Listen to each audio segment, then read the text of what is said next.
pointing directly at me, and then my gun is fucking like stealth pelts, so it's gonna be really hard. Well, see, I don't really know how it's gonna go. I think the last time I played Trust Vectoring against Rafal, it was against Sentoku, and he's really good. Yeah. But I don't really know what the gap between you and him would be. And also, like this time, I'm gonna be using the SM2, which is better. Oh, dude, the SM2, like it's a different ball game than the SM, because you can do like triple backflips instead of just one. Yeah, the engine power makes a massive difference. Only thing is, on this one, I don't have ace, but I don't think it's gonna matter too much. Like, I'm just gonna play for radius and try to stay a little bit slower overall.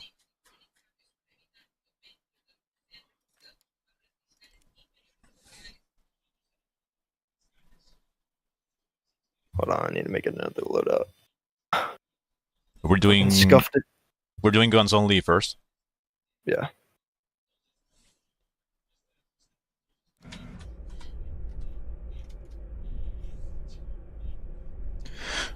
I want to feel the power. Like, I literally haven't played yak shit of top tier this entire year because Iron Dome is just low shit.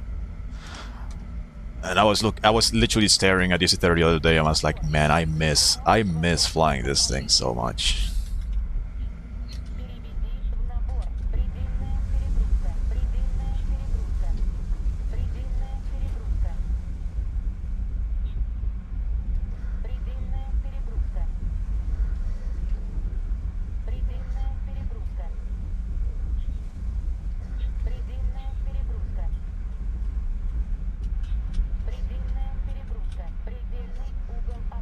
Oh, this was a massive mistake on me. Now we're staring at each other.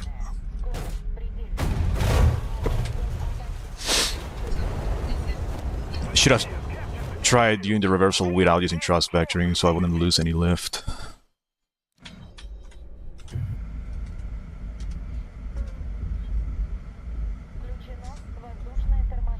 You have it spaded? Yeah, it's fully spaded. It just has expert only. You spade it in EC? Nah, I played this fucking thing in RB. And then I played like a couple matches on EC like half a year ago and I haven't touched it since.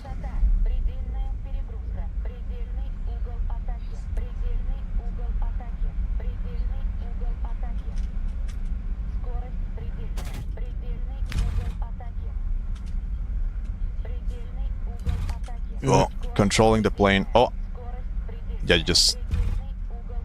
Okay, yeah, this thing is not behaving. Yep.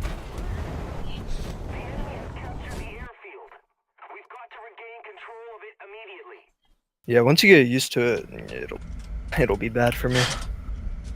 Yeah, like me and Cesare go for long times, and he's in the, or me or him is in that plane. Like it'll just turn into trades pretty much every time. Yeah. Well, I guess I had one window in there, but I was blackout and I couldn't tighten the turn as much. That's kind of what you need on this thing. Like, you need to get inside the other guy's radius and put pressure, and once he gets low enough, and he's very close to you, you just need to make that shot count immediately. Yep.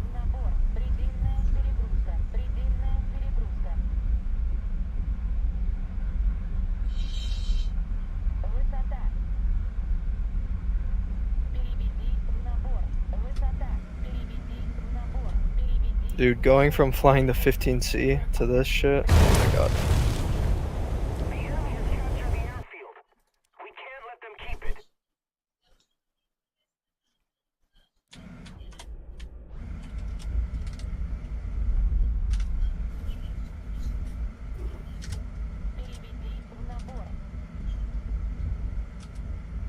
it. You're flying 15C against Rafal.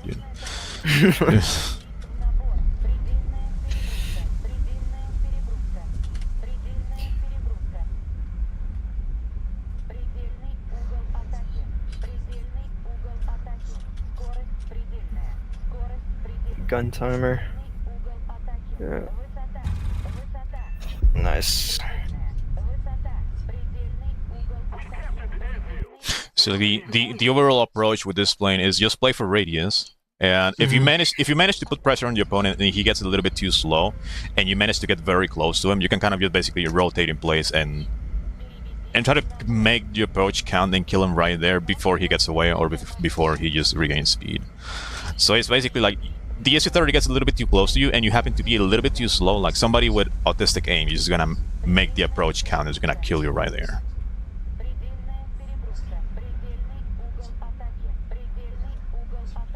You probably just flip right here and just start taking shots. No, I didn't want to flip because I would have nuked my lift. Or what little amount I have, at least. Here I'm gonna try to float above you. No, it's not gonna be enough.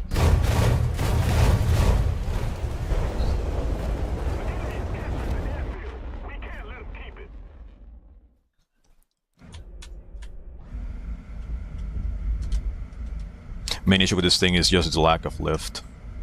Doesn't compare to Rafale. Yeah. So the thing is, basically, you can pull a lot more Gs than me at slower speeds. And even though I have thrust vectoring, like, it's not the same as having lift. Like, lift is basically your ability to just change your actual trajectory very hard. Mm.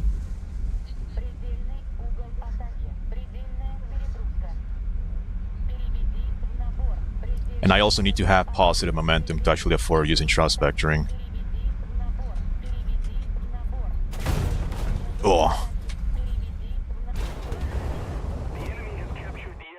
Could take like a F2 or something. No, I want to keep using dueling against Rafale. Yeah, I think like you pretty much just have to be staring at me the whole time with your nose by just hitting the button. Well, the thing is, Pretty if I much go, what I do in it. if I go TVC and I just stare at you, all you have to do is just keep climbing and get the fuck away from me. Yeah, but like you can just stay like that for like 30 seconds. So I don't know. That's what I do. Here, for example, you're cooked. Yeah. You're too slow and you're also way too close. Plus.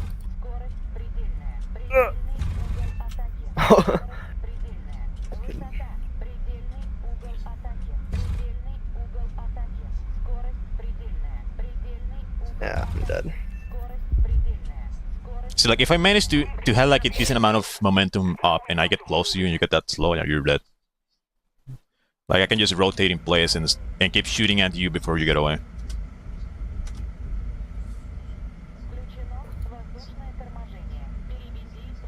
But I think on many of the other cases where you just gunned me down, like I was just like in such a bad position I could just not afford to use thrust vectoring at all. Yeah.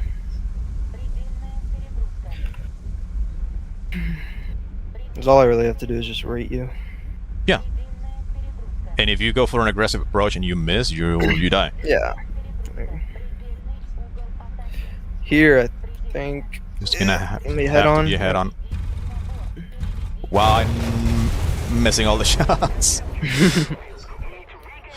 Only time you can die in this thing in a dogfight, really, if you guys would agree, you're doing head on.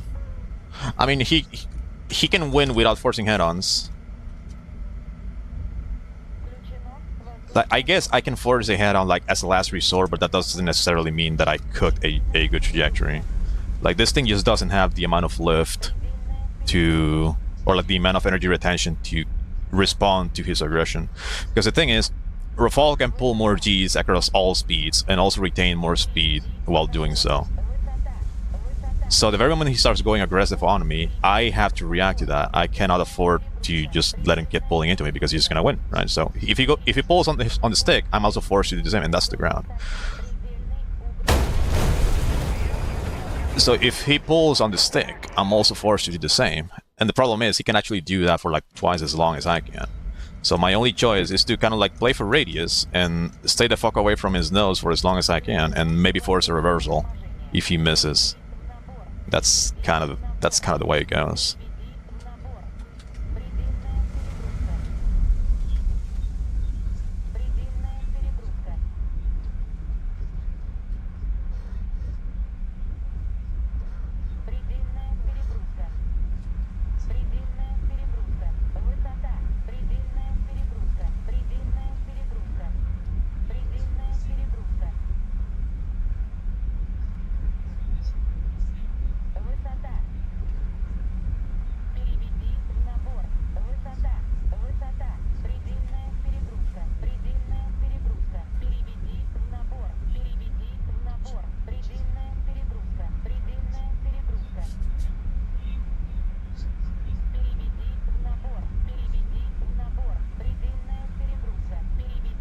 See here, because he is a little bit closer and slower, I can just force a backflip and start shooting at him. God damn it. Fuck. Ah, nice. So there, the very moment I saw him pulling into me, I tried to just pull hard out of his way. And he couldn't really get nose on me, and that basically caused him to, I guess, overshoot. He was already decently slow because he cashed in his energy, and he got very close. I'm basically just gonna do a backflip and kill him right there. Hate So dogfighting Su-30s because position literally means nothing, and they could just do that. Yeah, you basically just have to raid fight almost perfectly. Yeah.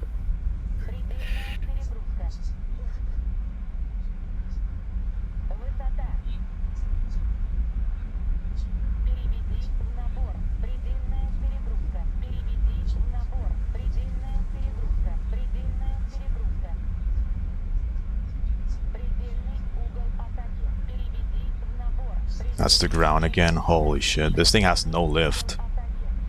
Yeah. Damn. Literally no lift.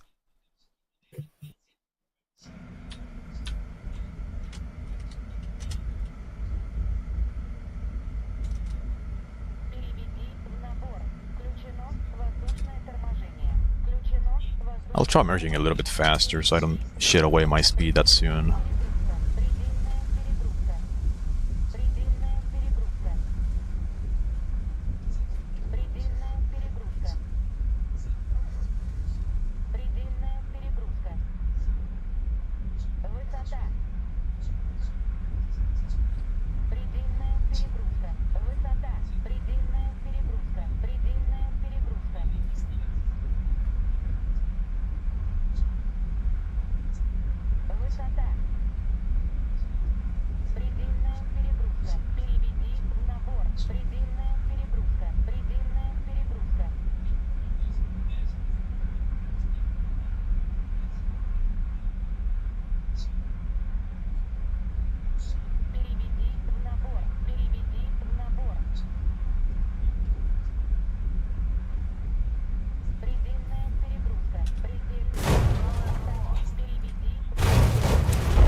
Like overall, I just want to see how this thing would compare to 30SM.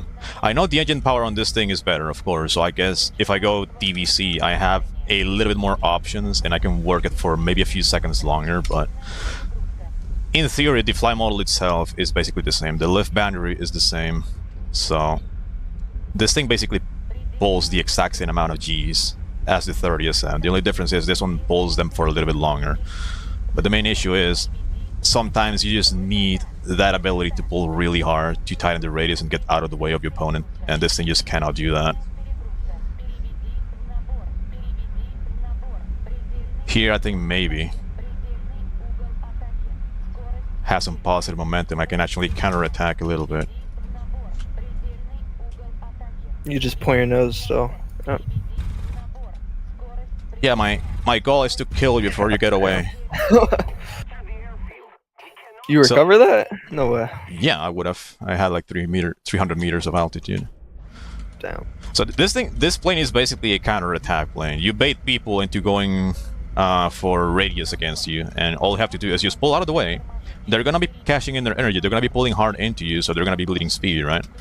So you just pull out of the way, and it doesn't matter what kind of geometry that causes. Like you can just rotate in place. It doesn't fucking matter. You don't need lift. Well, technically you do, but once you enter thrust vectoring, you don't need it anymore. Like I have to hit my approach. Here I hit a backflip.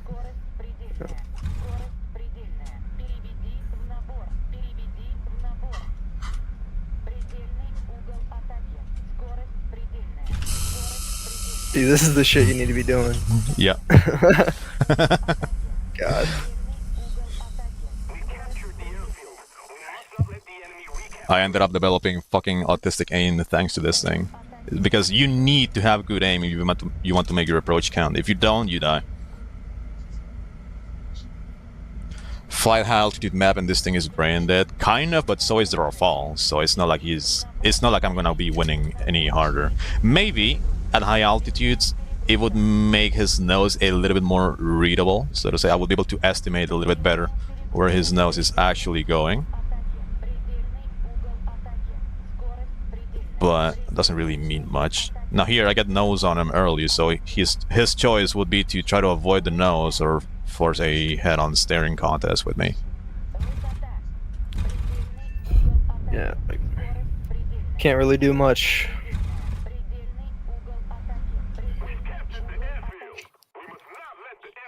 Only thing I could do is just fly away and just give you my 6, really. I mean, I don't really know what the best choice would be because I barely ever fight against Su-30s. Well, basically never, because I don't even play top tier anymore. So I don't know what my response would be if I had to fight against the Su-30. I'm literally always the perpetrator, not the victim on this plane. But overall, I think your choice is either give me your 6 or just take the head-on with me. You will have no other choice, unfortunately. Damn.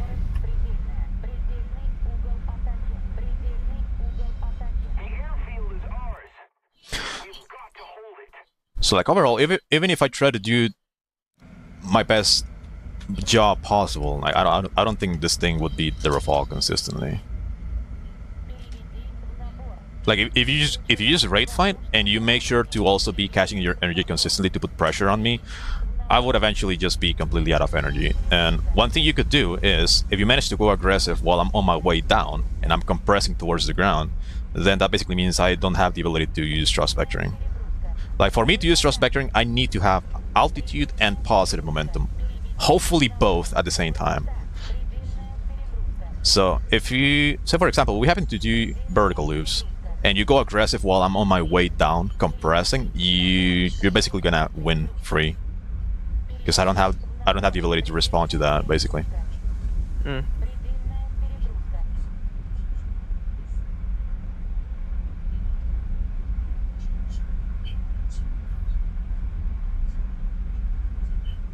Here I'm gonna try to do a backflip. I'm gonna follow you up. You can see he's very slow overall.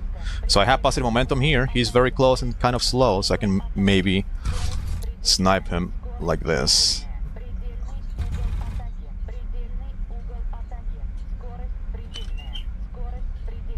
Just basically floating in space until I manage to get a good angle to shoot him. Oh, how did those miss? See, like you basically just have to stay. You have to stay in there until I hit the shots or something. Yeah. This be your fucking shooting range. Oh, hold on. I'm accelerating upwards. Oh, I'm accelerating up. It's over for you. Maybe not. I suck at aiming. Oh, I hit. Fuck. Yeah, this thing is fucking stupid. I mean, I guess if I had a little bit better aim, I could have just made that approach count a lot sooner, but there's only so much you can do. But this thing is basically a counter-attack plane. You let somebody, I guess, kind of make the mistake on their approach and they miss and overshoot, you basically just reverse and kill them right there before they speed up and get away. Oh, you know what we could try? There's a dueling map called Tunisia 1v1 where there's no gun timer, but we basically spawn in at like 2 kilometers of altitude instead of on the deck. I want to see how that would play out. Okay. Going a little bit too fast here.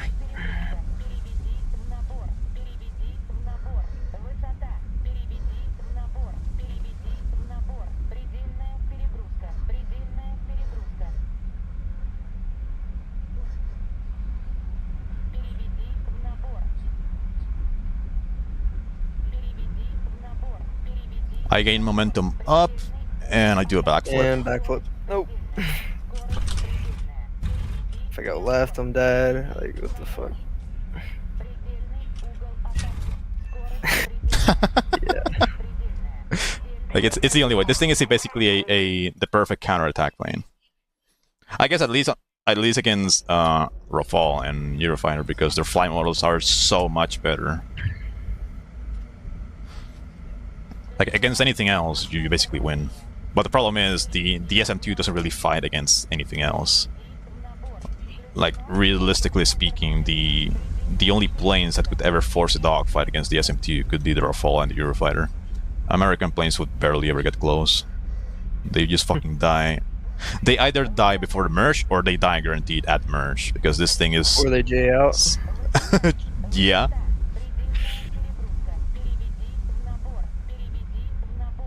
True, I forgot about that. I had some fucking dude Jing out on me. Every single time I tried to fire a radar missile on him, like it was 13-7, he would just J out. And he started saying like, oh, well, I'm not gonna give my kill to somebody who deserves it. Huh? You gotta work for it, bro. Yeah, you just have to work for the kill. Ugh.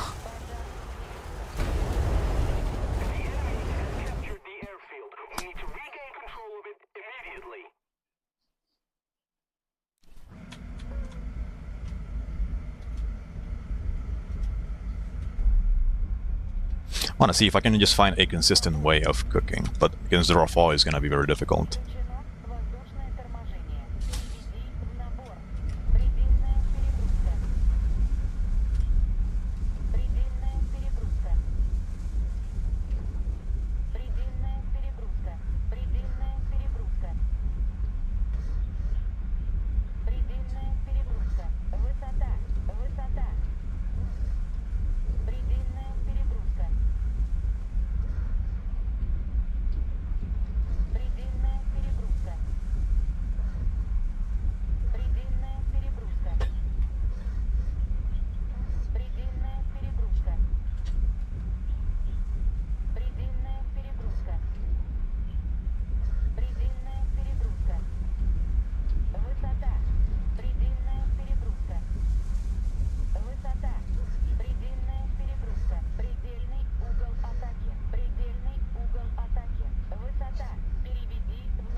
Nope. Bro, it flew sideways for a moment. Fucking Tokyo drifting.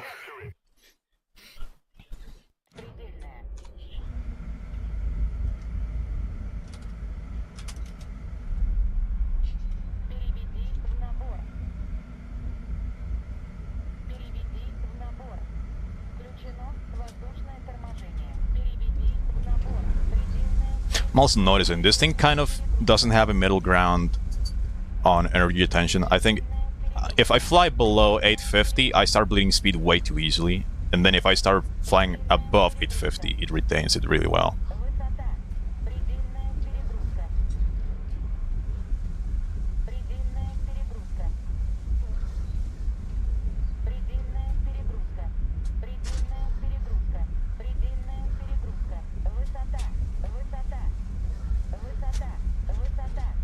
Yeah, he knows that if you take the radius fight, you die.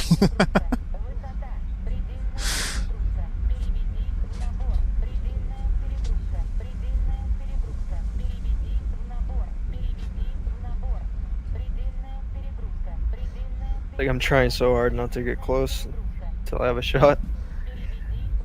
Yeah, you're doing that alright. You're pulling lag, a lot of lag. Oh, that's the ground. You could just Cobra right here. No, not yet. I don't feel comfortable with this approach. Not yet. Here, if I can regain a little bit of speed and get under you. Here, I need some positive momentum right now. I need positive momentum. Like this. You can see I'm getting very close to him. There we go. And I'm dead. Hello? Oh my god, I suck. There we go. Yeah, like that. So I guess I started putting pressure like a few seconds beforehand. I saw you slowly getting slow and slow and slow. Like, and the very moment you were on that vertical, like, yeah, that's the way to go. That's the cue. Why even bring 73s if you don't use it? Because I didn't make a loadout without 73s, so I just cannot be asked anymore. It's fine. I'm just gonna drop them all the time if I remember.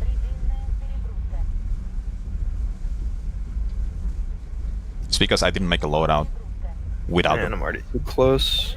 Nah, it's fine. You're still fast. If I decided to go TVC right there, I would have been dead because you have so much speed to get away instantly.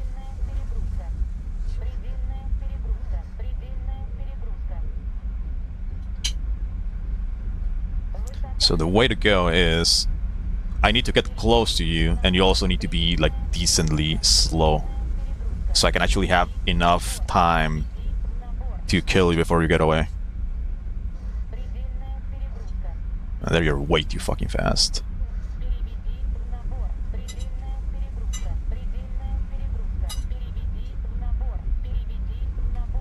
Thing is also because you're going so fast, you also allow me to regain speed, kind of.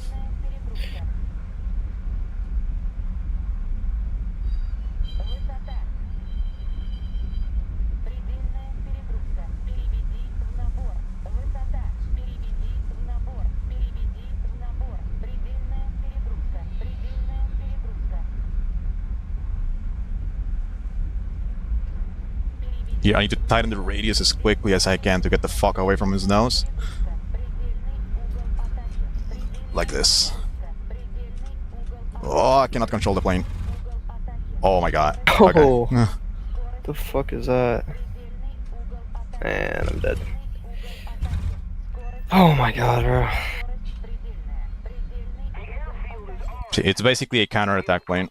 You just have to raid fight it to death.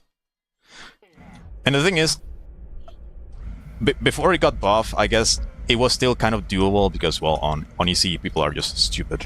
But after the buff, and then combined with the SM2, I think the only plane that would make this thing struggle would be the Eurofighter and Rafale. Eurofighter more so because the Eurofighter can raid fight even better.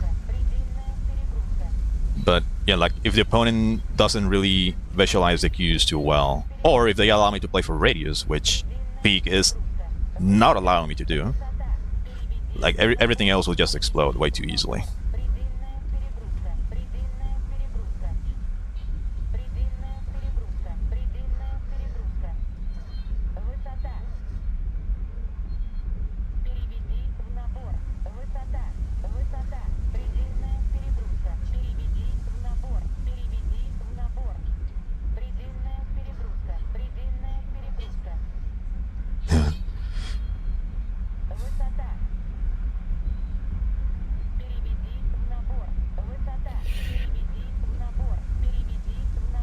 Here it feels like you're starting to get a little bit slower.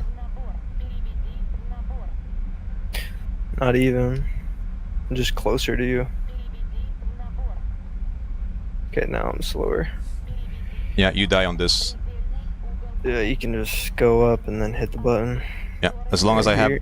as long as I have momentum, I can do this. Ugh. Should I take Euro shitter? If you want, yeah, sure. Is SU-30 I might or do I might do worse than the Euro shitter, but we'll see. Hey, we'll see. Is SU-30 or SU-27 better in a dogfight? I guess it kind of depends. Like, I would say, for me, the SU-30 is better because thrust vectoring is a lot stronger than conventional geometry, which is the only thing the 27SM can do. So this thing might not be like as good in conventional geometry as the 27SM, but the thrust vectoring is just a massively strong feature. Like overall, even if it was the normal SN, which is a little bit worse than this one, I would prefer the 30SM over the 27. But that's only me because I know how to use thrust vectoring and I know how to use AOA control and momentum. Like if you fly the SU-30 and you don't know how to use thrust vectoring, you might as well fly the 27.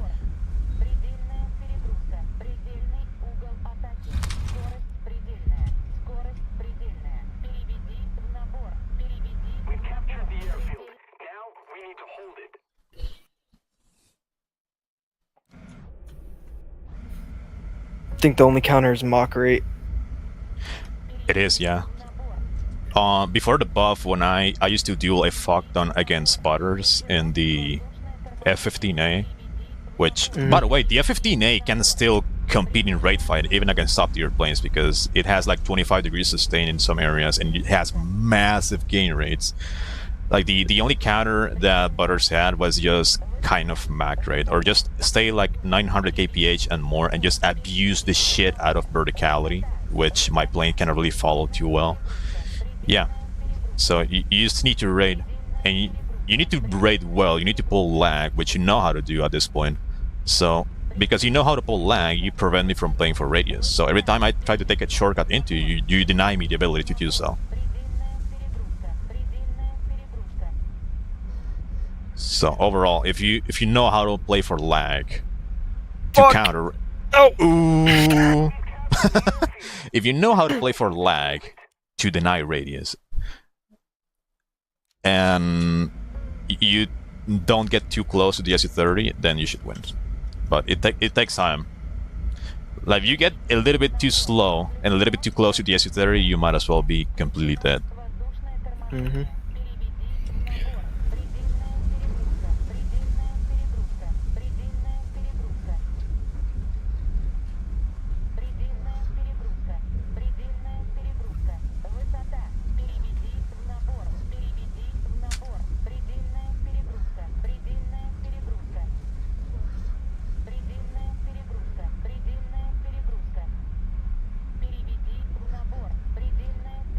Uh-oh. Alright.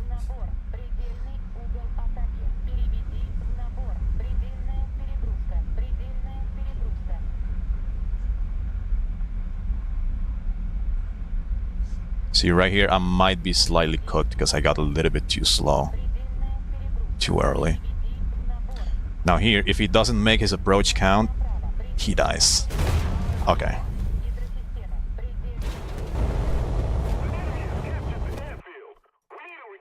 Yeah, I was rating you at 900. It's my only option. Yep. Because if I go under that, I just get close to you, and then it's over. Did I hear you correctly? Only Eurofighter and Rafale are better than 30SM2 in a dogfight? I thought flankers, well, people don't know how to fly overall. Like, that's my opinion, because I know how to use thrust vectoring. I think thrust vectoring is incredibly fucking strong. And overall, I think the only planes I would struggle against would be Eurofighter and Rafale, as long as they're actually being flown by somebody with thumbs like Peak, and they know how to raid fight. I think if I put any other person on my server with a, I guess, inferior skill level than Peak, I will be winning way easily. Actually, we can do it. We can test it out. We can try F2s after and see how big the difference is, because of course the Eurofighter against F2 is gonna be a massive difference. And also, on the slow speed approach, the nose of the F2 is a lot easier to read because it doesn't pull as much AOA. But at least for me, I would say the 30SM2 only competition is the Eurofighter and Rafale. For the average player, I think they're just gonna eat shit regardless. Because the only way to win this kind of matchups is by using thrust vectoring, which not really a lot of people know. I think as a matter of fact, there's only like 3 people potentially that know how to use thrust vectoring, and that's me, Yacht, and Squishface if he decided to lock in and he was sober enough to concentrate. And that's it. I don't think anybody else can squeeze the full potential of thrust vectoring overall.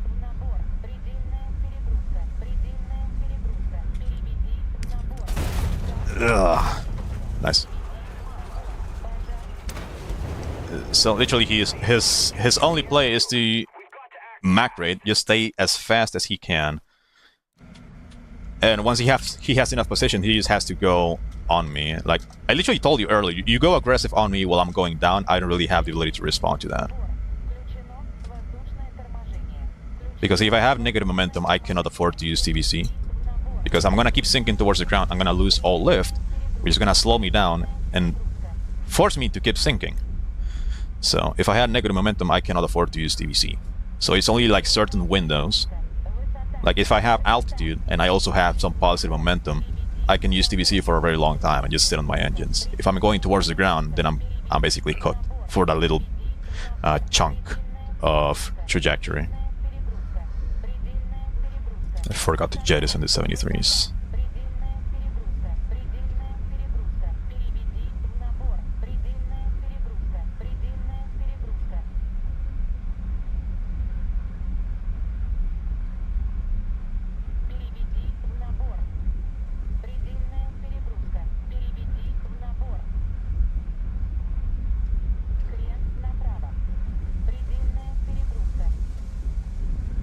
No. Here I get cooked. Fuck. Yeah. Yeah, that's what happens. Missed it. Damn it. See, this is basically a counter-attack plane. He misses the approach, and GG. I don't think the Eurofighter will beat an F-22. I mean, Su-30. I don't think it will. But also, this is War Thunder, and I don't think the fly model of the Su-30 is accurate whatsoever. This thing should be a lot worse in energy retention, but should have significantly more lift for slow speed. In which point, it should be just enough to compete with the F-22, and it would come down to basically staring at each other and squeezing the trigger and knowing how to aim. But also, the F-22 is not in the game anyway. And when it comes to the game, it's gonna be facing the Su-57, which is probably gonna mug the shit out of it.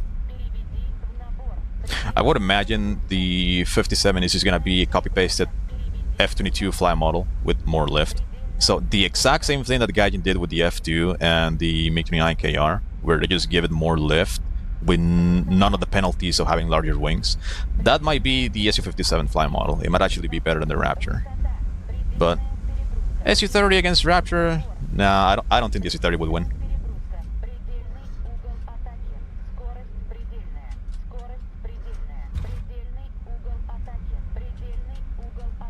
I need to control the plane and just aim. There.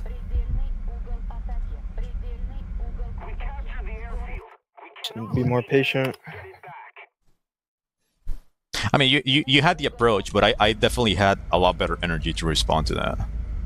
Yeah, true. I guess I need to just drain you more. Yeah.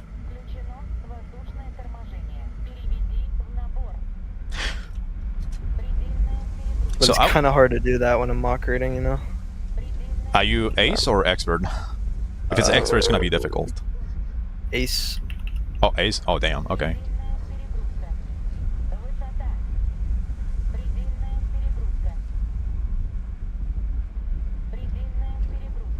You can actually lock you on radar and watch your speed.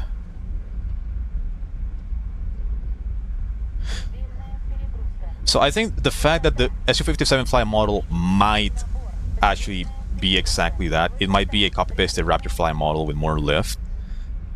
It's overall kind of likely because nobody was expecting Gaijin to do that shit to the MiG-29KR. Like, who the fuck was actually expecting a MiG-29 with a busted fly model? Like, nobody, dude. And these motherfuckers actually did it. So it's still, like, likely that they do the exact same shit for the Su-57 and the Raptor.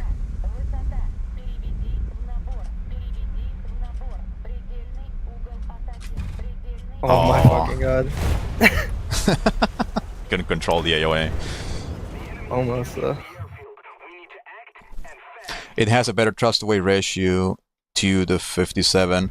I mean, thrust to weight and lift are different things.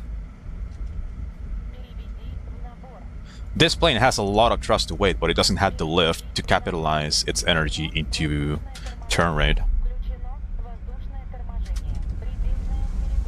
So imagine you have a car with a gigantic amount of horsepower, but you are running slicks in rain. Like the plane is just gonna be drifting too much and you're not gonna have any grip. So lift is basically the analog to lift. This thing is basically like a... Imagine a fucking muscle car with over 2,000 horsepower. but it has like very thin wheels that don't have enough surface area to contact with the ground, so the amount of grip is lower. Then you basically just go over a corner and you're either gonna be understeering because you have no grip, or you risk drifting and slam the fucking wall. That's kind of what this thing is. And then there are other cars that have way larger tires with a much bigger surface area. They have more grip, but their engine power is lower. And those things will be able to go around the corner a lot more reliably because they're not gonna be slipping and drifting around as much. No, bro.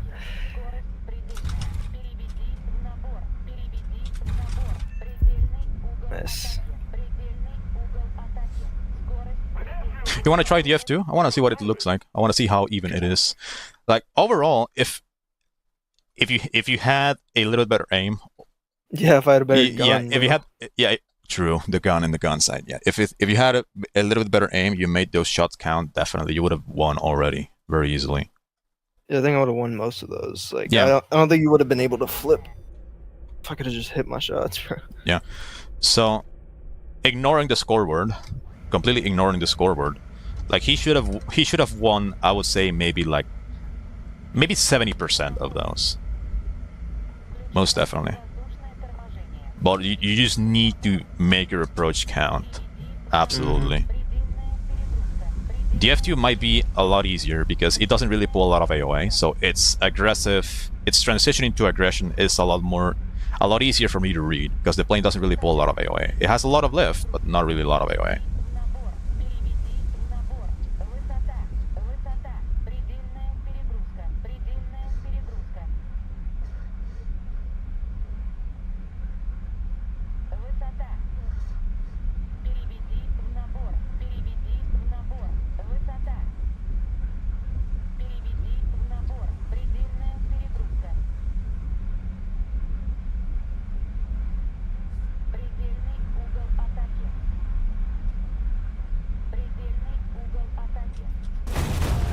Oh.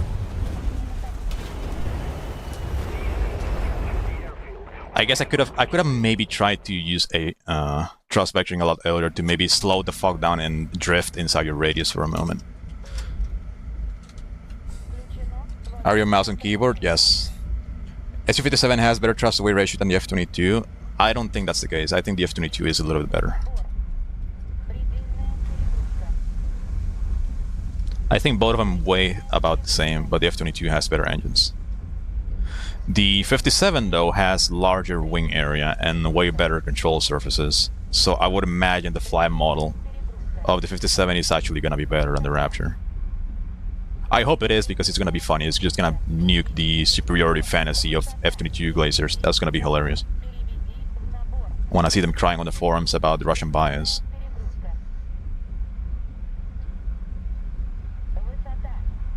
But even then, I think the flying models will be so incredibly busted with each other that everything would be basically thrust vectoring, funny AOA thing, and just stare at each other, pull the trigger.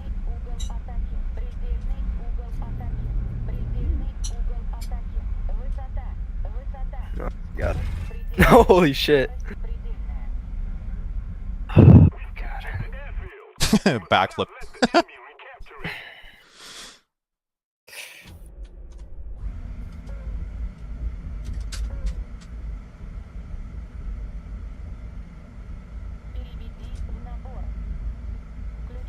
American mines will crash so hard the F-22 will be buffed and win against everything. I don't know. Gaijin hasn't buffed jack shit about American planes ever since 2025, so... Well, I guess technically the Hornets, especially the Super Hornet, are overperforming as fuck. So people think those planes are bad. Like, trust me, they can be way worse. If it wasn't for Gaijin allowing them to overperform, so people would shut up and stop complaining.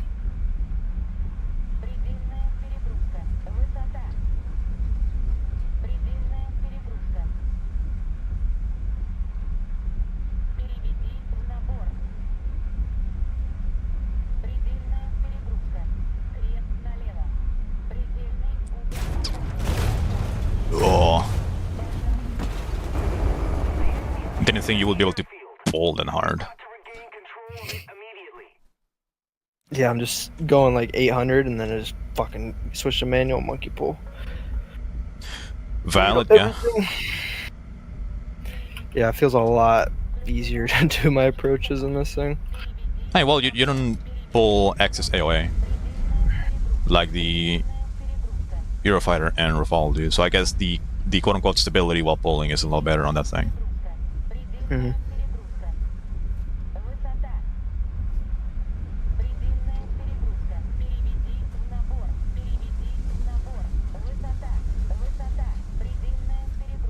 It's not going to have an HMD on release if they don't have the most modern ones.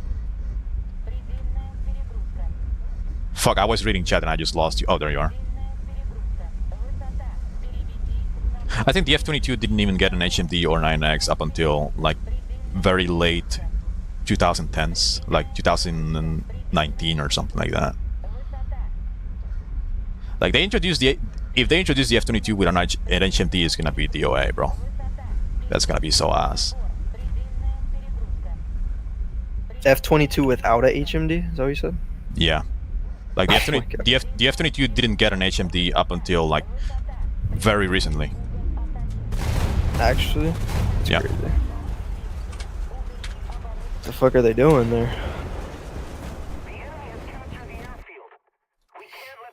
I mean, for the most part, I think the American doctrine has been way too cocky since like ages, and they think that whatever stuff they have is gonna be unbeatable for decades to come.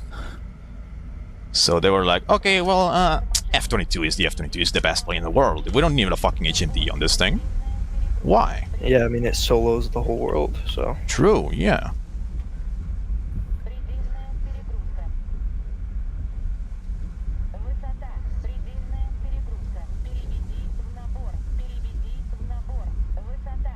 Bro, duels when those planes get added will be so peak. It'll be fun. I think the lift boundary of those planes is gonna be so fucking insane. You can probably permanently black out monkey pulling at 500.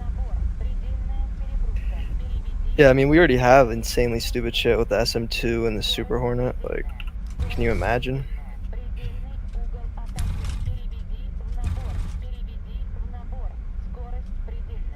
I'm gonna hit this. Watch, watch, watch, watch. Vrr! Oh. No, he's gonna spray me. Oh, damn it.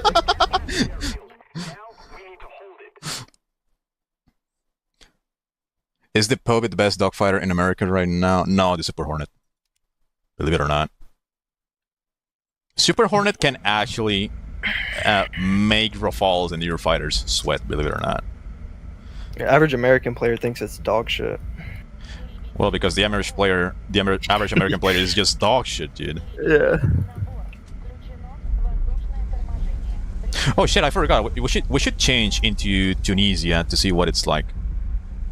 Because higher altitude? Okay. After this one.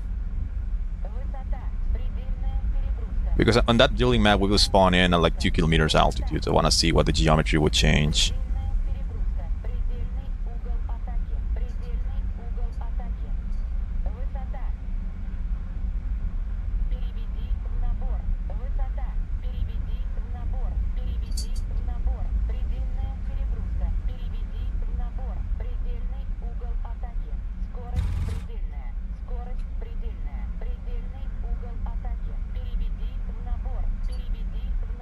Oh, seems like I forced you into slowing down.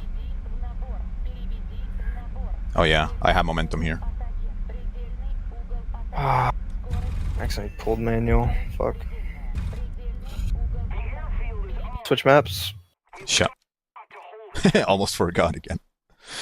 F-22 can outrate balloon, so KR. Then it's very likely they're gonna do also the funny shit for the 57. It's gonna be a Raptor, but better, and maybe a little bit slower top speed. I'm gonna make the lobby in Tunisia 1v1. There.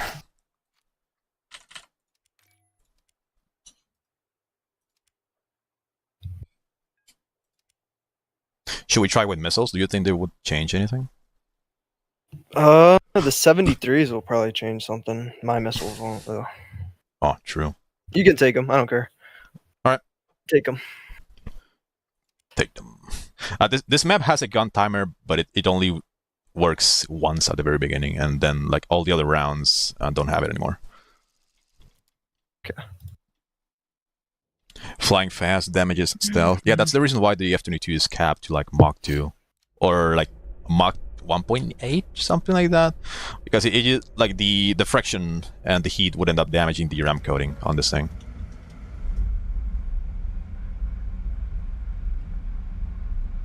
Oh, you know what we should do? We should do like, I guess EC kind of merges to where we can just merge with a Lee turn slightly. You want me to do that, bro? I'm gonna die instantly.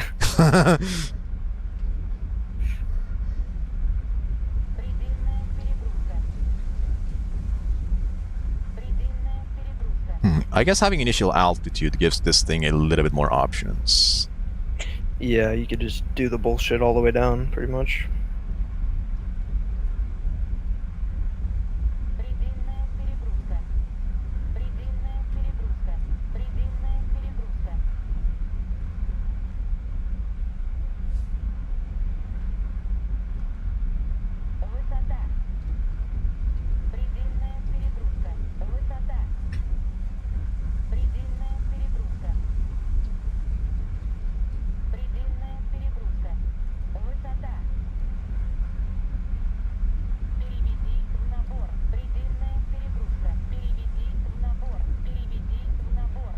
Uh-oh. No. Miss. No, fuck. No. Oh my god. Ah, Yeah. those missed. What? And he's still pointing his nose at me. Nice. Yeah. Just trying to control the fucking AOA on the plane. It's a pain in the ass. I mean, if I go down, you'll just flip on top of me. Like, what the fuck am I supposed to do? Stay up here, hope you run out of bullets, I guess. Well, I'm gonna start accelerating upwards, so you don't really have a lot of time left.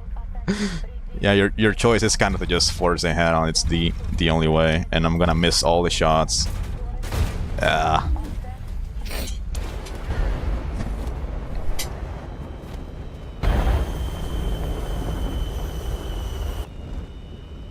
Like the thrust vectoring stability for aiming is kind of just like good enough to hit you while you're flying flat, but if it's a head-on and it's a very thin profile, then it's miles more annoying.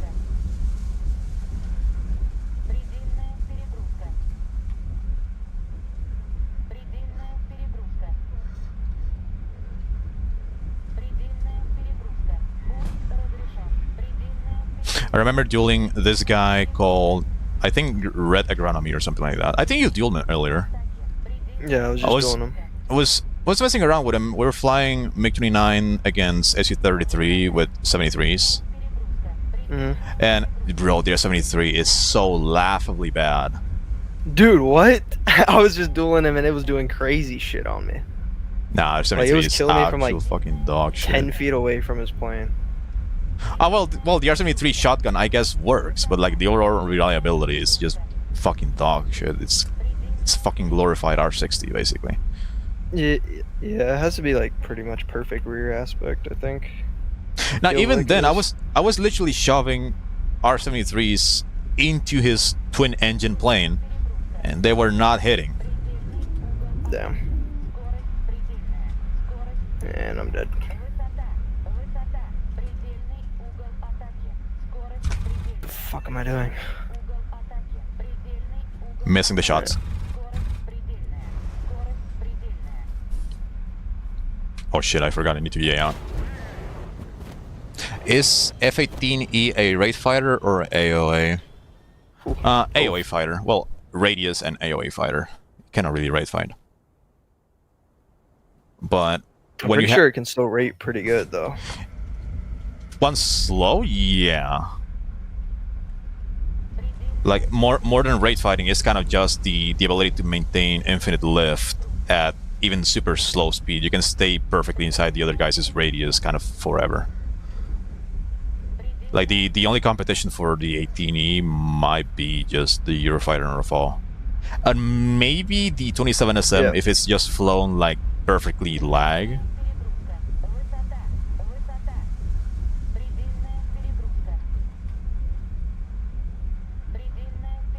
Like it's actually fucking retarded that the F-18E actually gets better sustained turn rate the slower you get.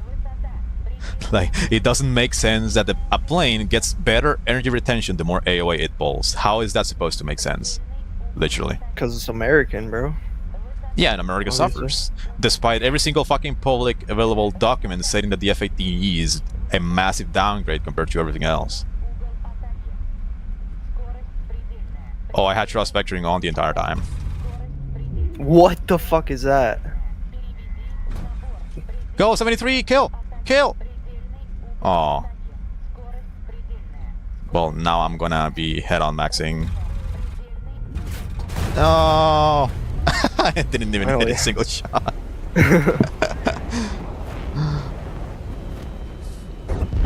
27SM is better than SM2 in a raid fight? Yeah, I think it is, yeah. The 30 SM2 is just way too heavy.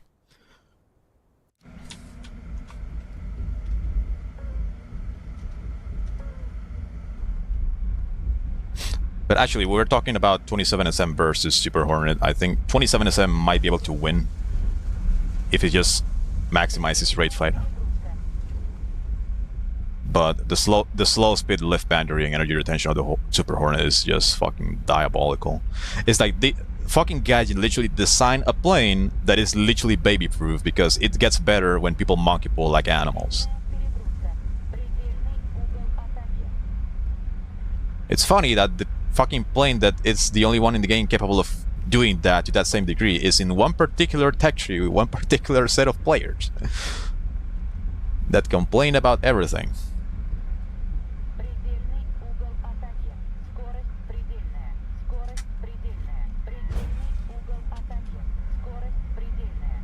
Oh, what the fuck? That's tracking. Oh, never mind. No, it's not.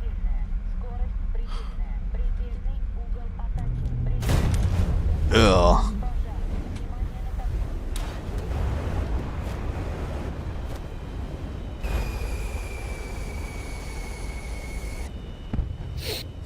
He should get the Rafale back out. The fight would be more interesting up high.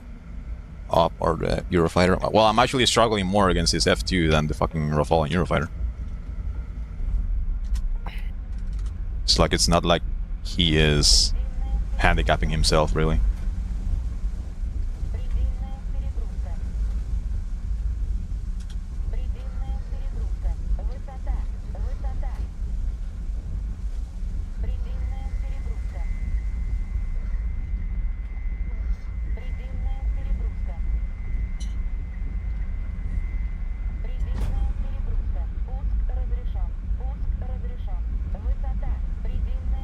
Jesus. That motherfucker decided to actually pull and then got flared. Yeah, they cut throttle though. I guess if I can make you cut throttle on those verticals. Yeah, it does actually fucking. Okay, well that's a little speed. Fucking Beyblade.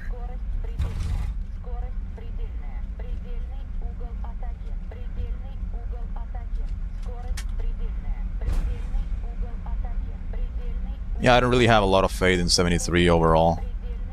Like, it doesn't have the flare resistance to be, like, oppressive enough, I guess.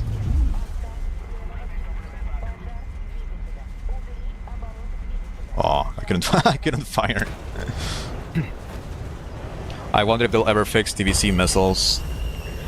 Man, it would be funny if they do, because that would only make the R-73 better. And the R-73 is already all the way down in 12.3 on the Bison.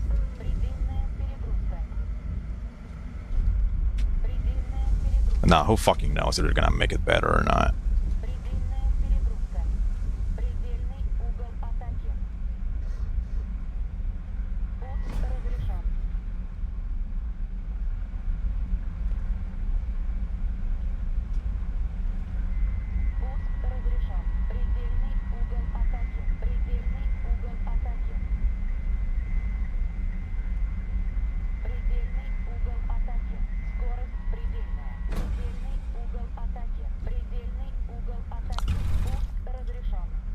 Jesus.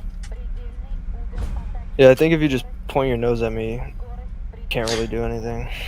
Yeah, and then it just kind of turns into a head-on where Head on. I have a really difficult time aiming.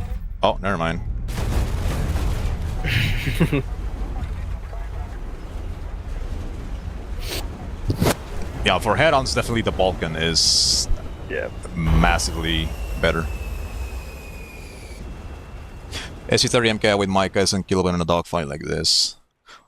Well, the Micah also spins out of control very easily if you ever get too slow. It's not as bad as the 73, but the Micah also spins out, unfortunately.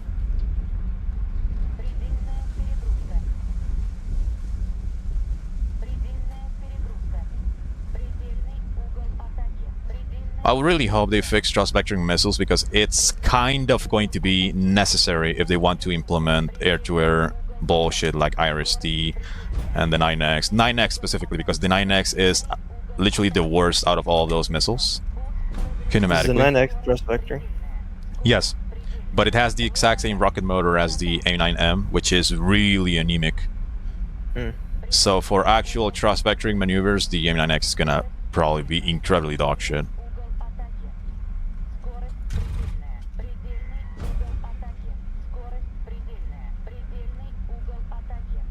Oh fuck no! Nah, Shit. the missile bled too much speed. It was never gonna be able to. Flaring that? Oh shit.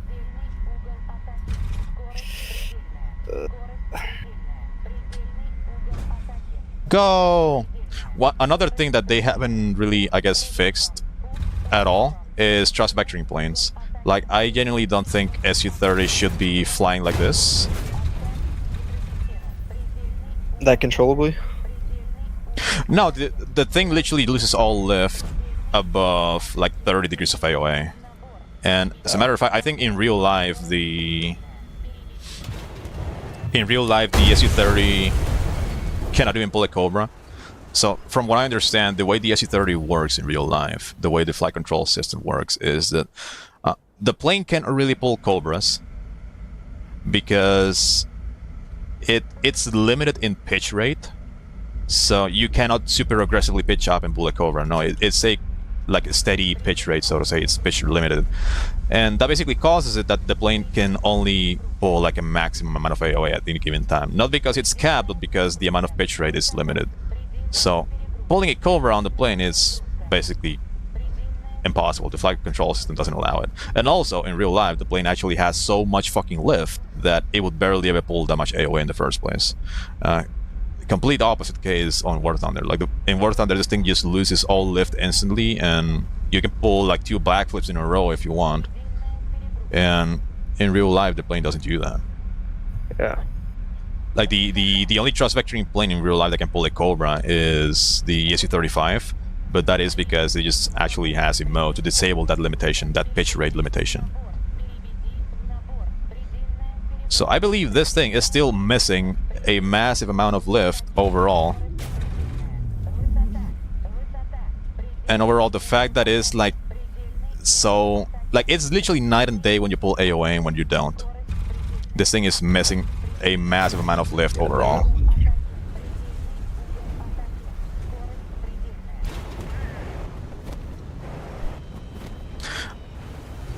Now, I don't want to state this in like an overconfident way, but if you take a look at the Su-30SM mod on DCS, which it's a mod, and the guys who made that mod actually have classified information, and they did a lot of like actual aerodynamic testing on the plane. Like the mod, the Su-30 mod DCS is like genuinely really realistic according to many people. And if you see that thing in DCS, that motherfucker barely ever pulls more than 60 or 70 degrees of AOA because it has so much fucking lift. Like, imagine if Rafale had thrust vectoring, that would kind of be the Su-30 on DCS. The problem is that the energy retention would be worse. Like, the thing can barely sustain 7 Gs, and it would beat all of its speed. But if you ever get slow with a fucking Su-30 in DCS, you're literally fucking dead. So overall, the behavior of this thing having thrust vectoring, I don't really think it's like that accurate overall. Like it's just missing way too much lift.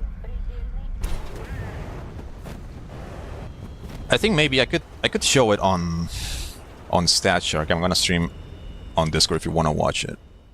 So I have a few theories. I'm not a fucking aerodynamic expert, but just looking at the way things work in War Thunder. If I search for the Su-30, I'm gonna search the SM2. It doesn't matter. If I go to the lift and drag polars, so this are the lift curves per AOA.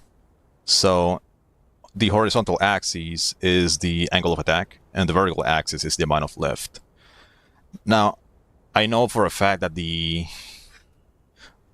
fly model or the technology that Gaijin uses to simulate fly models is not accurate to life, but you can see that the maximum coefficient of lift of the Su-30 peaks at around 1.5.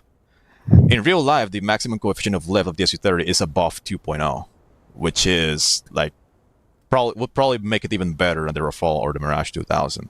But here it's limited. And you can see also that the coefficient of lift peaks at around 32 degrees of AOA, and then it starts going down. You start losing lift way too early.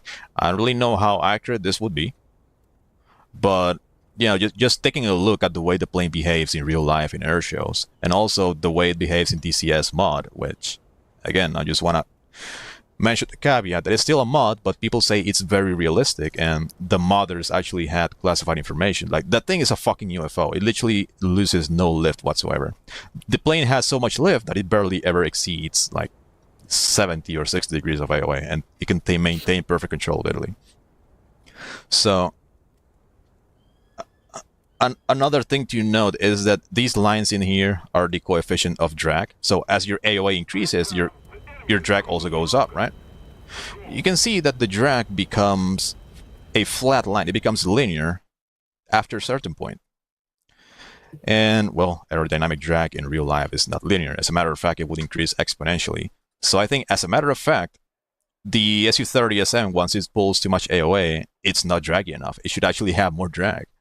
Like, if you decide to pull a Cobra, you should literally become a fucking pancake, and you should become, like, almost instantly stationary. And I guess that kind of aerodynamic drag that it should have could be like an improvised way of generating lift, because you're basically slowing yourself down a fuck ton. You can maybe slow down your descent, and you can just play for radius a lot more. But the plane is not draggy enough. So overall, in like my theory, just taking a look and understanding how things work in War Thunder more or less, I don't think this thing is like realistic in the slightest. It doesn't have the lift that it should have. It also doesn't have the drag that it should have. So I don't remember which document it was, but there's a document about the Su-30 that specifies that the coefficient of lift of the plane should be like almost 2.0, which in theory would give it a lift boundary almost as busted as the Mirage 2000. So if I search here the Mirage 2000, just to explain a little bit what I mean by lift boundary, I'm going into the turn performance chart, and I'm just going to delete all these because these don't matter. I just want to take a look at the lift boundary. So this is the Su-30SM compared to the Mirage 2000. Let me get rid of this one and this one. So the lift boundary is this solid line on the very outside. The lift boundary basically determines how much lift you have across the entire range, and mainly at slow speed. So you can see the Mirage 2000 has a significantly taller lift boundary and is also shifted more towards the left, which means that if you take, for example, the data point at 600 kilometers per hour, and we take a look at the blue line, which is the Su-30, you can see that at 600 kilometers per hour, the Su-30 can only pull 8.5 Gs. Whereas at the exact same speed, the Mirage 2000 pulls 11, almost 11 and a half. So that is basically what lift means. That's the lift boundary. So you can see the Mirage 2000 across all speeds at slower speed, it can pull more Gs than the Su-30. And Gs is what actually makes your trajectory tighter. It's what basically dictates your geometry. So in the case of the SU-30, because I would believe it's missing a fuck ton of lift, it just cannot really pull that many Gs, and you cannot really tighten the radius as much as you want. You have thrust vectoring, and you can pull a lot of AOA, sure, but the AOA is not lift. So I think I remember seeing like a theory crafting picture that Prey posted some time ago in some Discord server. Just for reference, Prey is the creator of StatShark. Like they are a massive fucking nerd about I guess aviation physics and all that. Like that motherfucker is probably smarter than any other developer in Gaijin. But that guy who created this website, I think he ended up sharing a theory crafting picture of what the Su-30SM would look like if it had the realistic claimed lift boundary, like coefficient of lift of 2.0. It would be slightly better than the Mirage 2000, or slightly similar.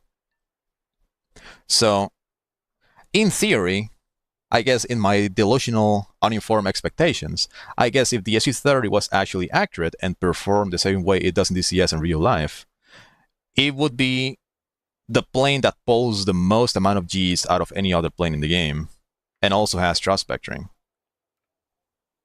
That's, I guess, kind of what the quote-unquote accurate Su-30 should perform like.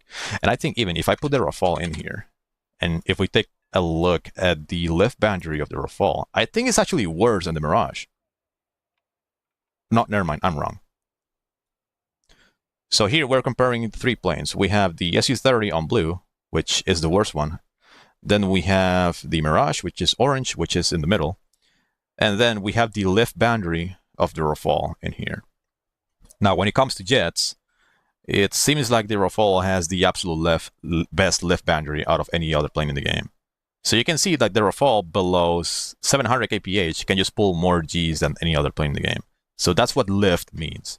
Lift is basically your ability to actually change your flight path faster than other planes. It's also one of the main reasons why the lift boundary on the MiG-29 is so dogshit, or why the plane is so fucking dogshit. So if we take a look at the MiG-29, which is going to be massively worse than any of these, one of the reasons why the MiG-29 is so fucking bad is because it just doesn't have any lift. So when you try to go aggressive, you bleed a fuck ton of speed, but you don't really get too many Gs in return. So the MiG-29 is kind of a plane that can only rate fight, but you cannot really capitalize on it. Because even if you're outrating your opponent, the very moment you go aggressive, you cannot really pull as many Gs, but you also bleed way too much speed than others.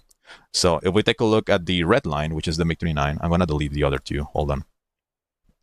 I'm going to compare the MiG-29 against the Mirage, just to make the comparison easier. So there you go. So this is the MiG-29 912, so the old MiG-29s, versus the Mirage 2000. You can see the lift boundary of the Mirage 2000 is significantly better. It can literally pull significantly more Gs across all speeds, except for like 800 plus. But at the speeds where people actually explode and where you need to get nose on people, the Mirage is just better. So if we take one data point, say for example this peak right here, the Mirage 2000 peaks at 40 degrees per second of instantaneous turn rate. It pulls 13 Gs at 650. So keep that in mind. 650, it pulls 13. Whereas the MiG-29 at 650 only pulls 10. So that's already 30% difference between both planes. So overall, the Mirage 2000 can pull 30% harder at the exact same speed as the MiG-29. So that's what the lift boundary is. It's basically the amount of grip that the planes have in the air. So imagine if you have a car with slicks and I guess Formula 1 tires, which are incredibly high performance and they're super wide, then you're going to have a car that will go through corners without ever slipping or drifting because it just has so much fucking grip. The same cannot be said for the MiG-29. And I believe the Su-30 suffers from this exact same issue, where it's just missing significantly more lift than it should have. And the reason for that is because, well, there's no really publicly available information about the Su-30 to see how many Gs it's supposed to pull. So the best thing we'd have is just an approximation. And also, because of the way the fly models work in War Thunder, um, trying to create accurate fly models in War Thunder is basically impossible because of the way that the current engine works. So currently, the state of realism, quote unquote, of fly models in War Thunder, at least for jets, is that they're trying to solve a Rubik's cube. You know, the Rubik's cube toy that had different colors, and you're supposed to make every single face like even of the same color. That toy. Um, Gaijin is trying to solve the Rubik's cube. This is a Rubik's cube, just for reference. So trying to implement realistic flying models for jets in War Thunder is like trying to solve one of these, except for the fact that 2 of the faces cannot be solved. So let's say, for example, Gaijin can only solve 4 out of the 6 for some reason, so the other 2 are completely messed up. So even if Gaijin tries really, really hard to make the other 2 faces like as solved or as correct as possible, even just one tiny little adjustment would fuck up all the other faces, so to say.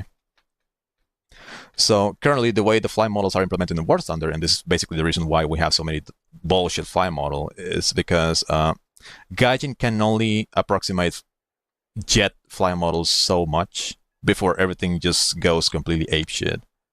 So the flanker, for example, I think the flanker is still missing a little bit of lift at slow speed. Like, I'm talking about all flankers. So technically, if Gaijin tried to give the flanker more lift and make it better at slow speed, that would also increase the energy retention of the plane at high speed, and it would make it overperform massively. However, if they nerf the high speed energy retention to make it more accurate, they would end up completely messing up the performance at slow speed, so it would underperform in one area. So what we basically have is kind of just a bunch of estimates with a few data points that are available publicly on like the accurate or like the most average or most accurate representation of the fly models. Because the flanker, it's kind of like in an average state where it overperforms at high speed, but it also underperforms at slow speed. And the reason why it is that way is because Gaijin cannot solve those 2 phases without fucking each other up. So if they try to fix the flanker's fly model at high speed, they would fuck it up while slow. And then if they try to fix the slow speed performance, they will fuck up the high speed. So overall, like, fly models in War Thunder are all over the fucking place, mainly because of that. And also because there's no public information and they take a lot of liberties to do whatever the fuck they want. And that's why we have bullshit fly models like the Rafale. So we basically have planes like Rafale, Eurofighter, F2, even the F-16s that can basically be absolute fucking UFOs. Because Gaijin just did a very, I guess, naive and half-ass approximation of like the most accurate they could make it while also keeping the game like somewhat fun. And they didn't really pay too much attention into it. Like, they were like, oh, well, fuck it, this is close enough. We don't want to waste more time with this. Let's move on. And that's what we got.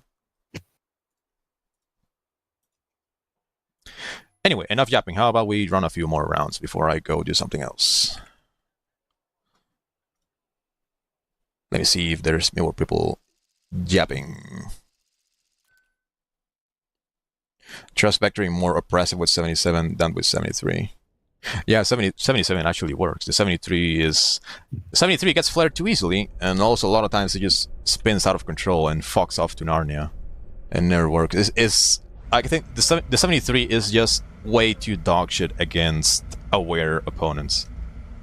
I guess the only kind of planes or matchups where the 73 actually works would be like against an F-14, which it barely ever fights against. Or maybe against Rafale and Eurofighter, it could work because those planes are very, very hot.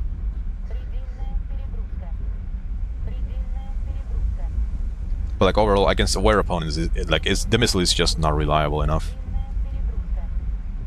So I would imagine if Gaijin ever fixes trust vectoring, which I hope they do, maybe they will eventually be forced to do so if they want to make missiles like Iris-T A9X, all that stuff relevant, they will be forced to fix thrust vectoring because having A9X be a fucking Beyblade, it's probably gonna be unacceptable for a lot of people. Because sometimes you just need the fucking missile to actually work so you can survive. Well, you know, Gaijin, they're gonna fix one thing and break everything else. So, That's also very possible, yeah. be careful what you wish for. Oh no, the whole thing about be careful what you wish for is just making fun of US mains when they ask for A9X, because the A9X is literally the worst out of all of those modern missiles. And the thing is, if they give America the A9X, that would very likely also warrant that every single other nation would get their own modern infrared missiles. And oh boy, the last thing US mains want is had to fight against Mica IR. I'm gonna tell you that. Like Mica IR, well, we already know what the Mica is capable of doing. All you have to do is just give it an unflattable seeker that doesn't give you any warning whatsoever, because American planes don't have MOS. And it also has data link. So have fun. So you think you want A9X until you realize what every single other nation is gonna be getting. And I don't think a lot of people are gonna be happy with every single other nation just completely outperforming their delusion of the A9X being the best missile in the world. And even if the 9X had the best seeker, like, it doesn't fucking matter, it's gonna be completely unflattable. So you can cope. Like, oh well, somebody fired 9X at you, well, you die. Somebody fired R73, R74 at you, you die. Mica IR, you die. See, this case, for example, that missile lost lock because it ended up pulling more AOA than the gimbal limit of the Seeker, so it just loses track. Oh, what the fuck? Is that to a missile? That was a 73? Yeah, that was a 73. When we duel first, SU-30 game was like opposite plane rather notch circles, while SU-30 descended shitting out all 77s. Where's my UFO flanker, Gaijin?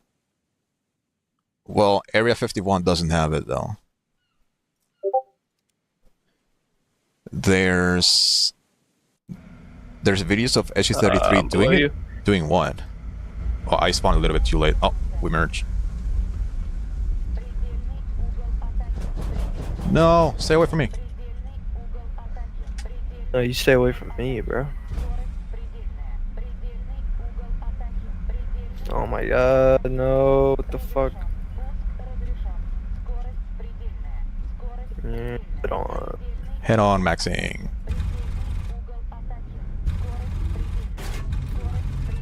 No. It's like as soon as I hit you, I try to fly away and then I just get hit. Yeah.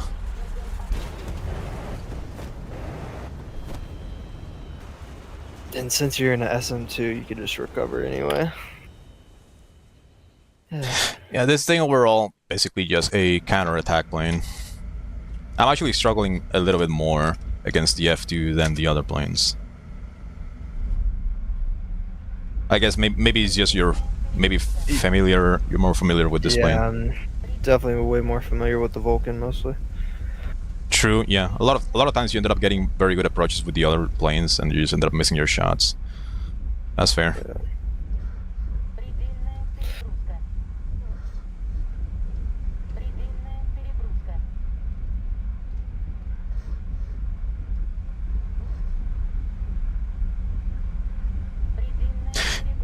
Yeah, overall, I just wanted to see what it feels like using this thing against somebody with actual thumbs. And yeah, it's a little bit worse than I thought. Not because the plane is bad, but because I guess many of the people that I ended up dueling against, like in the past, they were just trying to challenge me into radius way too much.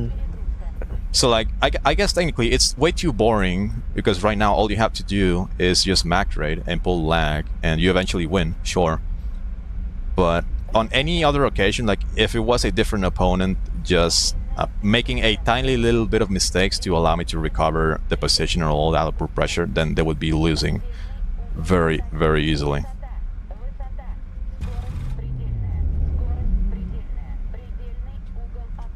Here the problem is I'm gonna struggle way too much controlling the plane to actually aim the guns. Yeah. You did an entire loop around me and I couldn't even stabilize the plane. The lift on the F-57 is gonna be so nice, it's gonna glide like a paper plane. I mean, that's only an assumption because it's Gaijin after all, and these motherfuckers don't know jack shit about modeling things properly. But I can imagine, like, it's very likely they're just gonna copy-paste the flight model from the Raptor and strap it into the Su-57. It's very likely what they're gonna do. And in that case, it's also gonna be very likely it's gonna be the F2 scenario all over again, where they just give the plane more lift because it has a larger wing area, but they don't model any of the drawbacks. Except for top speed, which the Phelan probably wouldn't give a fuck about because it's so fucking powerful. It has massive, disgustingly OP engines. But yeah, would be fun if the Su-57 ends up being actually like that, where it's basically just a copy-pasted F-22 Raptor model, except with more lift. So for dogfights, it actually ends up being good. Hello? The fuck are my bullets gone? They got ECM'd. Yeah. See if I can flare your guns. Nope. Flare the guns. Man, overall, this thing is incredibly fucking fun once you learn to manage momentum, AOA, and thrust vectoring, and you have good aim. Like, it's the funny shit because the few times that I have fought against Su-30s was against Yacht, but that was like back then when he was still like trying to get the hang of War Thunder. And like, Yacht is like one of those autistic motherfuckers that just immediately learn War Thunder in like less than a month, so he was already a menace like after a very short while. And on many planes that I tried using against him and the Su-30, like I just felt fucking hopeless, and I was basically getting a taste of my own medicine, kind of, because I've only used the Su-30 myself. I never fought against it. So, you know, seeing actually like the other side of the coin of somebody using thrust vectoring and they know what they're doing, like, you genuinely feel fucking hopeless. Like, I genuinely didn't know how the fuck to react.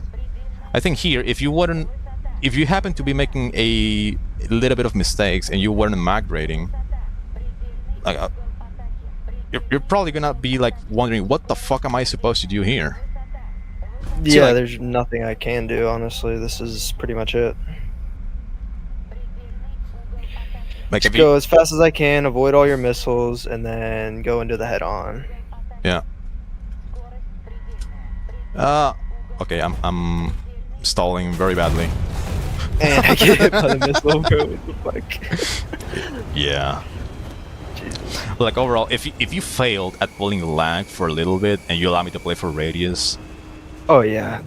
If you start playing for radius, it's just instantly over. We could switch. I have it if you want. Oh, you have it? Yeah. I guess we can try it out. I'm gonna fly F2 and then I'm probably just gonna do F2. Okay. Alright. F2.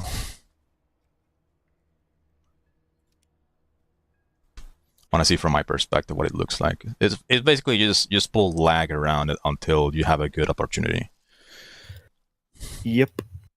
I think what I told you earlier might be the best case of winning. Like, just try to cook as much position as you can while raid fighting, and the very moment the flanker is going down and has negative momentum, you need to pressure it immediately and land on top of it. Because right there, like, I tried to meet you in the head-on, but I just cannot aim because my brain is compressing downwards. I basically lose all lift, I lose all stability, like, I cannot aim the guns, simply.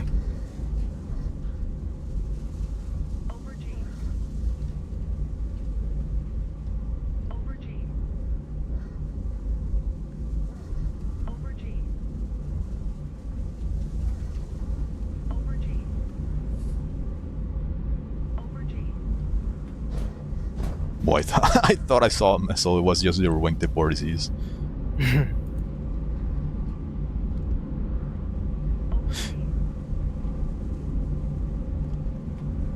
Okay, that shit looks fucking scary. I think if it was an opponent that I know like has autistic aim, I would be fucking panicking right now. Yeah, my aim is not the best.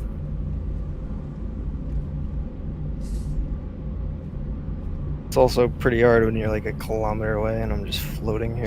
Yeah, like this is basically what you have to do. You just have to stay the fuck away from it.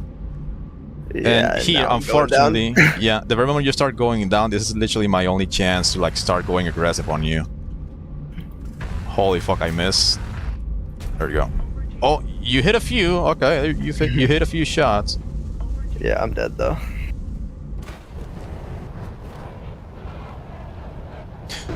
Everything is gonna be more when the Fox 2 update comes. I would imagine so. Yeah, I think Gaijin made it very clear that modern Fox 2 missiles are only going to be implemented once everyone has a counter to it. And by counter, it means like just having mods. I think it's gonna be absolutely mandatory. And I would also imagine that the flare resistance of these missiles are gonna be like significantly gimped, hopefully, because everything deserves to have a counterplay.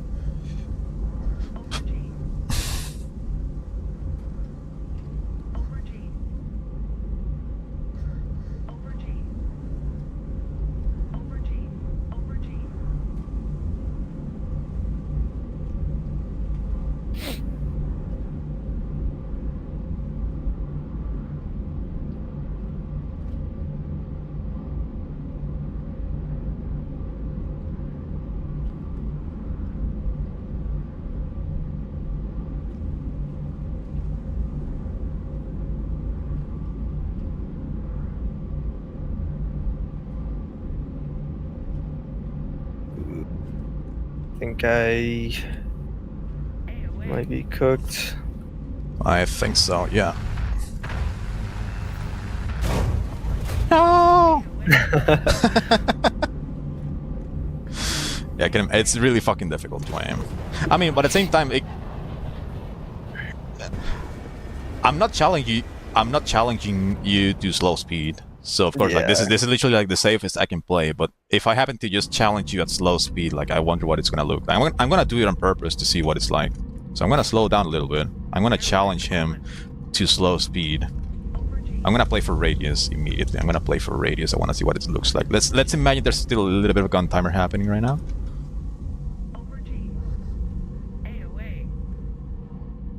Yeah, the fact that the motherfucker is already like pointing his nose at me is just like, oh, that was so fucking close. Bro. Oh my god. I don't know where my bullets are going. I need to use the aimbot fucking gun sight. No, I don't even use the gun sight. It's just way too unreliable for me. Really? I feel like it works. Well, I never really use it. Like, I think a lot of times when I try to use it, it just never fucking does anything for me. I might as well just use my own eyes. I'm gonna challenge him to slow speed again. I'm gonna wait for him to get some positive. Yeah, I'm gonna wait for him to get some positive. I'm gonna wait for you to get some positive momentum, and then I'm gonna try to challenge you. So here, you should have an opportunity for a backflip. There. Oh, exactly that. Yeah, that's kind of the thing I was doing earlier against you in the Rafale. Yeah. If you take a 77 instead of the 73, would that make him unable to mag raid with you as the 30SM2? I mean, I know the 77 is good, but I don't think it's gonna be that good. No, for that. No, it's not. I don't even think a Micah would, honestly. A Micah, maybe. If I'm going like 1,000, maybe. I think if I'm going any slower than that and just I'm gonna keep challenging him into slow speed. So I wanna see what it looks like.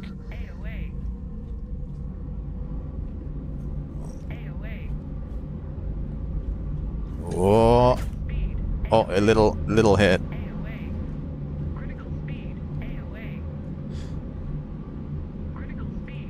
See there, all you have to do is just be really careful and try to aim. But that's the thing, like the way thrust vectoring planes work in War Thunder, like I generally don't think it's, of course it's not realistic, but The SU-30 should have so much fucking lift that it would barely ever be falling over its ass that easily. Like, Yeah. I'm gonna be honest. If they implement trust vectoring into the Raptor this way, everyone would be coping. Like, I don't think these motherfuckers would ever tolerate Gaijin giving the SU-30 treatment to the Raptor. So just for reference, the Raptor is a plane that weighs 20 tons empty. It's a heavy fucking piece of shit. It has a very large wing area, of course, and has very strong engines, but the engines don't make any difference for the actual lift boundary. So, given how heavy that fucking thing is, I don't really know if they're actually gonna give it like massive lift boundary like the Rafale or something like that. Oh fuck. Because the Rafale is a very, very lightweight plane. I think it is even less than 10 tons compared to the Raptor, which weighs 20. And also, who knows what the fuel efficiency on that thing is gonna be like, if you're gonna require to carry way too much fuel in order to stay afloat. But The last 4 times I've shot you have been a crit. yeah. Jesus. Test it out, you'll be surprised. Okay, well, how about we switch? You can take Rafale again. Take the Rafale with Micahs if you want. I'm gonna take 73s and 77-1. I don't think it's gonna change anything. I know the -1 is good, but not that good. Same map, doesn't matter. F-22 only has vertical thrust vectoring, so would help it pull, but I don't think it will have yaw control. I mean, it's Gaijin after all. Every single plane, every single 4th generation fighter in War Thunder basically has thrust vectoring at slow speed. Besides for like the 27SM. Yeah, because it's Russian.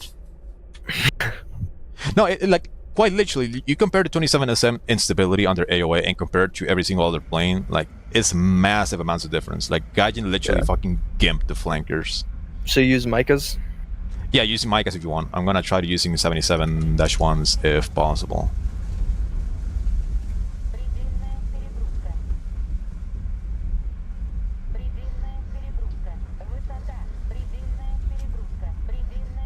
Oh, there's a fucking gun timer happening. I forgot. Oh, the gun timer. Yeah, there's a gun timer. It only happens once, though. Okay. Yeah. So, like, I guess I can pull a fuck ton of lead and fire the missile. But... Oh, that's a fucking 77? no, it didn't. And this is a head-on. Ah, no.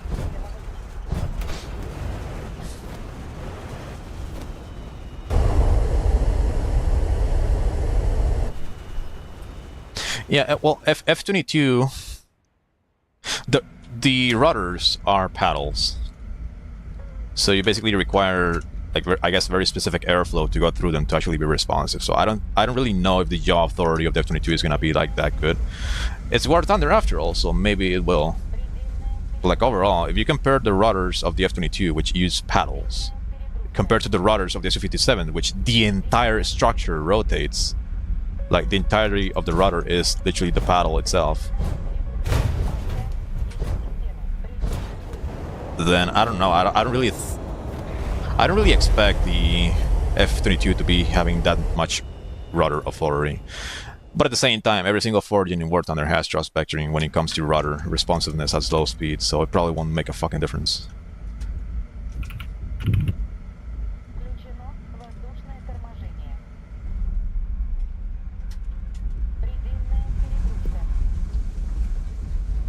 I would definitely love to see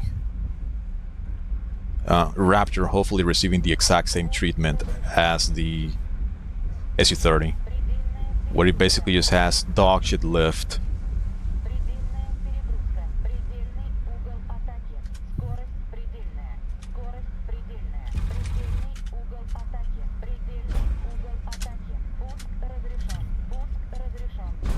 Holy fuck, that bolt. Oh, wow.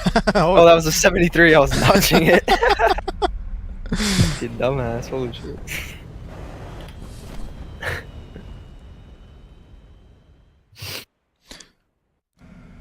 See what I would do if I was a real shitter. I would just fire Micah right after merge. I mean, you can do it. That's I what don't I care. used to do. Yeah, fucking do it. If you merge this tight, yeah, there's no way. Let's do some funny shit, though. Oh, almost got nose on.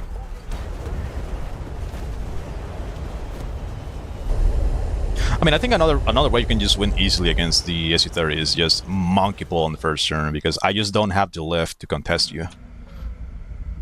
Like Really? I don't know. I don't think that's gonna work. Dude, you pull 16 Gs and you pull them for way longer than me. I'll try. I think it's just. I don't think it's gonna work.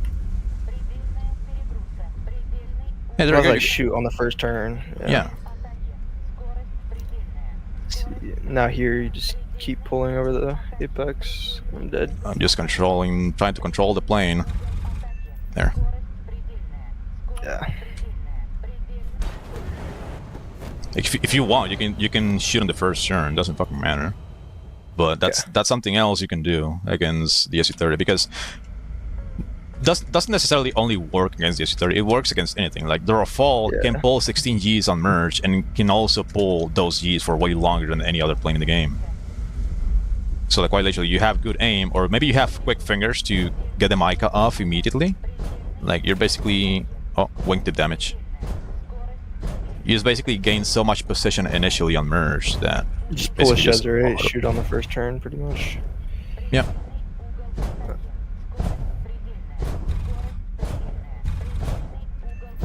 God damn it. But even if I'm trying to monkey pull as much as I can, like trying to maximize my lift without, pulling a fucking Cobra, and you just get the nose on way earlier, because that's exactly what lift is. Like lift is your ability to just change your actual trajectory, not only just point your nose. Pointing your nose is AOA. Changing your trajectory is lift. It's not the same.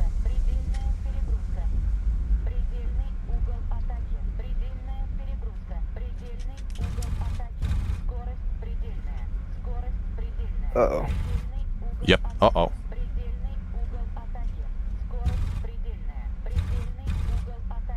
Hello? Flare the guns. Oh, around here. Yep. Michael! Oh! Can't fire. Go, 77! Oh, it missed. Alright. Missiles changes duels a lot just by removing part of autistic dueling shit. Well, I guess they changed the duels, definitely, but 77-1, like, it's not necessarily as threatening. I mean, they're only really changing them because I'm just going radius immediately. Yeah. Let me fly normal. Like, as long as you don't get super slow, I don't really think the Micah is gonna do anything crazy.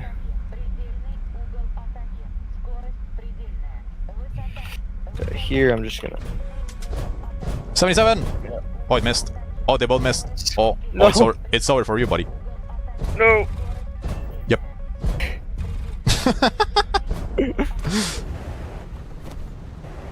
I'm surprised the Micah didn't pull in for that. What the fuck? I think what I do is, because we were so slow and I enable periodic, sometimes it just cannot pick up the Doppler shift to actually track. So like the very moment I see you like get nose on me that quickly, I immediately enable periodics. Oh, I just pulled a fucking Cobra. Okay, well, how about we do this?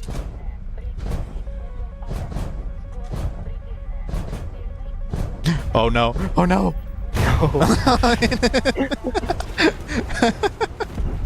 Damn, the fuck 77 actually pulled, bro. I think in the Rafale, if you have quick enough fingers, you can merge with manual. You pull 16 Gs, you get nose on target early.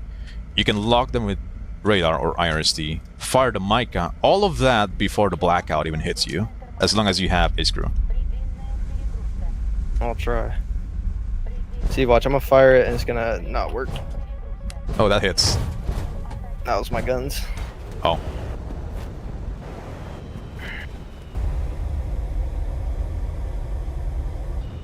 Like, it needs a decent amount of distance, a little bit less than 77, but I mean, you also have to keep in mind that your plane is pulling AOA, so the Micah is not necessarily going to go forward to where you're flying because the AOA. It's going to fire a little bit downwards below the HUD.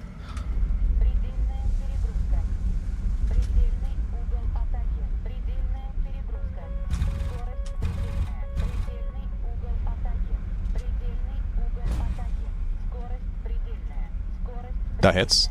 No.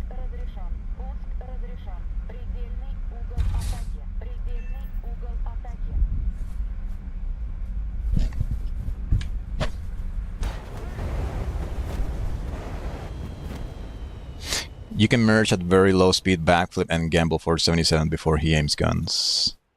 I guess, yeah, I'll try it.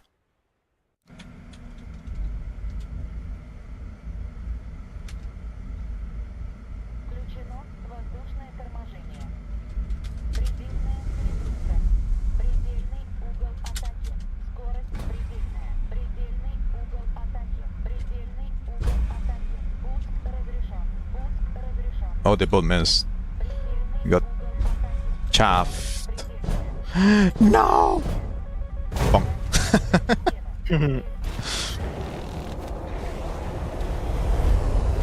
So I guess technically I could lock him on radar and wait for him to go a little bit head on towards me so the missile actually tracks.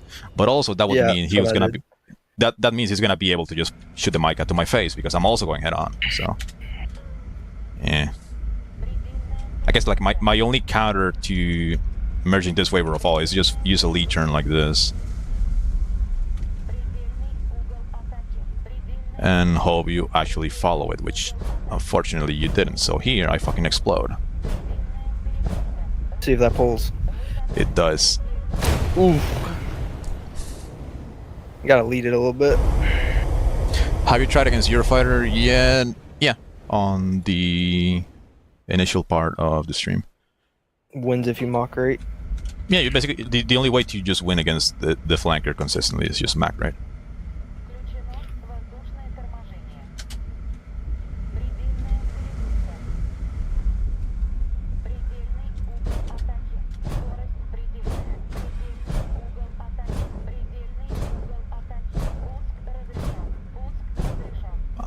I guess it tried to pull momentarily, but not quite. No. And we died.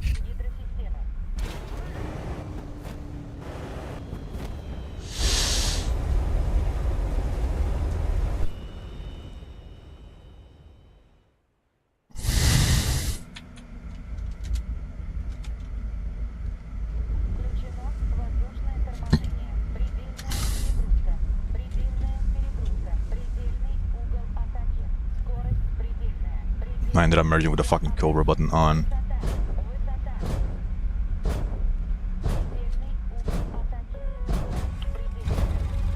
No, don't kill me! Bonk. Not yet. Oh! What passed? Yeah, with missiles, the Rafale can literally just pull 16 Gs, get the nose on first, and still have enough responsiveness on their plane to just keep maneuvering. Yeah, as long as I don't go head on for too long, should be good.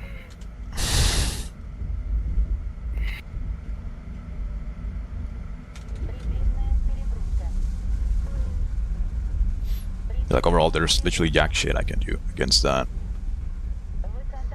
Also, it's not like the 77 has. Uh-oh. No shit. Oh, I'm gonna eat this one. No, never mind. No. Yes. Yeah. Thought it would go.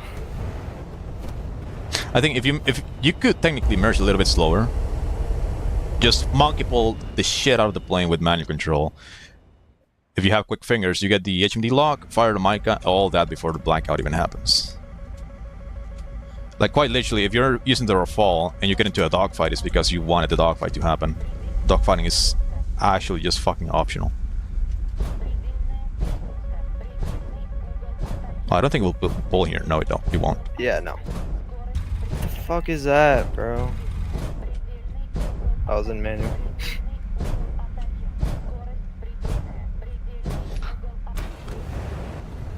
Fucking flanker shenanigans. Right, I'll do a couple more, and I'll take a break.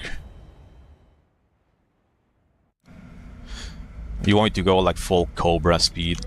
I don't think I have enough room to slow down that much.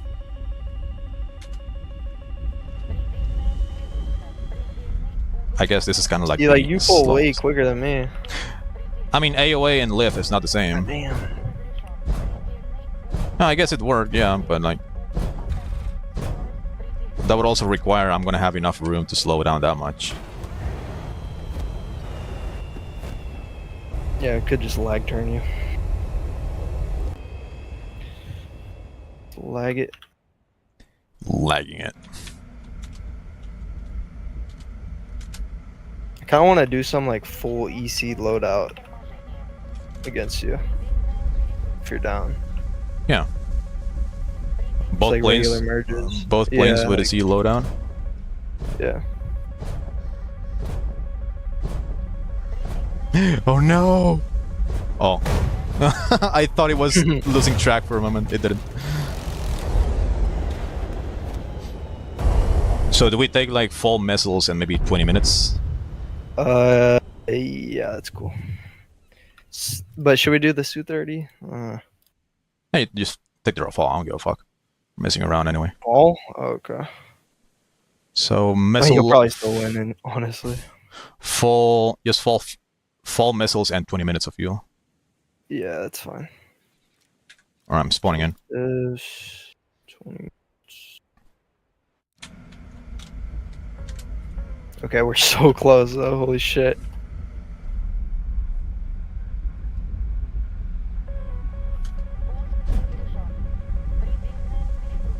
Oh, it misses. Bonk. Yeah, I think we're gonna be too close for this.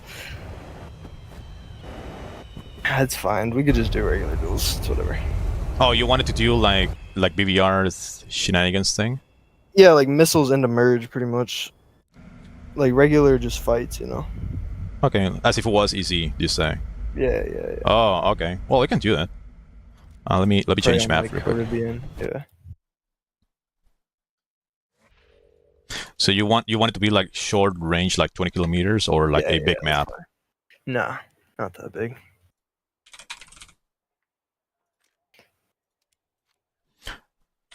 Because if it was like I guess a regular engagement, like I can basically just stay in the notch forever and just fire missiles from inside the notch. And the thing is, the 77-1 can absolutely make the pull.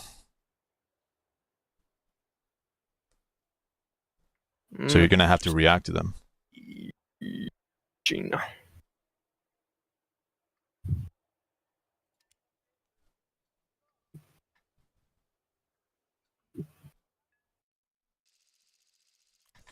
So full missiles, 20 minutes. Yeah, 20 minutes. That's fine. I mean, I guess we could do a BBR map, but I'm gonna be honest, I don't think it's gonna win against DSM2. Like DSM2 is fucking brain dead, easy as fuck to just, I guess, exploit. Like I can literally just notch you perpetually, and there's absolutely nothing you'll be able to do. Is it harder to notch the Aza? It is, yes.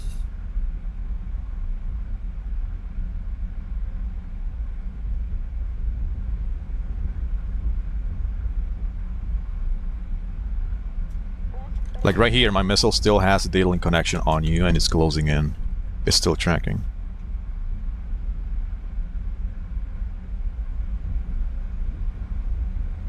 Yeah, my missile is still tracking. It's going head on towards you. You're recommitting into it.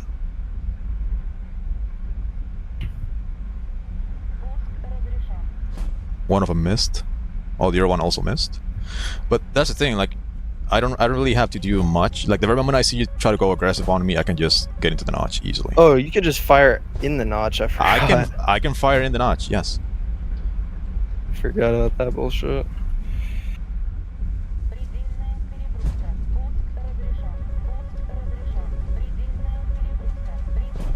Okay, I think I eat this one. Okay, maybe not.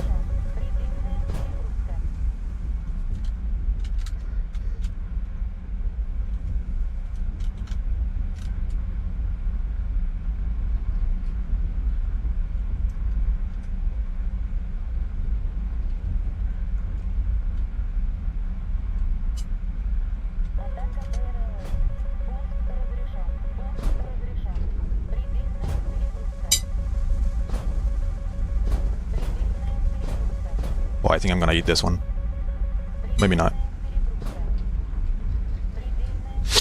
Oh, fuck. God damn, bro. It's like you never even left the notch at all. Nope. Like the very That's moment I some get bullshit. like the very moment I get close enough to you to where I know my missiles are going to have more than enough energy, I can just hard lock you and keep firing broadside. Basically, like using a fucking battleship, you just fire broadside, staying in the notch.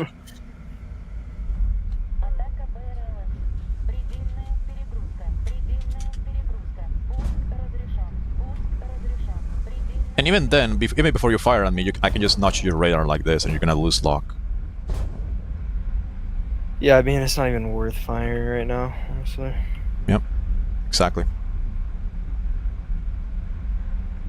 So here, I'm maintaining a data link connection with you, and my missile is still tracking.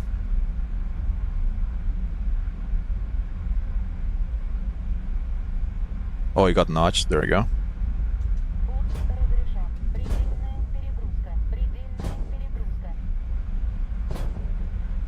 See, I think even if you try to use HMD on me, you're not gonna be able to get a lock. Because I can just fire. Like, I can fire on you right now. I'm gonna fire a second one. And I'm gonna get into the other notch again. So the very moment I see you try to go aggressive on me, I'm just gonna get into the notch, drop chaff, and your HMD is not going to work. Uh-oh, I think I hit this one. Yep.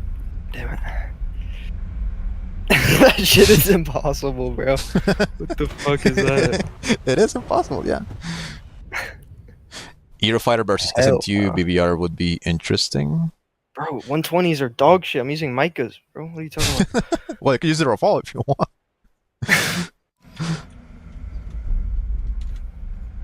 Yeah, this thing is literally this brain net. Like, 120s are gonna be just not even. They're not even gonna come close to you. I mean, the Eurofighter can abuse data link because the radar is so good. So abusing data link is probably the main reason why my missile actually hit you. Because ASA radars are more difficult to notch overall, right? Mm. So that means that I can maintain a data link connection with my missile to make sure it finds you. And sometimes even if the missile gets decoyed by chaff, it will reconnect and will find you again. So the missile can actually like relock over and over and over. See, here I'm having data link connection with you and my missile is gonna hit you. Oh, maybe not, you just notched it. There you go. Or maybe... no, you just flew past. Can't fucking draw my fuel tanks, holy.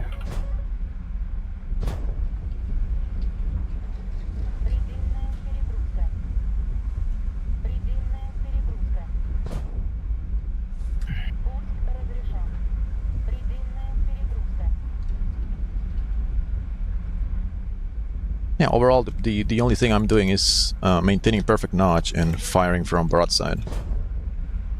And you cannot counter-fire on me.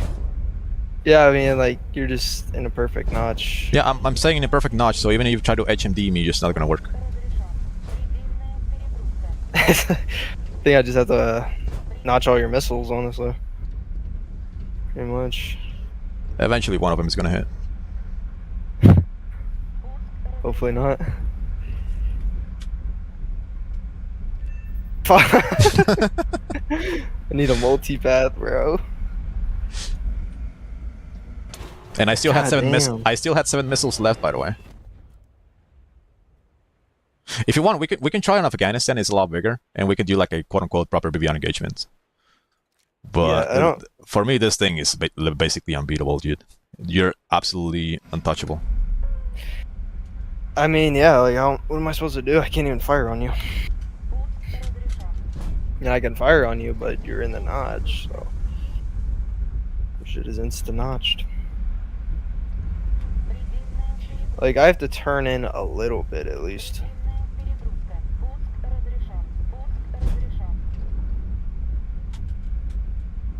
Oh, my missile has data link connection on you. It might hit. No, it flew past you.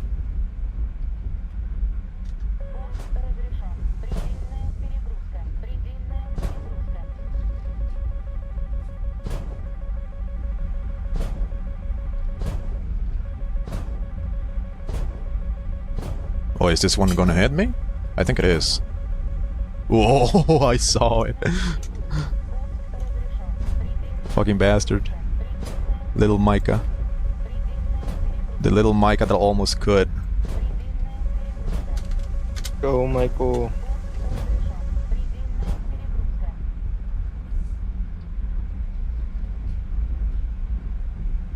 He's firing from the notch.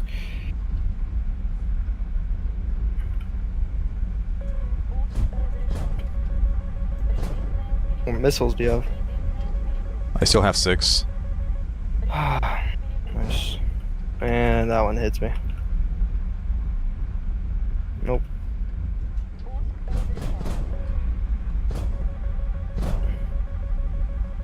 Are you leaving the notch at all? Nope.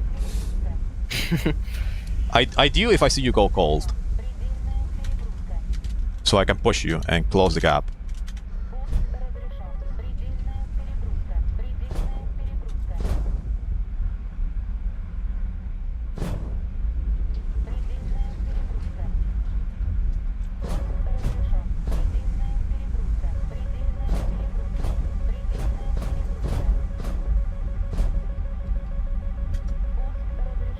I'm out of Micah's.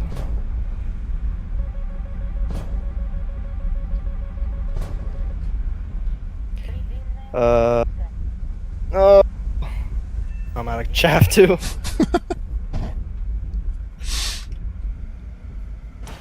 Yeah, SMTU is like this. It's literally auto win button. You just keep firing, and you have more missiles than anything else, and your missiles are better. That literally the Can't best missiles in the imagine game. that's really that fun and easy to go against. No. Genuinely.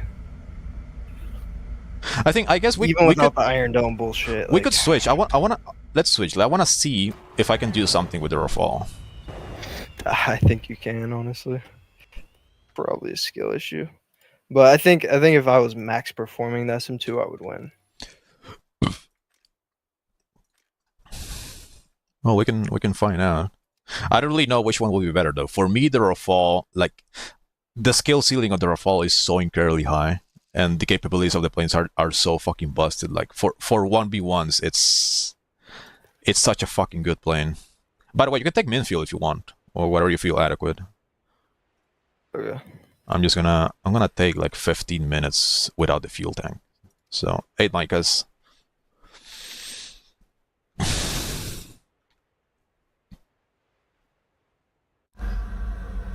I've seen enough. Give Rafale the Micah.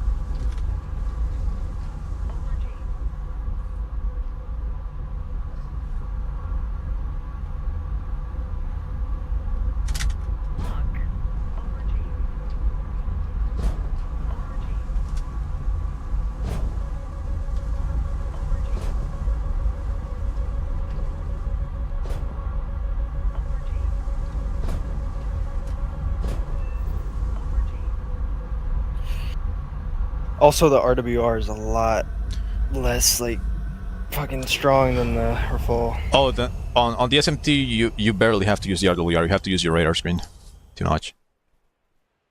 Just Iron Dome your shit. I don't know the shit. You probably won't be able to either, because all you have to do is just stay defensive and just let you get close to me. If you get too close and I slap a Micah to the face, you're cooked. You won't be able to Iron Dome it.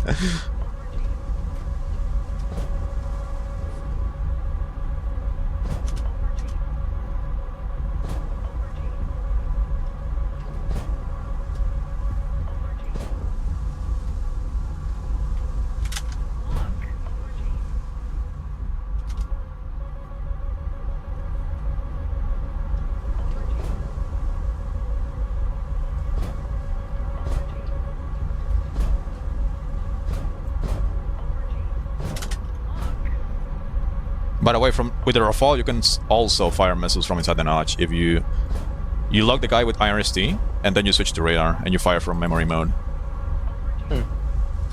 Because the IRST on the Rafale has a gimbal of 90 degrees, which is larger than the gimbal of the radar. So you can lock the target from inside the notch with IRST, then you can switch to radar, and you fire the Mica. Because the Mica has no launch restrictions, just like the 77.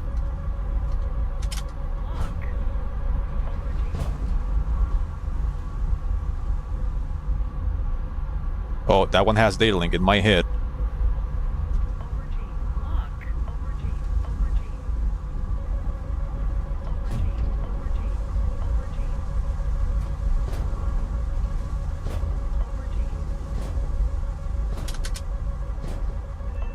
No. Damn. Yeah, I think if there's one plane that can put the SM2 on its place, is the Rafale. I don't think the Eurofighter can, because he has M120s. Yeah, you're just definitely way better at EC than me. Just fucking vertical notch the shit out of it. 20B is still best unless you really want to BVR LARP. I think overall I would still prefer the 120C5s because the extra speed and range is like decent enough. And also I think for the most part in top tier, with the Eurofighter, which is the main M120 slinger that I use in top tier overall, is that you have such a busted fly model that if you want to counterfire, all you have to do is just recommit your nose towards the target a little bit, and you can get back into notching. So you can commit towards the target on purpose to prevent your missile from turning that much, so to say. But still, like, the M120 is just not good whatsoever.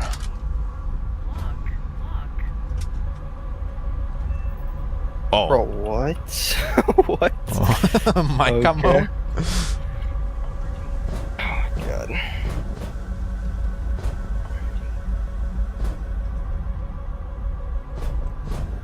Yeah, I remember I went against you in the Rafale, like, probably a year ago, like when I started playing Sim, bro. I think that game you got like 65 kills, and I was like probably 13 of them. I don't think I've gotten that many kills in Rafale. Maybe like 50. It was yeah. like 60, I think. Holy shit. Yeah.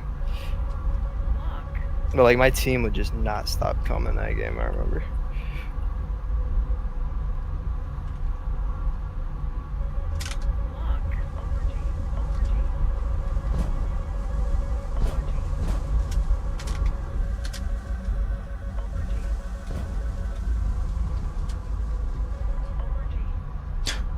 See, there's another piece of mind games you can play. Like here, I'm not counter-firing on purpose because I want you to get closer. And if you get a little bit overconfident, I can just fire from inside the notch like this, right? I don't have to leave my defensive posture, so to say. And if I see you a little bit too busy defending, I'm gonna push you.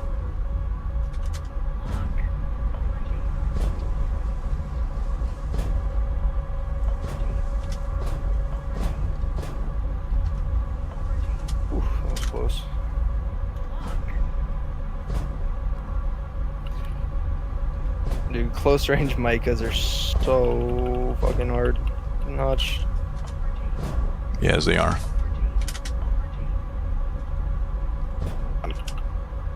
Fucking, why am I in IR, bro? What the fuck is that? Jesus Christ. Oh, captured the airfield. Oh no.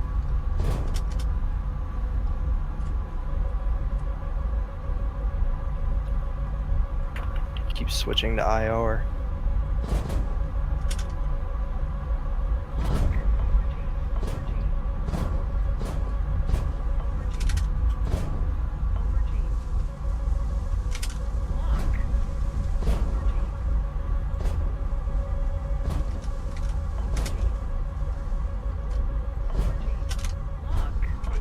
Oh, a lot of missiles. Already? I still have one. I've been spamming my shit. Uh-oh. Yeah, I think... I'm out of chaff, no, fuck. God damn it. It's over. Oh fuck, missile, missile, missile. Ah! Oh, It's my what the fuck? last Is that a hope. 73? The motherfucker is pulling. Hold on. Okay, it missed. Yeah. Jesus, bro.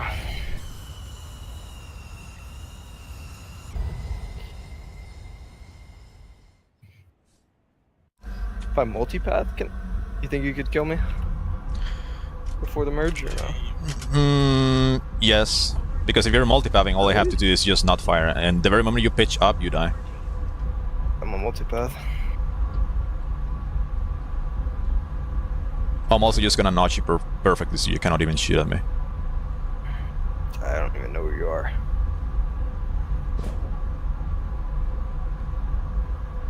I'm so used to just using the HMD. Like with the 27SM, I don't even use the radar. Valid. Yeah, I would say the radar on the 27SM is kind of like a secondary sensor overall. Oh, what the okay. Where are you? I might be like 8 kilometers above you. You gonna jump scare me? Yeah. Not. I don't see you. What the fuck is this?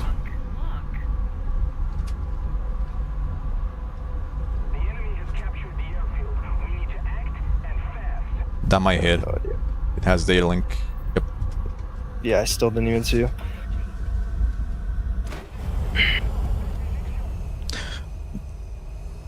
That's really fucking biggest issue of that plane is the fact that you don't. Your RWR is dog shit. It has a massive blind spot, and you don't have moss either. So quite literally, the very moment you take off on that plane, you need to maintain awareness with your radar as much as possible. Like it's I would say it's literally the best radar in the entire game. Like you can spot the entire battlefield with that, and if somebody gets close to you, you have a massive skill issue. Yeah, I just turned it off with muscle memory like a fucking retard.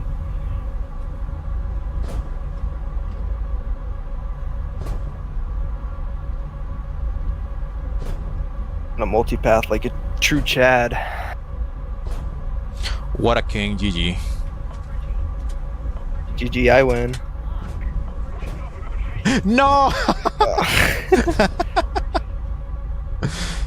So I can just notch you perpetually. It doesn't matter how many missiles you shoot. But the very moment you get close to me, you're kind of gonna be forced to either pitch up, or you just give me your 6 for free and I land on top of you. Yeah. Afghan SMT versus SA Eurofighter BVR LARP. We can do a couple rounds if you want. I'm gonna use the Eurofighter. See how it goes. Okay. I'm gonna change the map. Afghan. This one.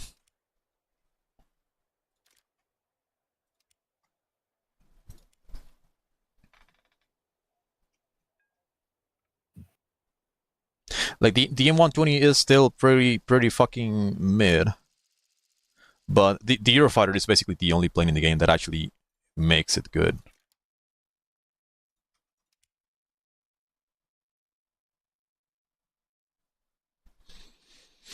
If both pilots are equal skill, SMT wins or draws. There is no way to win that in Eurofighter. In Eurofighter, probably not. I mean, I guess I can just notch all of his missiles, and once he's completely out, I can just force the merge and win. But that's only if. You can side climb a little bit if you want. If you need it. Yeah, I'll just fly at you.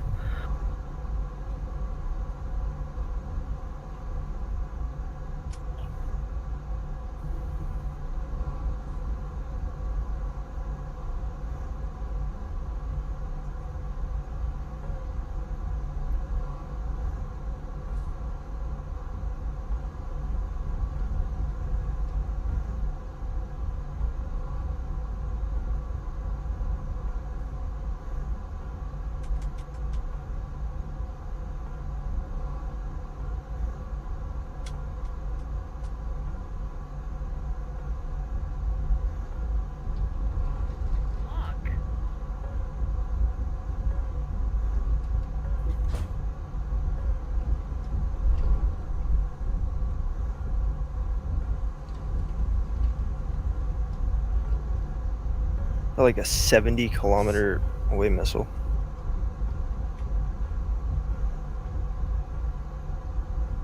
Holy shit.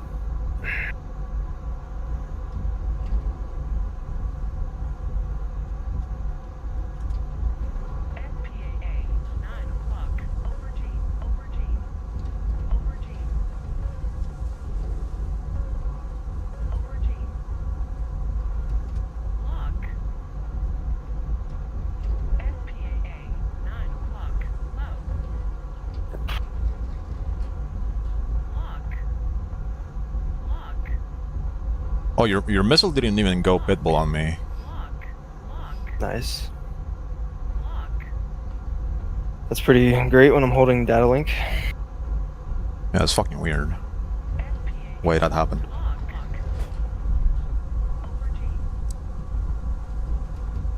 This one should. Yeah, this one. Yeah, I found your missile on radar. This one is going right at me. It's very slow though. Yeah. So far.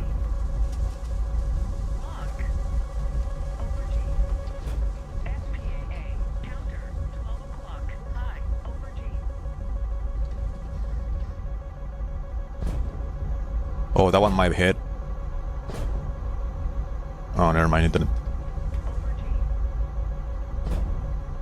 Eurofighter.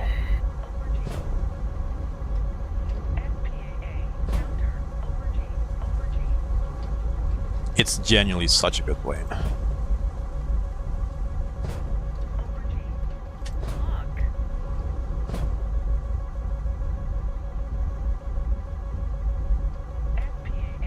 You been playing top tier? God, I can't even walk you on I think fucking rig. I think a couple weeks ago I started playing Eurofighter in top tier a decent bit. Not exactly super enjoyable. I don't doubt it. I mean, Iron Dome wasn't necessarily like insufferably bad or anything like that, but like, the environment is just dog shit. Everyone just sucks ass, dude.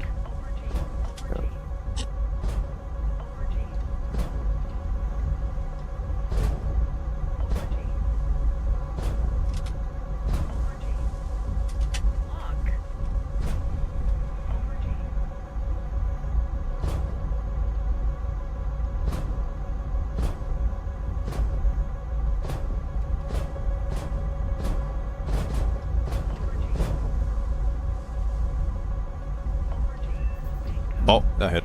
Oh, nice.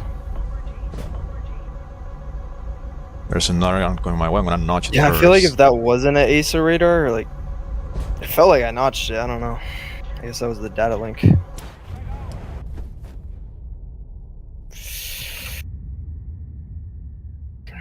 Definitely makes a difference.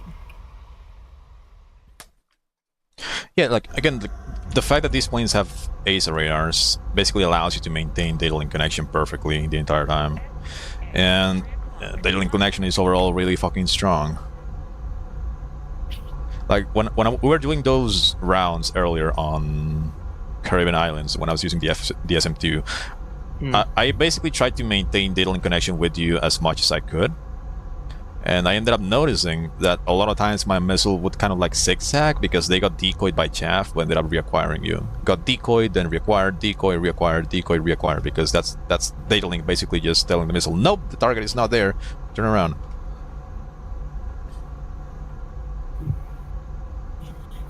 Yeah, and it takes me way longer to notch it. Why do you bother bringing the targeting pod on the Eurofighter when it has internal sight? Because without the targeting pod, you only have slaving in like this cone.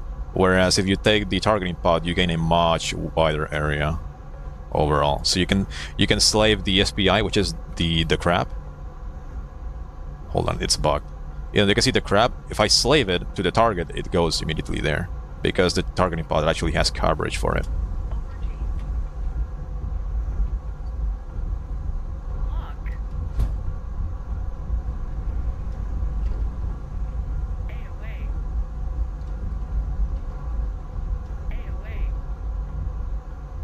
Yeah, overall, the Eurofighter is really fucking good. It generally makes the M120 actually feel good. Really? You basically have a plane that can reach Mach 2, has massive fucking top speed across all altitudes, have an ASA radar, which is arguably the best ASA radar in the entire game because of the gimbal limit, and you pair it with the HMD that has IFF and just displays every single radar contact. Like, this thing is genuinely fucking insane. It is incredibly good.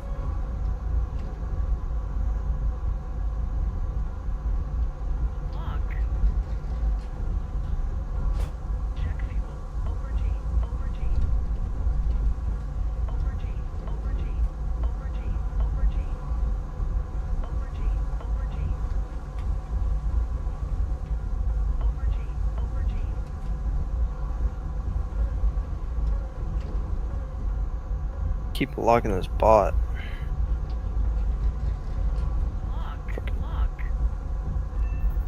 Oof. All right. Jesus. Yeah, Can't notch for shit. Datalink does a lot of heavy lifting. Yeah, I guess I'm just not even used to notching these types of plans, so I haven't played top tier in so long. Same. Well, notching ASA radars is a lot more difficult. Let's do a couple more rounds. Okay. So I think it was like a couple patches ago or something like that, Gaijin actually nerfed all mechanical radars to indirectly make AESAs better. And they also made it so that ASA radars can switch into like balls when the guy is notching, so they can still maintain the log. So like overall, ASA radars are significantly harder to notch than regular ones, like across the board. Which means that maintaining datalink connection is just significantly more reliable. Why do you need that though when you have NCTR and fully modern RWR? Well, I guess on the Eurofighter I don't really need this feature too much, but it's useful because I can just do this, right? So if I happen to be tracking him with IRST, I could just zoom in and see what kind of plane it is, or just see what he's doing and whatnot, scan his serial number if I want. So it's not exactly that I want to see the crab or the SPI, it's that I want to select the targeting pod to see exactly what they are, what they're doing, so on and so on.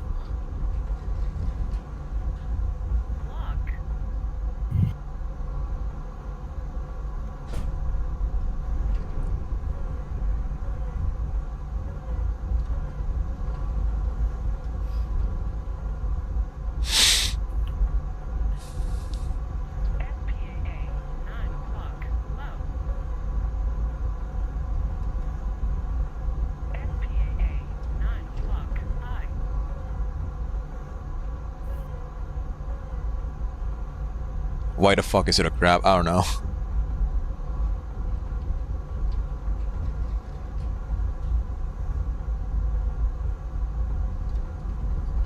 Maybe they thought it was cute, that's it.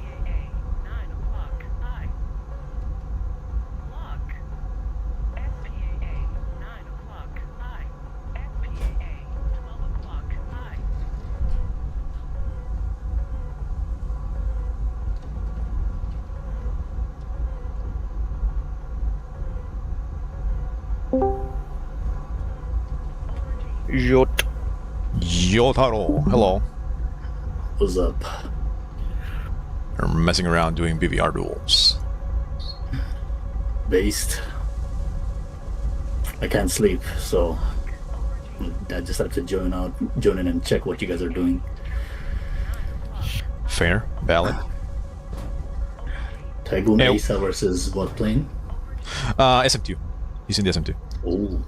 We were doing like guns duels earlier.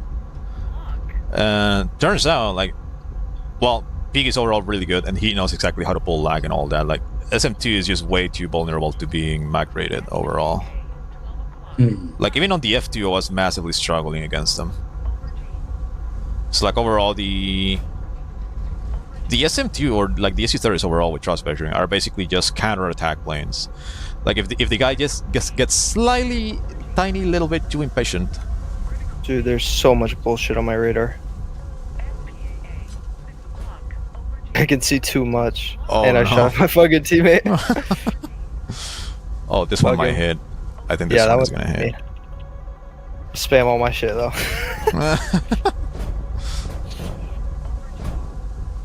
Sequent. God, bro. Too good, dude. If I actually went against you, I'd probably just multipath. Cope. Multipath and cope.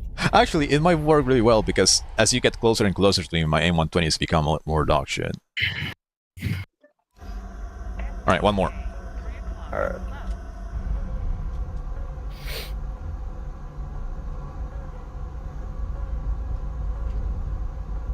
Yeah, overall, I just fucking love the Eurofighter.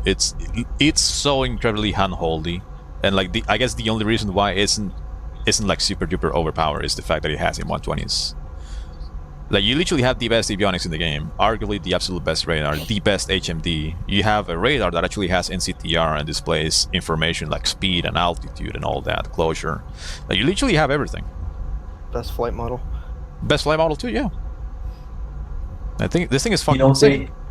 you know what they need to add to the Eurofighter, and then they need to give it the R27ER. Imagine. I mean, 120 plus ER. That shit would just be some diabolical shit. And imagine they just send Eurofighters into Ukraine and these motherfuckers just manage to strap ERs into it. That would be crazy. I don't know, something stupid like, hey, we'll strap ERs to to hell for drone interception or some bullshit like that. And then bam, comes to War Thunder with 27 ERs. Imagine. And a radar is also like almost impossible to notch, literally.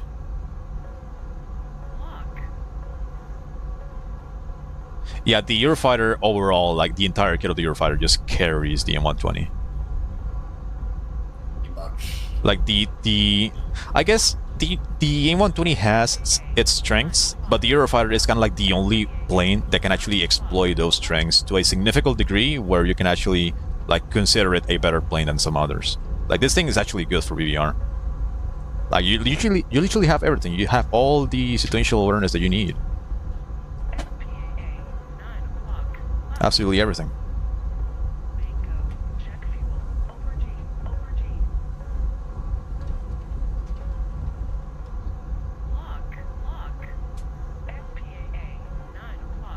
Thank God.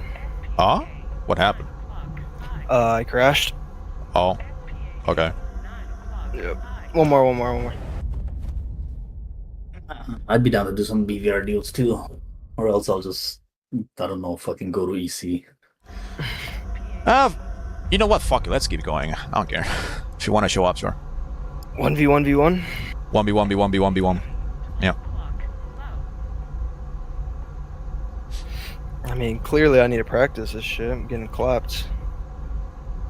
I think SM2 should win against Eurofighter, technically. Yeah, it should. I guess it really true. Yeah. I guess it depends. Sometimes you make a little mistake and that costs you. Sometimes I make a mistake that's cost me. But I think you're not really firing missiles at me. You could be putting a little bit more pressure. Yeah, I would say give him some long 77s to think about. But also, like, my plane can climb way higher and way faster than his. So my missiles, like right off the bat, are gonna be a lot more dangerous than his. True. So like, I actually have the ability to put even more pressure on him than he can put pressure on me. Yeah, but the thing with the Su-30SM2 is that its whole schmuck thing is that it just sits in a fucking permanent beam. Right, that's its whole thing. That it's like sits in a permanent beam, and if you try to push it, you just get all these off-board 77-1s. That's supposed to be its thing.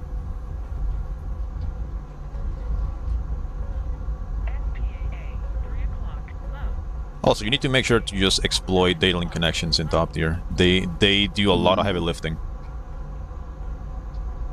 Yeah. Well, I mean, last time I tried to launch on you, dude, there was like 5 teammates right next to you, and I had to like fucking search for you within the pile of teammates. Like, holy shit. Sometimes the radar is just too good. You see everything. Yeah, that's Picking up fucking valid. leaves.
How many missiles does the Eurofighter have? 8. 10 in total, but 8 are Fox 3s.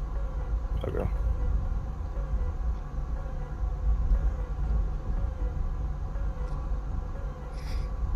I would honestly say you should like give the Eurofighter some long missiles because like you have 12 missiles. Like you don't give a fuck about missile count. Like you might as well just give him long True, ones, even but if he's they're just- shit ones. Yeah.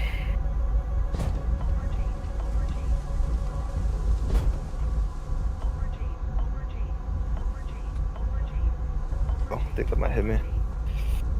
No. Almost.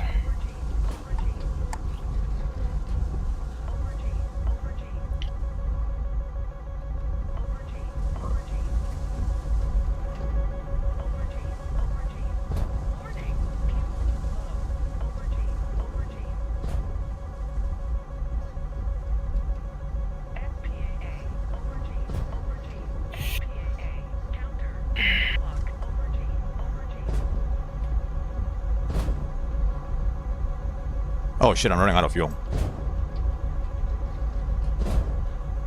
I was gonna say, like, bro was just planning to be perpetually in burner or some shit.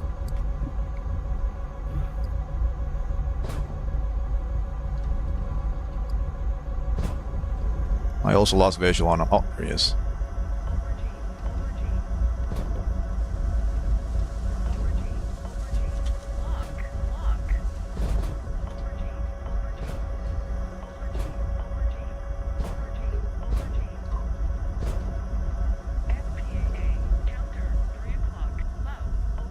Only have 13 chaff. Damn, I have 300 still.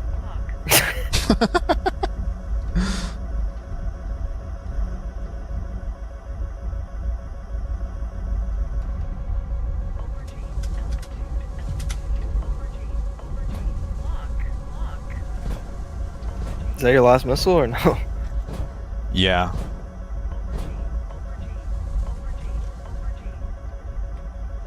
I'm also like literally running on I'm out of fumes right chaff. now.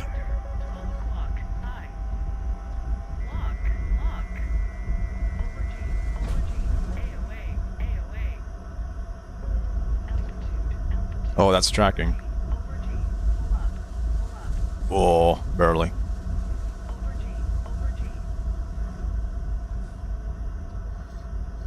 Oh, I have 3 seconds of fuel. This is my only chance. Oh no. Cobra! No! Oh, they all missed. Go, my No. 9M. Use the guns instead. Out of fuel. Yeah. What about the Golden Eagle in this case? Holy fuck, that Golden Eagle is beyond fucking dog shit. Bro, Golden Eagle is like, The golden shower. I guess you can Iron Dome with the Golden Eagle. That's about it, really. Yeah, it's literally the only thing you can do. You want an invite? Yeah. Sure. Like, at least with the F-18E, you can make the case, like, okay, it has a decent FM, you can turn in, notch to merge, or, you know, do something. The Golden Eagle, you just suck dick. Like, you just gargle piss, and that's all you do. How are we gonna do this? 2v1? I don't know how we're gonna do this. I mean, whoever dies gives the room to the other guy. Okay. Okay. So I guess one guy will have to, like, go back, switch teams. Yeah, that's fine. I mean, if not, you can just duel with him. I don't know if I'm gonna be on for too long. Wanna go eat? Wanna go eat food?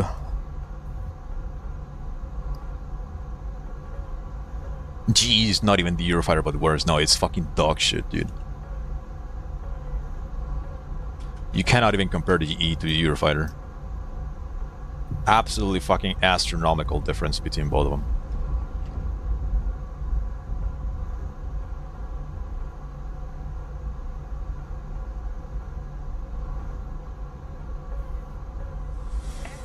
Jot, you might want to be on my side. I don't really know if I'm gonna kill him.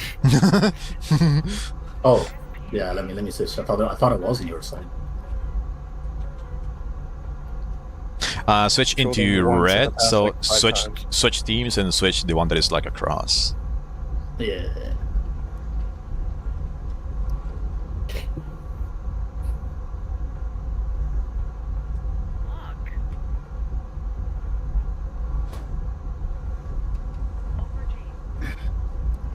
I only have regular Sam, but it should be good practice regardless.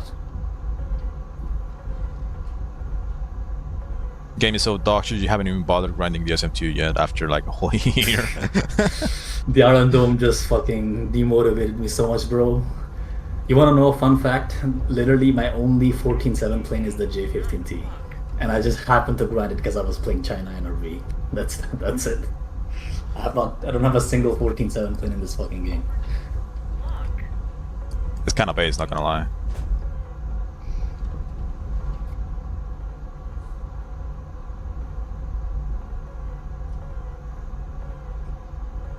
Honestly took a little bit more chaff. How much chaff are you taking? I normally take 60 something and then 33 flares, so Sounds about right. But you can probably, for 1v1s, I guess you can take like 20-76 or something. Split. 76 chaff, 20 flares or some shit. yeah.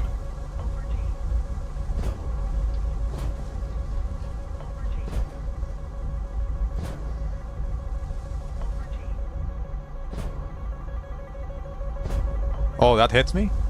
Never mind, almost. So like here, I'm already significantly pinned down. And this is where the M120 becomes actual turbo dog shit. Yeah.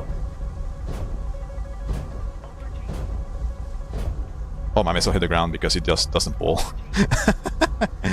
Classic. Why am I hitting a Cobra? What the fuck? Oh, we have Uh-oh. AoE button enabled by accident. Yeah, I did. Bro is panicking, That's that's why. Oh, I'm gonna eat shit. Nah, I'm chilling, I think. Oh, okay. Just eat that. Pull, motherfucker. Wow, I didn't pull it. Got deceived by Russian technology. Being That dog one's shit. pulling, but I'm dead. I'm so fucking slow. I'm multipathing your shit. Wow, what a fucking coward. Fuck you. Fuck you, multipathing.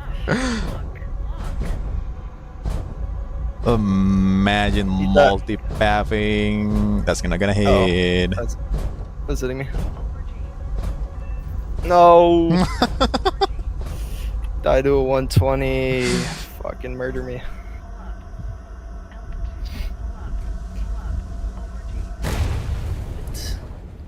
That's me. Let me have at it.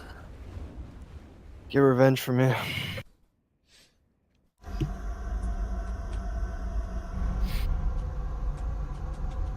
Yeah, man, the Golden Eagle is fucking beyond dog shit. Should barely even be considered a plane.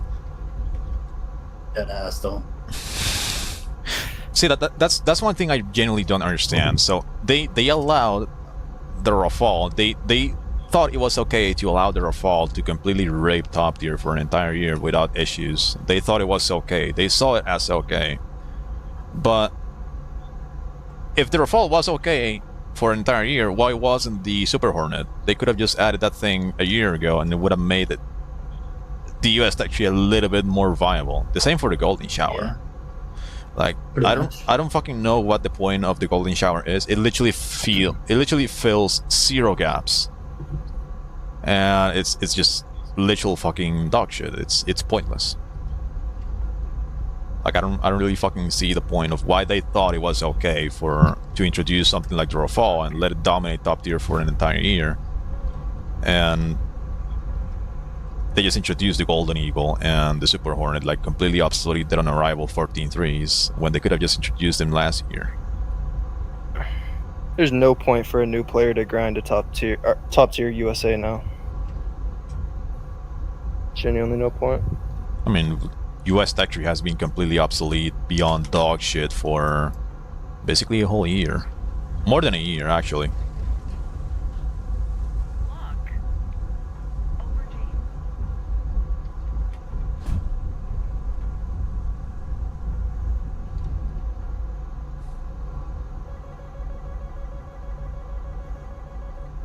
Do the 120Cs pull less than the Bs or no?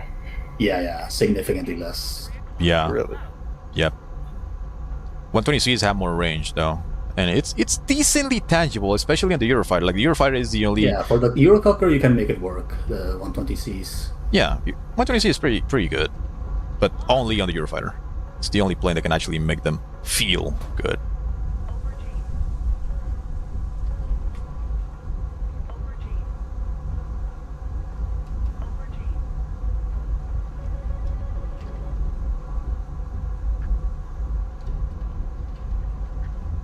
Kind of seems like your missiles are failing to go pitbull correctly on me. I don't know.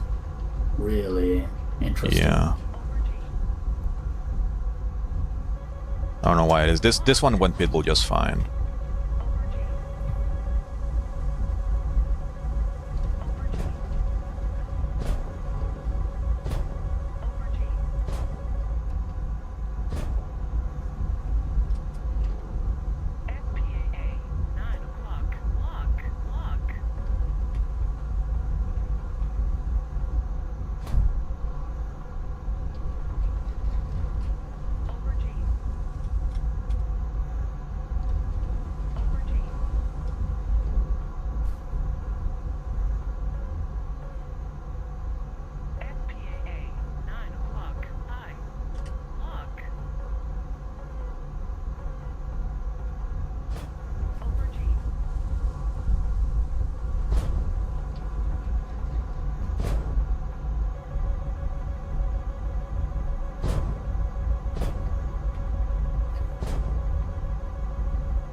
Oh, was a bit too generous on my, or a bit too lax on my chaff usage.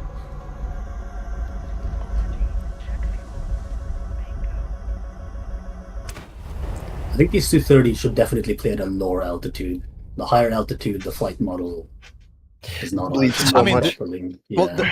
I think I guess the high altitude performance is not necessarily the issue. Is the matchup that, well, I have the ability to be more oppressive while maintaining my altitude. That kind of just puts pressure on you, just getting lower and lower and lower. Yeah. It's just I think it's just a matter of me being capable of putting more kinematic pressure on you. That just kind of forces you into going down and down and maneuvering more and more. Yeah. Also, me having since I'm an SM1, I have to like turn in to actually shoot. That's true. The SM2, you can, Yeah, that's true. Beam. I feel like a lot of these situations, the extra 10 degrees of the Italian or British Eurofighter would help a lot for keeping data link on his plane while notching his missiles. That's kind of not really necessary, because if you do a spiral or like a corkscrew, you see me doing a corkscrew towards him, I can just easily make his missiles drift into my notch, and I don't really ever lose track of them. So that would only apply if they fire on you and then you get into the notch, you just flying in a straight line, then sure. But since I'm doing a corkscrew, the enemy missile has to maneuver and it kind of lags behind, and it automatically ends up drifting into the notch. So it's kind of, I guess it's a similar thing you can do on planes like the MiG-29 SMT, the J-10 and all that. You can basically do perpetual loops against them and maintain your hard lock on them. And that looping is going to force the enemy missile into kind of maneuvering and drifting into the notch. So even though the radar gimbal doesn't cover the notch exactly, the enemy missile ends up drifting in the notch regardless, so you can still maintain the lock on them. Is this... okay, this is peak.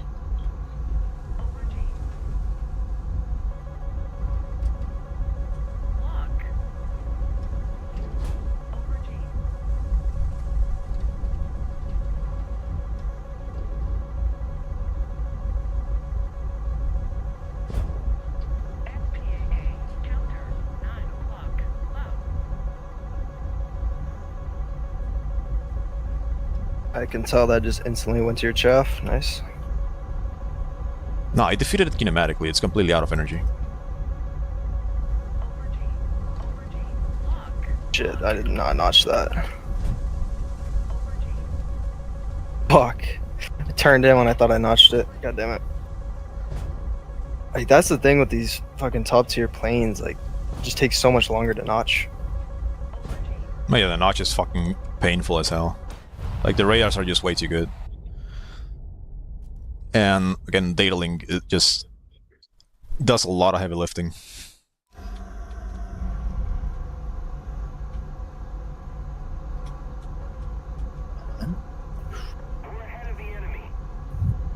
Like right there, the entire duration of the engagement, I'm basically doing like a perpetual corkscrew towards him, and I'm still going like Mach 1.5. So maintaining that corkscrew at Mach 1.5 just forces the enemy missile into leading a fuck ton. So literally, that first missile I think had a decent amount of energy for a very long time, and the closer it started getting to me, the more and more energy started bleeding. Like there was a point where I literally just flew past the missile, and it was never gonna be able to pull into me. Yeah, Typhoon kinematics definitely allow for that kind of shit. Oh yeah, this thing is even the F-15E can do it. The only problem with the 15E is just the radar is glorp. Yeah, It's good, but glorp. Mechanical radars are glorp for the kind of thing we're doing. yeah. Like the disparity between AESA and mechanical, not only for situational awareness and the little fancy features they have, but also just like the tracking reliability on hard locks and TWS is just like massively different. Yeah.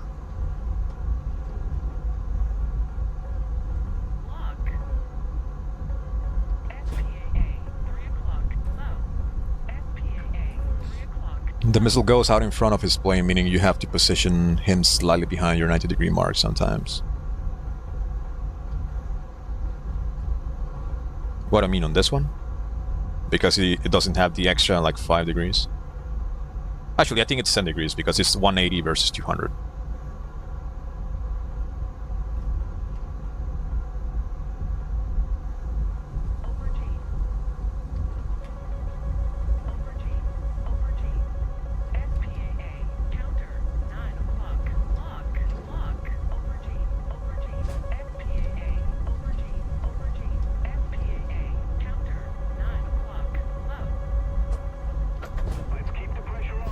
Oh, I fucking disrespected the missile too hard. Yep. It feels like you notch them, and then they just smack you in the ass. I didn't even notch it. I was just cranking through it, and I turned in too early, basically. Should have respected the 120 from the Eurofighter more. Yeah, dude. Like again, like the 120C5 from the Eurofighter is like it has some serious legs. Yeah. Oh, okay. Those two messages were sent together. Yeah, fair enough.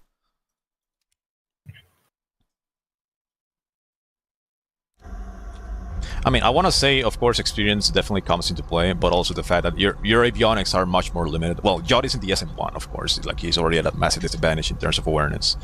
But like on the SM2, you can just use the radar to compensate for basically for the lack of RWR.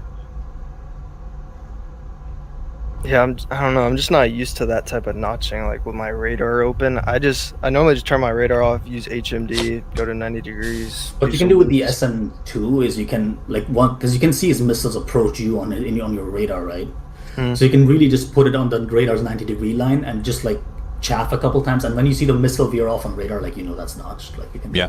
All right. So if you take a look at the radar screen of the SM2, you will see that it has a bunch of like vertical lines and little grids. So the space between those vertical lines indicates 15 degrees of radar gimbal. So if you go all the way to the right and you subtract 2 grids, that means that vertical line in there is perfect, the perfect notch, so to say.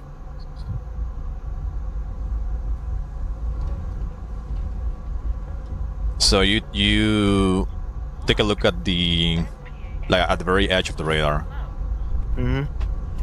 And you will see there you can just subtract 2 of those little grids, and that means you are subtracting 30 degrees of gimbal, and that basically means you will be perfectly in the notch, because the gimbal limit of the SM2 is plus minus 120.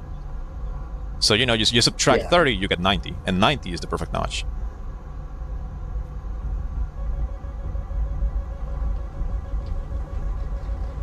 Oh, I ended up losing on radar. Oh, there you are.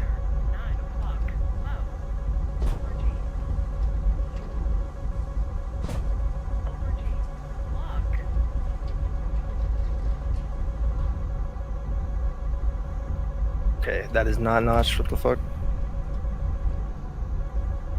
Yeah, I see a bit. I have visual on the missile. Look. That was very That's- close. I mean, I guess it's kind of a gamble, but I was also confident because the missile was completely off energy. Like, I literally just outpulled it. Yeah.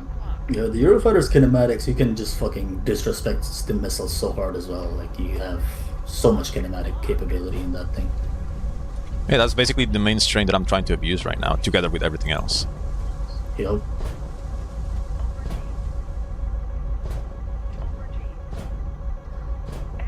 Yeah, I think it's just a case of the plane is so good that it can, like, fucking compensate for the shitty missiles that it's carrying. It's the only plane that can actually squeeze the full potential of the advantage that the M120 is supposed to have. Yeah. Basically what US planes wish they were. Quite literally, the fucking Eurofighter rendered every single American plane completely obsolete. Is this him? It is.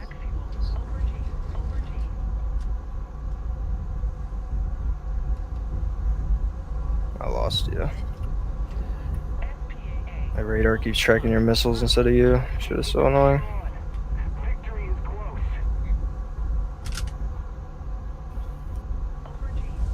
Where the fuck are you?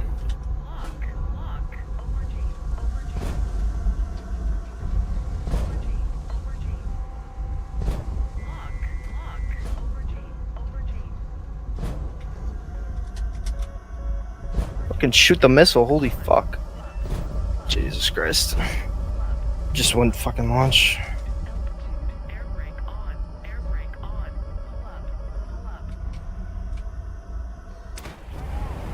We might need a 2v1 him. Jump him. If it was like 2 Eurofighters versus 1 SM2, I guess maybe because of the missile. I think you would. I think you Yeah. could take that. Fuck, no way I'm late for TVC duels. Yeah, we already played those. Like an hour ago. I feel like TVC duels are only fun for the person who has the TVC.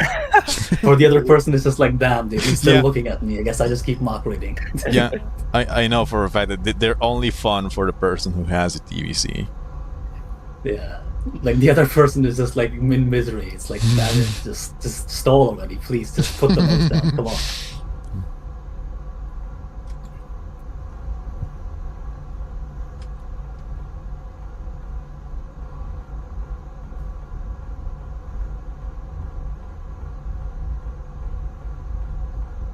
I have a question. Does your radar do anything weird if I drop chaff like this? So right now it's not doing anything weird, but that's because I had you on the narrowest band. Oh, But okay. what it was doing last time, it was constantly losing you and lost you again. Every time you maneuver, it loses you. And I think that's why my missiles probably weren't going pitbull, because I was probably like firing on erroneous contacts and shit. Yeah, that's And fucking not weird actually- shit that happens to radar. I don't know why. I don't know why it happens, but I know exactly what you're talking about. I know exactly what you're talking about. Yeah. Like, I could basically be flying head on towards you and you just lose the data link collection for no fucking reason. Like, I genuinely don't understand like why. just now, I just lost data link connection just now. For no reason. Like, and all he did was just maneuver, like he didn't even notch. Which is weird, because, you know, PISA radar on the narrowest band, casually losing data link connection like that. Alright, hold on. Do you have data link connection now? On the second missile, yeah. The first missile, it's lost. What if I do this? Well, I have to notch your missile first. Oh, okay, never mind.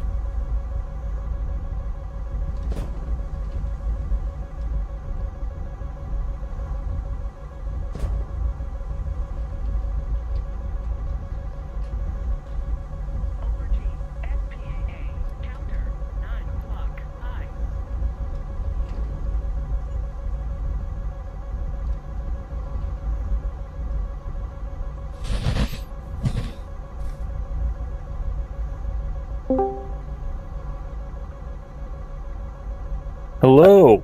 Hello. G-spot. How you guys doing? We are doing just fine. We are dueling and shooting missiles at each other like fucking top tier retards. I saw Yes. that. I'm down to be a top tier retard. You got a private lobby going?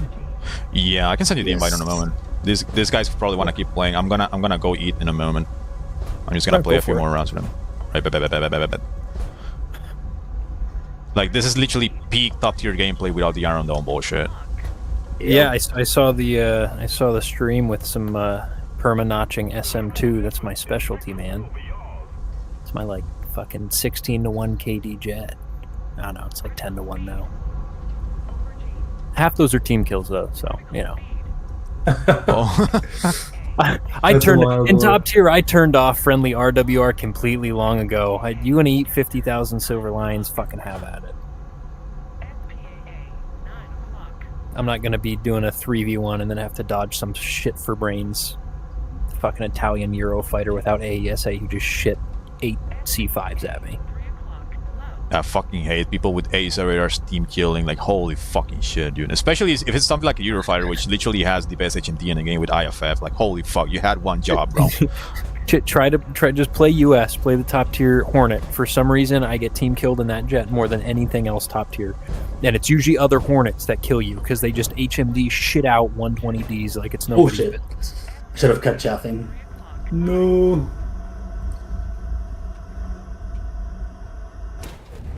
Yeah, I think overall Eurofighter definitely cooks.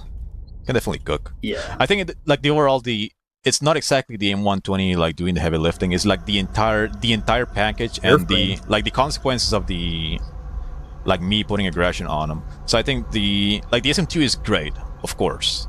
It's a fucking spaceship, but compared to the Eurofighter, not really.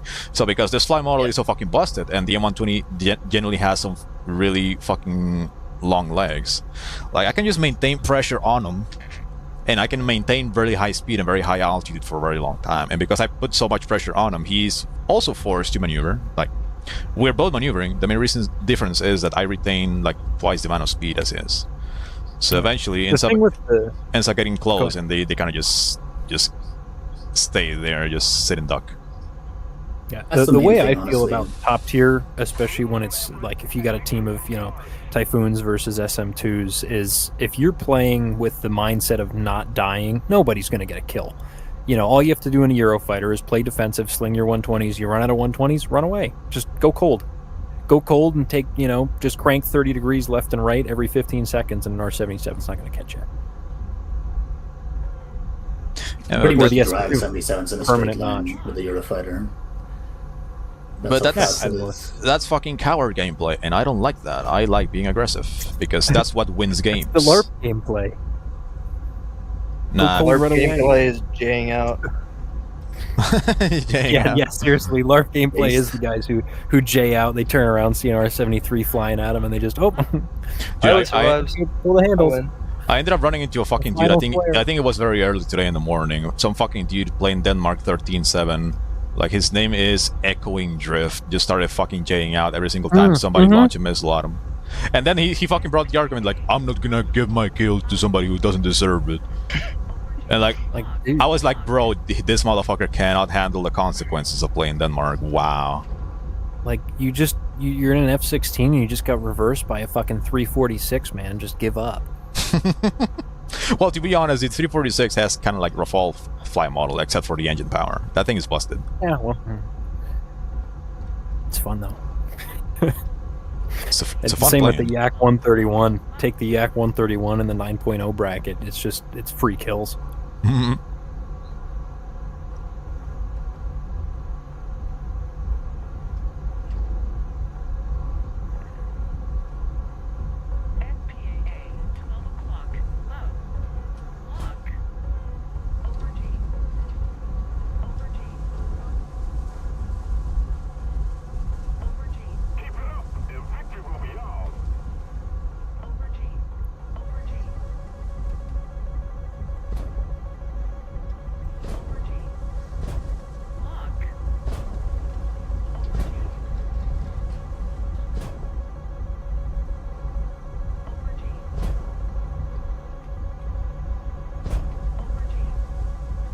How many missiles you got?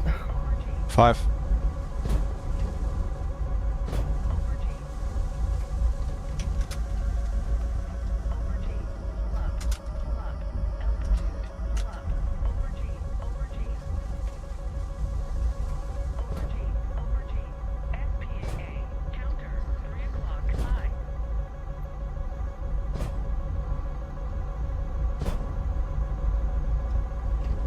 What's your private group password for your lobby?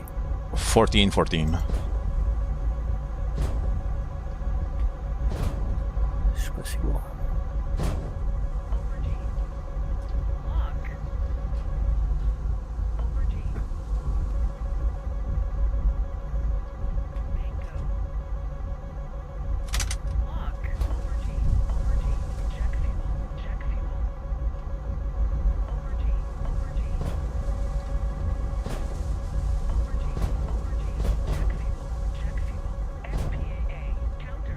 Which team has 2 players right now? Me and Peak. Red. Are cool. Red. It's red. Oh, I'll take a Typhoon out.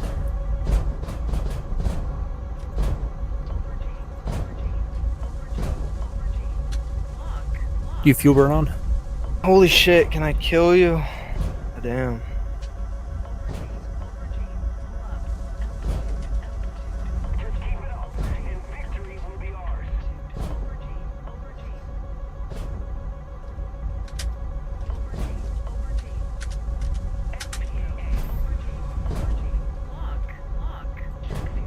Why am I an automatic? Fuck is that? Yeah, I'm dead. Not yet. Oh, somehow. Get the fuck.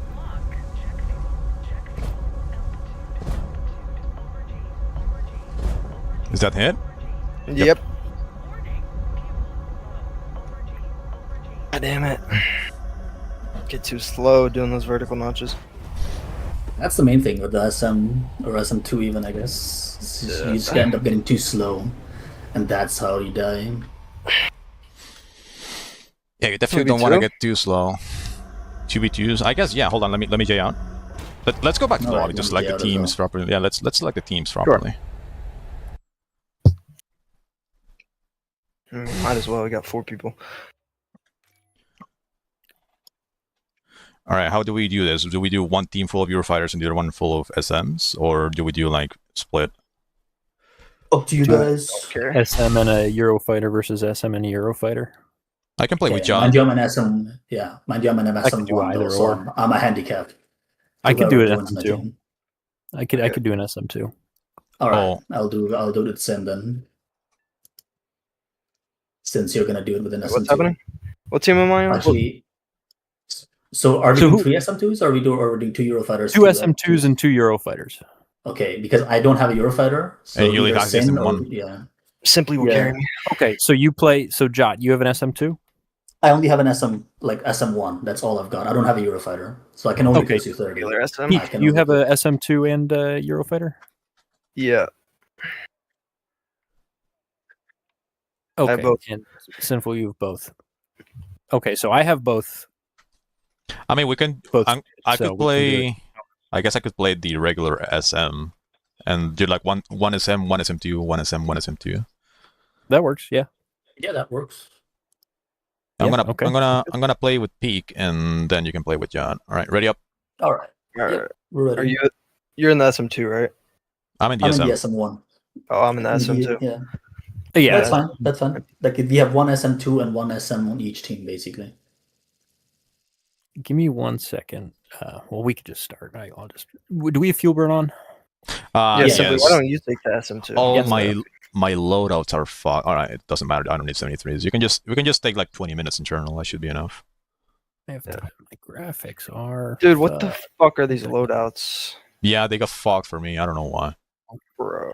Missing missiles. Yep. You want to just restart it? Nah, fuck it. We ball. Yeah, it's fine. Okay. It's fine. All right, I'm in. All right, I'm in. All right, Peak is gonna have to carry me here. I don't remember how to play this plane. Just win. Bro just like 8-3'd me, wants me to carry him.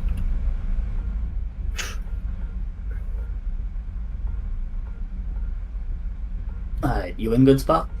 Yep, I'm in. I'm in. Should we do any tactics? Any tactics? Yeah, I it's mean, top we tier can tactics. do- It's, stay in a permanent notch and launch on the bad guys. Oh, I thought we were doing Iron Doming. Unfortunately. That's my plan. We all burn each other's 77-1s, and then we go at each other with 73s and thrust vectoring. I hope you brought flares. I have one flare. I hope that's enough. That's enough. One flame. One flare in a dream.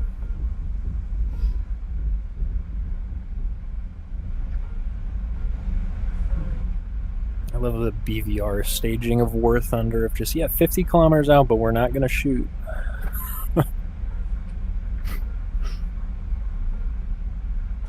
Damn, this thing is like way slower. Holy shit. So slow. Yeah. In the Euro, Such a pig.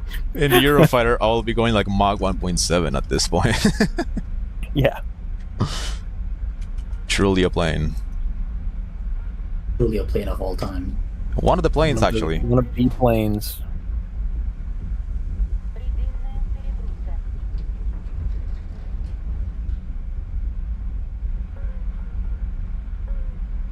How many missiles you got, Simply? 12. Damn. Well, how many radar, I mean? Yeah, 12. What? You can take 12? Yeah, it's Yeah, some can fucking take 12. 30 SM. I didn't even know that. I'm over here with 7. Huh? You're firing all of them already that quickly? Damn. No, I fired 1. Then why the fuck do you have 7? Because my missiles are fucked up. That's what I was saying. Ah, I just took a fucking stock loadout. Just a missile load. Yeah, like all my loadouts were just missing missiles.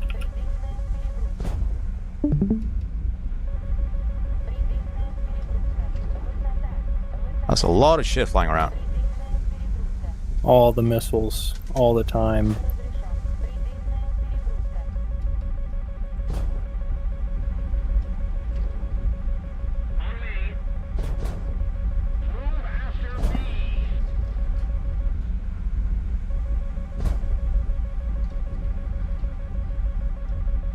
Uh-oh.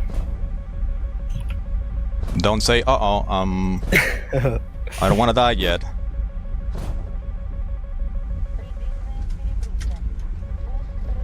Oh fuck. That's just a missile. That's the missile. I almost locked the missile. I don't know about almost. The classic iron doming Gotta strat. do Where the fuck did I just launch on? Genuinely. It's a Oh, good I thought question, man. Oh, And he oh said, no, I died. Simply will win. I believe. Out I data believe- link. Right. First, you have to find each other first. Yeah, I know. As soon as we both split separate directions and I lost both radar contacts, I was like, oh shit. Yeah, it's probably not the smartest move on our part. yeah, no idea where peak was. Like if I was able to see Somewhere the around, like, splash E6. side. I mean, you Around couldn't. there, I Well, think. alright. Yeah, Sinful, that last missile, I turned work hot on to that. turn and go to the other side because I saw it track you and then you turned last second. I think you I'm notched just that. gonna, Yeah, I'm you gonna know- tell you where I am. Otherwise, No. we're just gonna sit there funding each other for ages. I can tell you a square. Simply, you see him, right? No. Top right, top right. Up, up, up, up, up. To the right. Oh. Well, I have my own AWACS. Look at that. Bro's actually giving me his own, giving me directions. Well, It's wild. He is expectating Where- me. Go on, bro. You're going up against your own teammate, bro. And That's crazy. I still have 7 missiles though. So I guess I could have spammed more, but there's no need. Alright, hold on, don't spawn yet. Just ready up. And just make sure to select, you can select the default loadout with 77s, like you're not gonna use the 73s. I wonder if you take the SM2, I swap teams, can you 1v3 us? I don't think so, I'm not gonna have enough missiles. I don't know. Alright, spawn in, go. Alright.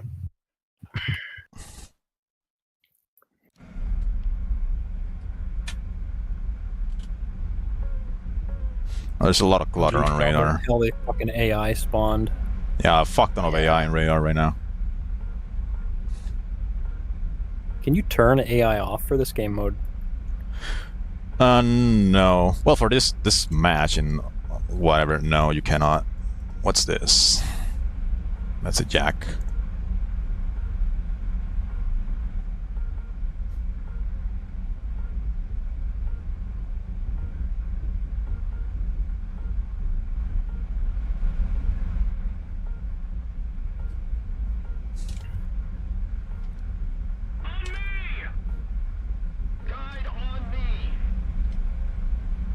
All right.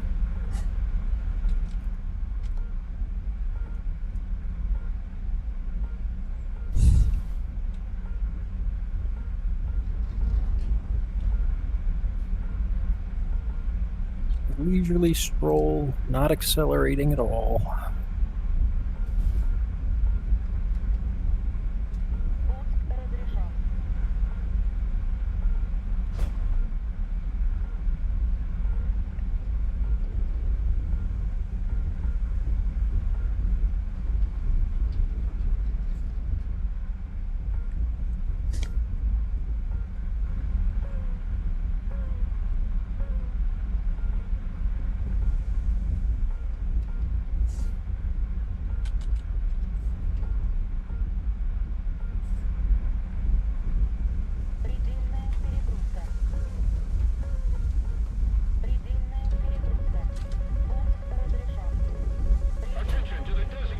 Is that an R27R ER that you just launched? What was that?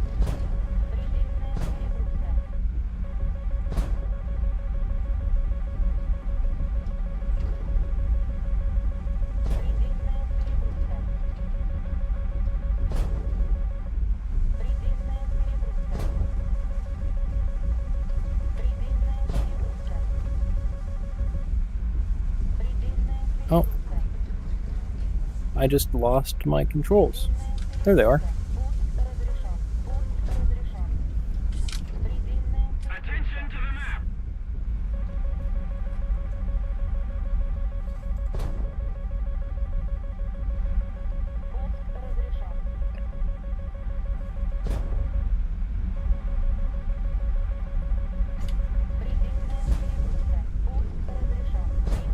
Ping yourself, Peek. Oh, what the fuck? Oh, okay, you're like all the way there. Mm-hmm.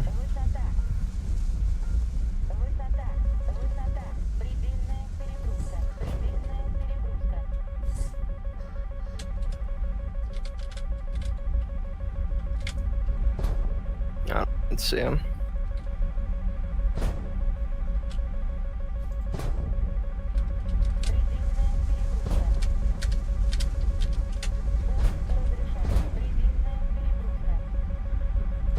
Fuck, I'm getting double launched on.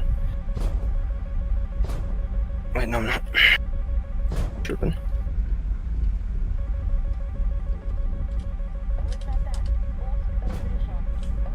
I have so much shit on my radar, I don't even know where my friendly is anymore.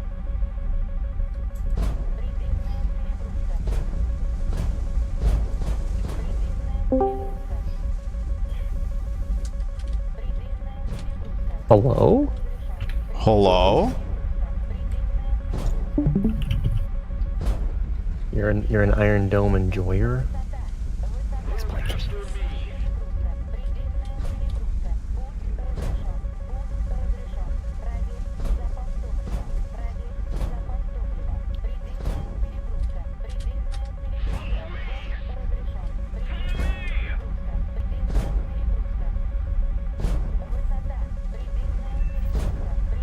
Shit. Ooh. Aw, I could have notched that one. Me incentrated. Right? It's you guys now. Now it's the radar game. Oh wait, Oh, Peek, is you're this a using customs? the SM, Peek? Yeah. It's a custom. Oh, you were supposed to be Oh, using the I thought, SM2 yeah, though. you're supposed to be in SM2. Dude, you had good fucking launches in an SM. Alright, I'll do one more and then I'll go to eat. Okay. Some sustenance. Yeah, I'm gonna get off after this one too. Peek, you have an SM2 Alright, in your fair lineup? enough. No. You want to back out and put one on real quick? Nah, this is good enough. Okay. Based.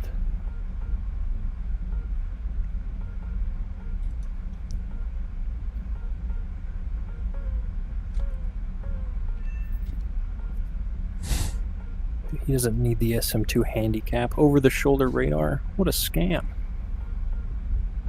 So is it just 2v2 like missile to the merge? Yeah, we're just doing BVR, Yeah. BVR duels, I guess, Yeah. messing around with Ah. flankers. We're just staring at fucking radar screens. Yes. Not me. I cannot afford Yeah, to not do you that. guys. You guys are in SMs. We can't afford to just look at the radar screen, sadly. Oh, I just got jump scared by a F-86 that was doing like Mach 2. Oh, you know what we could do? F-86s, man. You know what I could do to just auto win this? I could just bring Rafal. Base. I want to try a 1v1 against a RAF in this thing. If you don't allow them to close the distance, in theory you should. Yeah, be this fine. I play this thing in top tier a lot. Rafales aren't generally that intimidating. It's the Eurofighter doing Mach 2.1. Well, of course, their Rafals are not intimidating true. because everyone just fucking sucks. Yeah, That pretty is much. true. Not many people know how to off-bore sight in the RAF. Dude, like hardly anybody know the 90-degree IRS-T lock thing. Yeah, the off-bore sight launch. Yeah, the like track fucking nobody knows that.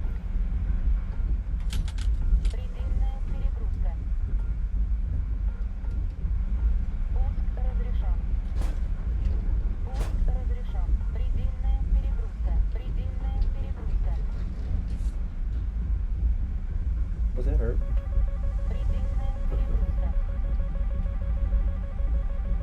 I heard. Yeah.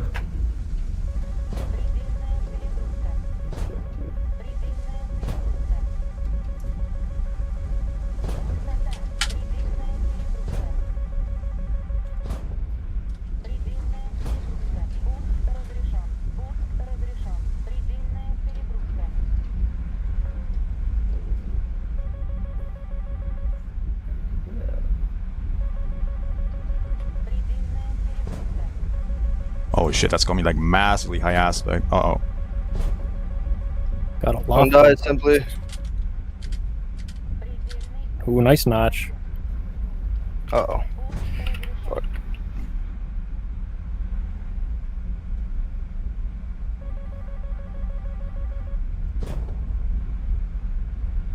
Oh, I might have MCM'd. My bad. Ban him. I don't know who I just launched. Yeah, my bad. Wow. I launched when you were in the. I thought you were pulling out of the notch, and I slung a missile out, and it just. Somebody banned this animal. Are you fighting right now? Are you fighting right doing now? top tier? With brother. Mustang, bang this animal. Alright. I'm gonna give you mod permission so you Huh? can kill him, so you can kick Oh. him for Iron Dome. I heard you say bang. Oh, my radar's dead. Bang this animal. Yep, I lost you on radar in the notch. No, my brother. You died. No, now You there's left me a. alone.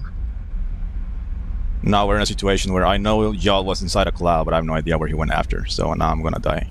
What do Surprise. you mean, bro? I have no fucking clue where you are.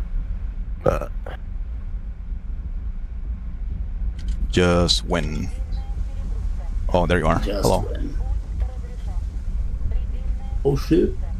Alright. Oh shit. Alright.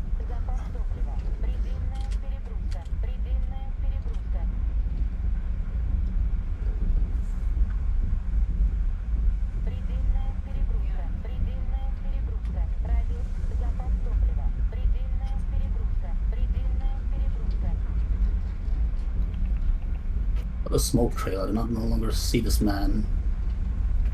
Directly behind you, below you. Uh-oh. Oh yes. Uh-oh. Me too.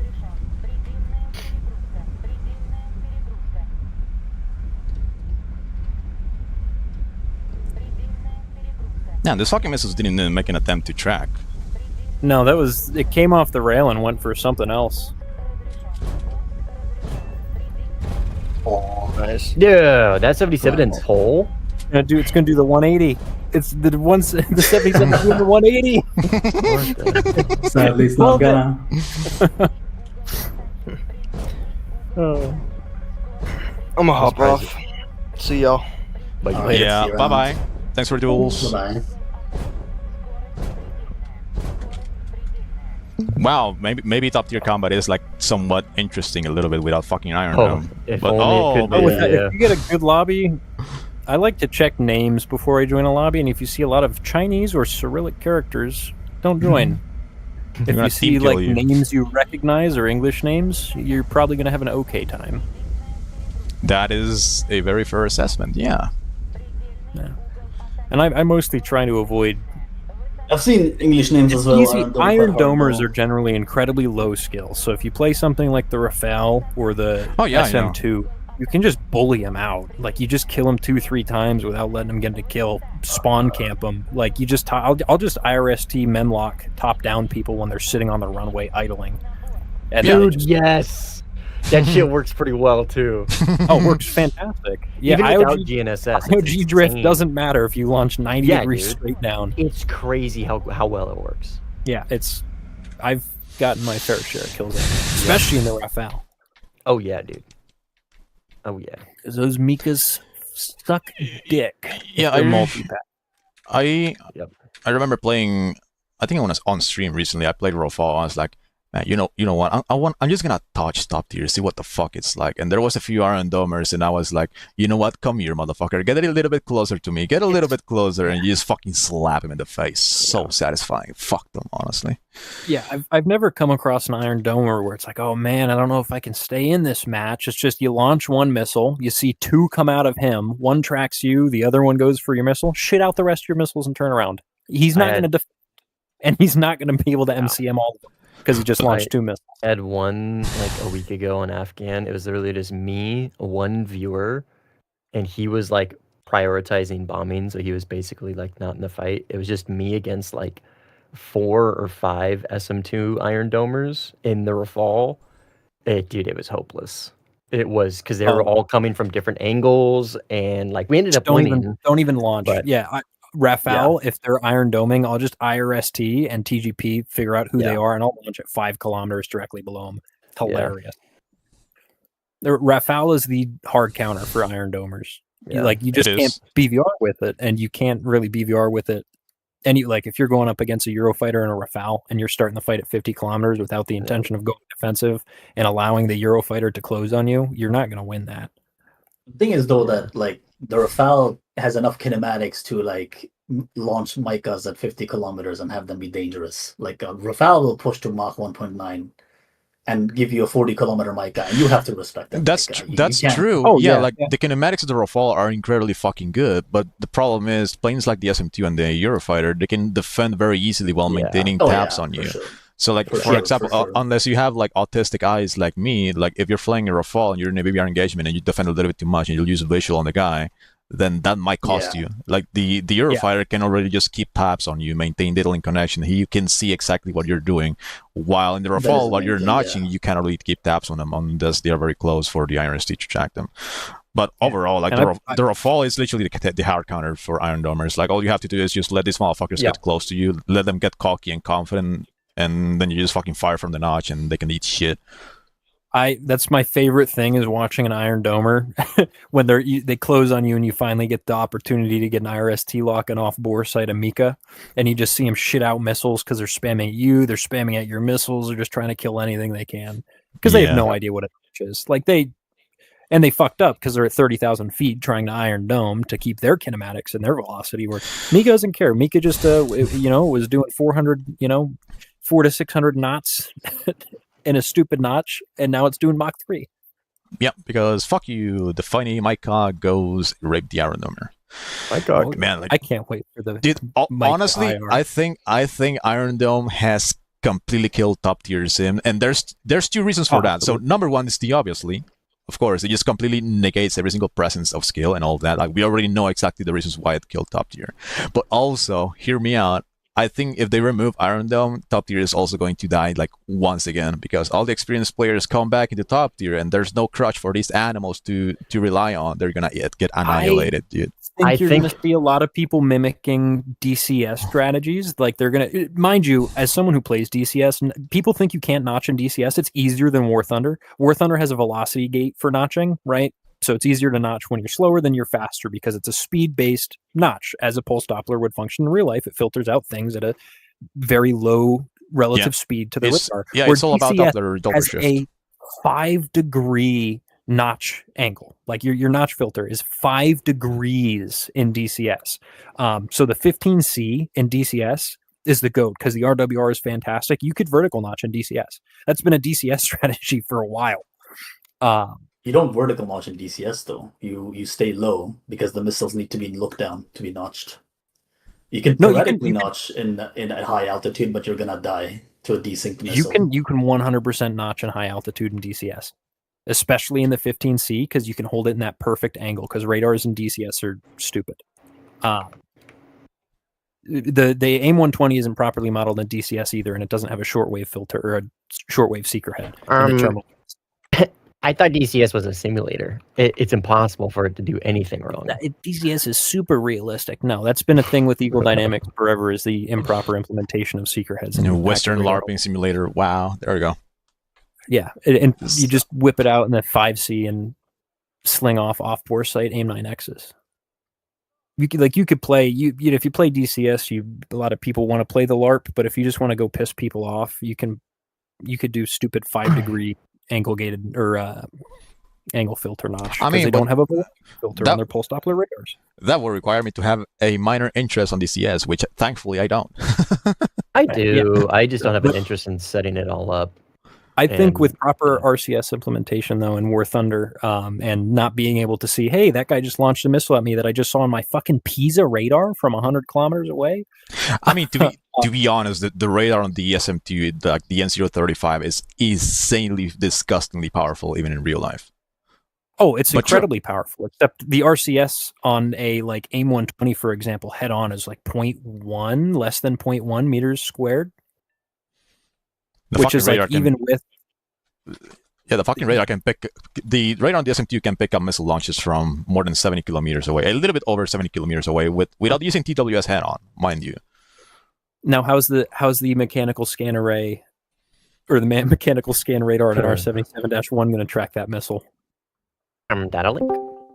Oh, that's true, yeah, fucking missiles in War Thunder behave as if they have a fucking ASA seeker. Just track everything perfectly, reliably, and fuck you. The 77M does have an ASA seeker, but the 77-1 is mechanical. AM4B.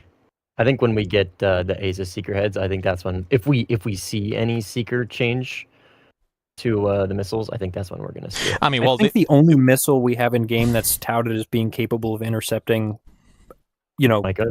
other air-to-air missiles is the Mika, Yeah, Mike. But even then, it shouldn't have 100% intercept rate. Period. No, I mean, look at real life. No, look at the U.S.'s Patriot things. Exactly. Even dedicated interceptors have less than 70% literally intercept rate. The thing that we name it all after doesn't have 100%. It has somewhere around I guess I don't really know the numbers, but it's I think around.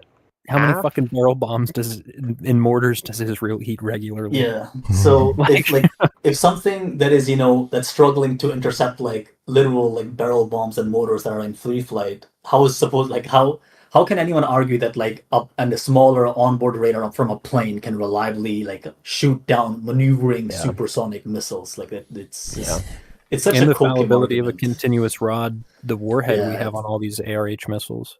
But I think what we'd see in top tier is a lot of people trying to mimic DCS. You'd see a lot of people trying to kinematically defeat missiles, which doesn't work on War Thunder maps because, you're launching at 20 kilometers.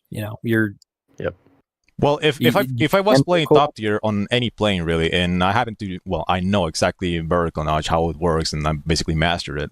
If I do vertical notch at top tier, and one of my opponents just tries to defeat my missile kinematically by running away, they just gave me their 6 for free, and they're gonna fucking die. Correct. Yeah, because they can't just keep running. That's the thing with DCS when you have 1,000. What is it 1,000 kilometer by 1,000 huge maps. You can go cold and just run the other guy out of fuel. You can drag him back to your SAM sites. You can do all kinds of different things. Wow, people actually want that gameplay in War Thunder, by the way. People want Patriots, and people want Patriots in the game. Have you played? I like Nuclear Thunder, the top tier Nuclear Thunder play. I play in VR. And I think it's a blast to play that, Oh, it's so specifically fun. because it's a small map. Like if you want to go do shit like that, or just run like Seed in DCS, you have to spend 10 minutes starting your piece of shit fucking jet, 30 minutes flying there, and then you're just gonna get slapped by some like retard flying on the deck who just slung an R60 at you in a MiG-21, who is somehow right. Like it's just it's boring. I don't have the time to do that. Yep. I mean, Agreed. now that you mentioned that, now that I think about it, I wonder how massively butthurt those kind of LARPers get hurt on DCS. Because when I think about it, and this happens in War Thunder like for years now, since the introduction of the 810. Like people would play the 810 on large maps, which in War Thunder I did are that. 128 kilometers Ugh. square, right? So people play the 810, they want to do LARP and do CAS and shoot at things, right? I Like didn't do that. even myself, because I have played the 810 a lot, actually. I think it's HMD, it's probably gonna be over. Oh, look it's at this probably A10C LARPer. yeah. Oh, Look like- at this no. A10C LARPer. Oh my no, I God. don't do the. I barely use the 810C. I use the early ones, so they actually require hands. Like, I would get really fucking frustrated if I just make it into the fucking enemy battlefield and I just like fucking get blown up by some guy that was running right off. Well, skill issue because I didn't see him, but that's gonna be like another like 10 minutes of getting in there and getting back into the action. Assuming I actually make And it that one of far. the- Well, One of the thing with- benefits in DCS is you also have more lively servers. Generally, the AI is not dog shit, so it's actually sometimes enjoyable to fight the AI. And you have AWACS. You have AWACS, and Yeah. if you're playing Red Side and it's like a historical LARP server, at least ground-based radar, and you can get vectors. Like there's a guy somewhere over there. You've had a pop up from behind the canyon over there. Like War Thunder top tier, if they gave big maps and AWACS, I think would improve the playability Hell no. in that regard. No, dude. As long as it wasn't peer-to-peer buddy data link, as long as it was pure visual buddy data link and not guidance buddy data link, I think it would be No, pretty yeah. fucking sick. Not guidance. Guidance Yeah. would be absurd, but if you had like Awareness data link. if you had a situational visual. awareness screen, because that's another thing that does suck with the SM2. If you're in like a 12v12 lobby on Denmark, considering how small they are, like you should be able to glance down at your radar screen or your SA screen, your map, and it should show you your friendly targets. Or what your friendlies have targeted and It where would your basically friendlies make are located. off-board radars kind of less important because every modern Correct. plane pretty much has data link. Yep. And with the talk of how they're going to implement the EPOS system, or the talk of like the F-15EX, and the F-15EX is going to be DOA if it doesn't have EPOS implemented in any way. It's literally just going to be an F-15E with the sensor suite of the C with MAWs. Or a MAW. yeah, I mean that's basically what it is. Like you're not gonna get EPOS in this game, like ever. Like EPOS in this game will basically be just EPOS IRL is just like a fancier. It's a network of systems, right? That like make it's Link PvP 16 basically implementation. more- It's it's a Link intelligent 16, but it's like implementation. the next generation essentially. But in War Thunder, you technically already have EPOS on every plane. Like RWRs are already perfect. Like they already know Oh, yeah. exactly where the other guy is and Yeah. stuff. The only thing you don't have is like this target sharing, which Yeah, so- I think in some ways, like planes, it could help planes, right? Like it could help planes, for example, like the Golden Eagle. It suddenly doesn't need a over-the-shoulder radar, or the SN1 even. It could help Yeah, these we're- planes a lot. EPOS, I'm more talking about the MAW and the passive IR sensors. Hmm. And your laser range find, like it's got shit Yeah. bolted all over the fucking jet to look at things all around you. So it'll take with EPOS's whole thing, and it's made to be implemented into any platform, is being able to share that sensor data in a way that fucking makes sense and is easily interpretable by a pilot. Like, hey, Yeah. whatever over there, and you can just look over there. Your HMD is going to show you what's over there because your buddy saw someone else launch on you. So you can look over there. You can see the guy that launched. You can see where the launch came from. You can plan accordingly to whatever. It's a much more comprehensive sensor suite than just a radar warning receiver and a It could also make spotting redundant, though. I mean, it's basically- spotting becomes very. It basically spotting is sounds totally like- redundant in top tier. It basically sounds like it's just a bunch of sensors that are just interconnected with each other from different planes and just allows you to triangulate Precisely. a lot of That's- stuff Yeah, better. that's exactly. Yeah, what it is. it's That's it's exactly a what it mix is. between that, but it also has a bunch of passive sensors on the jet itself. Yeah. So it's more Yeah. for independent, superior independent situational awareness than what is on like the F-15E, like the early E that we have, and the piece of shit Golden Eagle. the Hornets just turd mo. I think just thinking about the current state of the game in War Thunder and the mechanics we have and we don't have, I fucking wonder what kind of impact having like Daylink or AWACS would have, because for top tier it would be fucking irrelevant in my opinion. Like you already have fucking ASA radars that can just detect the entire map. Like if you fail So the maintaining, thing is- if you fail to maintain situational awareness with this kind of radars, it's your fucking skill issue, honestly. Oh, absolutely. But in a 1v1 situation, it's far less important for that SA because it's easier to keep track of one guy. But in like a 3v1 with 12 guys on the enemy team, or you had multiple launches, you're working like, on yeah.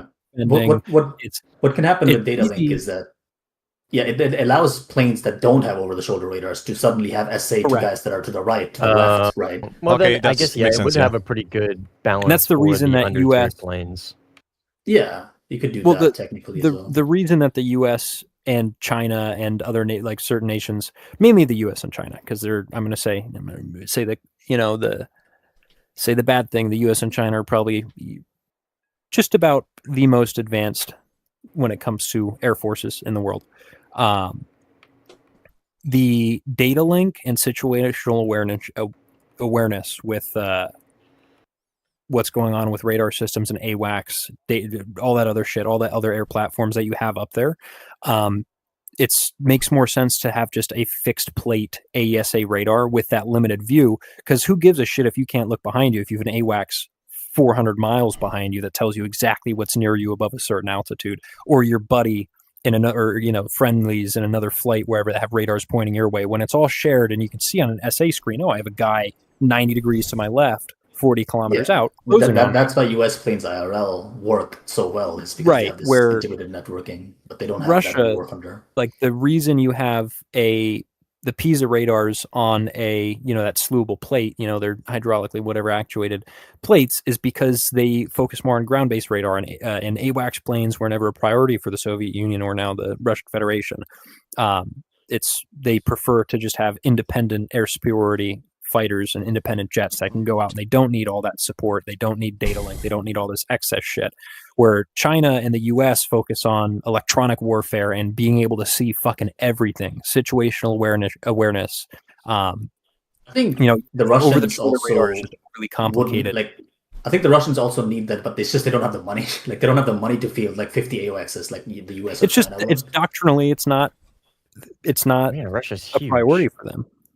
Yeah, like Russia is huge, and also they don't have the funding that China or logistics US that does. would go into Russia doing it are like astronomically higher than either us or Russia, or sorry, us or China. I think I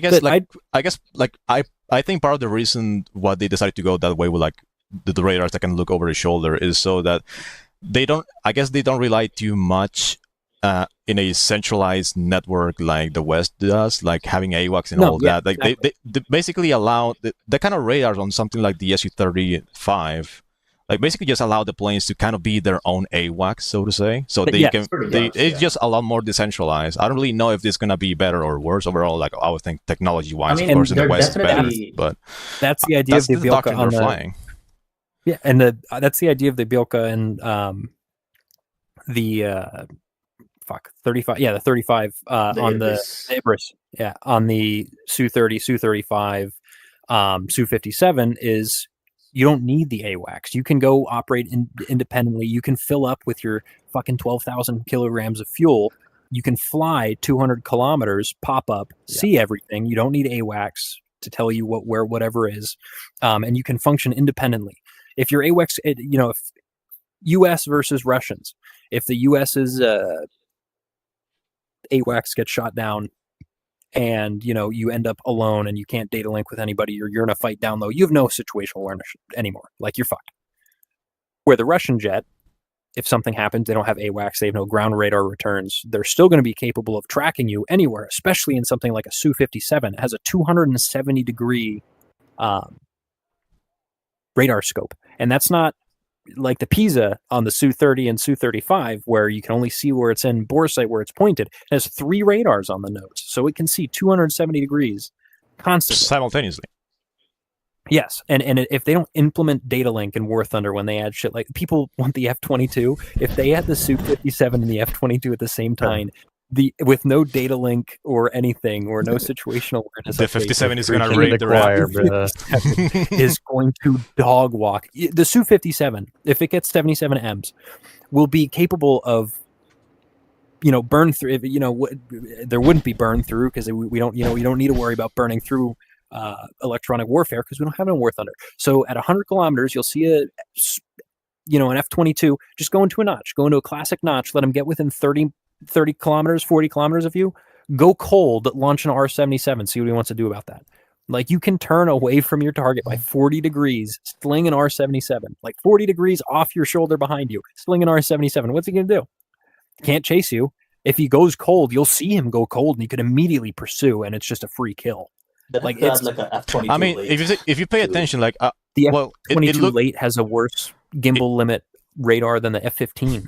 like, it generally look like, of course, it looks like you definitely dip your toes with the SM2 already in top tier. Like, you can literally take that plane, and you can basically just let people get close to you, and you can just annihilate them up close. And even if in a BBR engagement, like if it's like 1v1 in equal, I guess, conditions or whatever, like, well, you fire a missile at them, and you can go cold while maintaining data link and maintaining awareness on them, and they cannot do the same. Like, kinematically, you are already defeating their missiles while still guiding yours.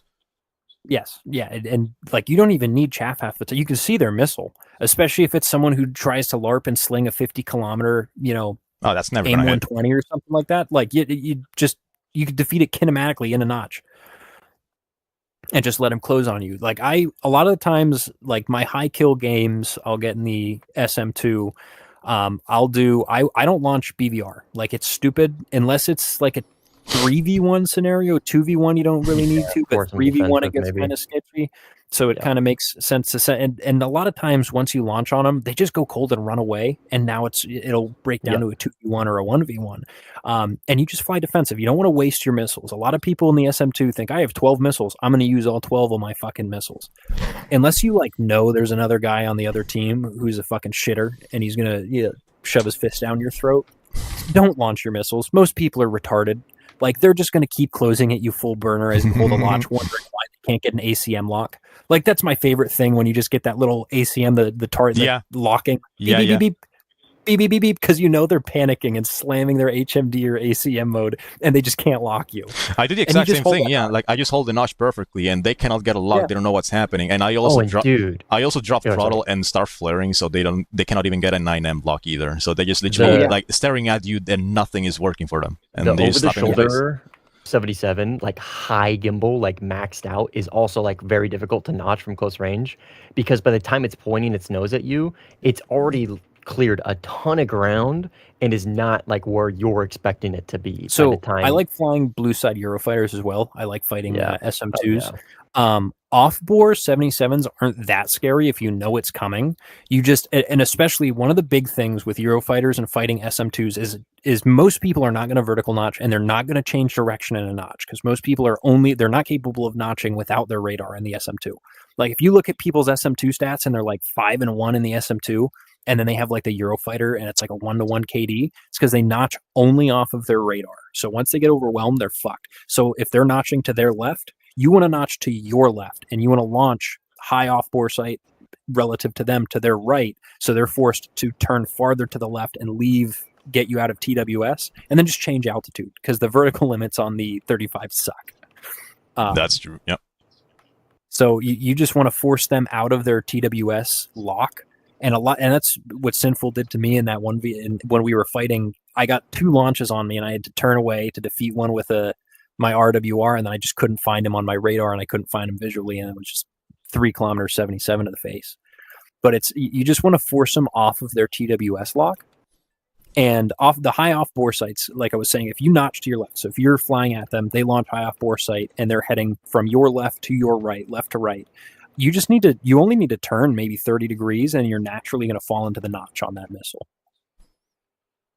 Like, you don't want to overreact, especially when you get close to an SM2. Yeah, when you fire the missile high off bore sight, the missile is maneuvering and is coming at a very oblique, like, weird angle, and that means that if they notch in a straight line, they will not be able to achieve it, because the missile is flying in a curve towards them. Yep. So usually, So you just- if you manage to fire like missiles at somebody from different angles, like say for example, you fire one missile like towards their rear and the other missile towards their front, like this is just coming from two different angles, they're very likely gonna eat shit. Especially with Rafale with Micahs, dude. Oh yeah. The Mikas are just the win button. I mean, people talk about people want other missiles to maneuver like Mikas. That would be retarded. No, they should have just told their country to make better missiles, dude, like France did. See, the France thought about War Thunder. Yeah, there was. Let's make. Telling you, that's what I Yep, keep so did saying. Like, the Russia. French and the Soviet, they knew like War Thunder. Damn, we gotta like make our planes for. We gotta win the narrative fight, guys. We gotta make it for War Thunder. Their military doctrine just fits more into what War Thunder is. I say that shit all the time, dude. Being independently functional, like that's it's something their people thing. just refuse to understand. It's like it doesn't matter what happens in real life. Like this is what we have in game, and this is the reason why it's the way it is. Like I'm sorry that if it makes them butthurt, but that's just the reality. Well, you also have to keep in mind that even if they like, let's say for example, even if they gave US or West like stuff like Daedalink or AWACS, knowing Gaijin is also very likely they're gonna give the exact same little toys to the opposite team. And oh boy, does the opposite team have actually better planes with better missiles to make use and exploit that shit. Like imagine if we actually get like Daedalink somehow for like 13-3. Like the flanker is just gonna absolutely annihilate everything. Yeah, peer-to-peer data link on the Su-30SM2 will be flankers. insane. Like what? At 13-3 with the premium flankers, like you're going up against fucking tornadoes. Kill myself. You're going up against tornadoes and you get some shithead. But War Thunder, talk about Russian bias. R-77 should be capable of high off-bore sight launches, but that's it's true. not. That's true. Yeah. I'm glad it's not. So it's the MiG-29KR would just be such a fucking diabolical plane. People. That was the case. The R-77 was such a dog shit missile for so long, and then the R-77 gets added, and everyone's pisses their pants. I mean, well, it's because the Russians actually made the correct decision on making a good missile, unlike the M120. So they thought ahead. They thought about War Thunder. Like every single other country that isn't US actually thought about War Thunder, and they made better stuff. Like who needs a shortwave seeker head? Just fucking make that shit high off bore sight. Fuck them. That's true. Just make that shit turn 90 degrees off the rail at 10 kilometers. That's what BVR is all about, baby.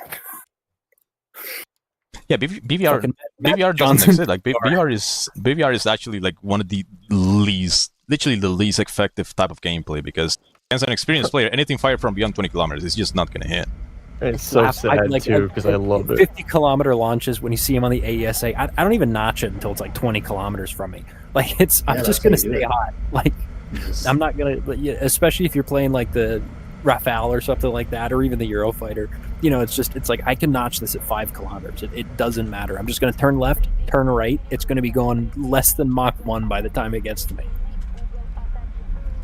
It's just BVR and War Thunder is not present. And then people want shit like the Meteor, and like the R-37, R-37M. What's the other version of the Meteor? The PL-15s.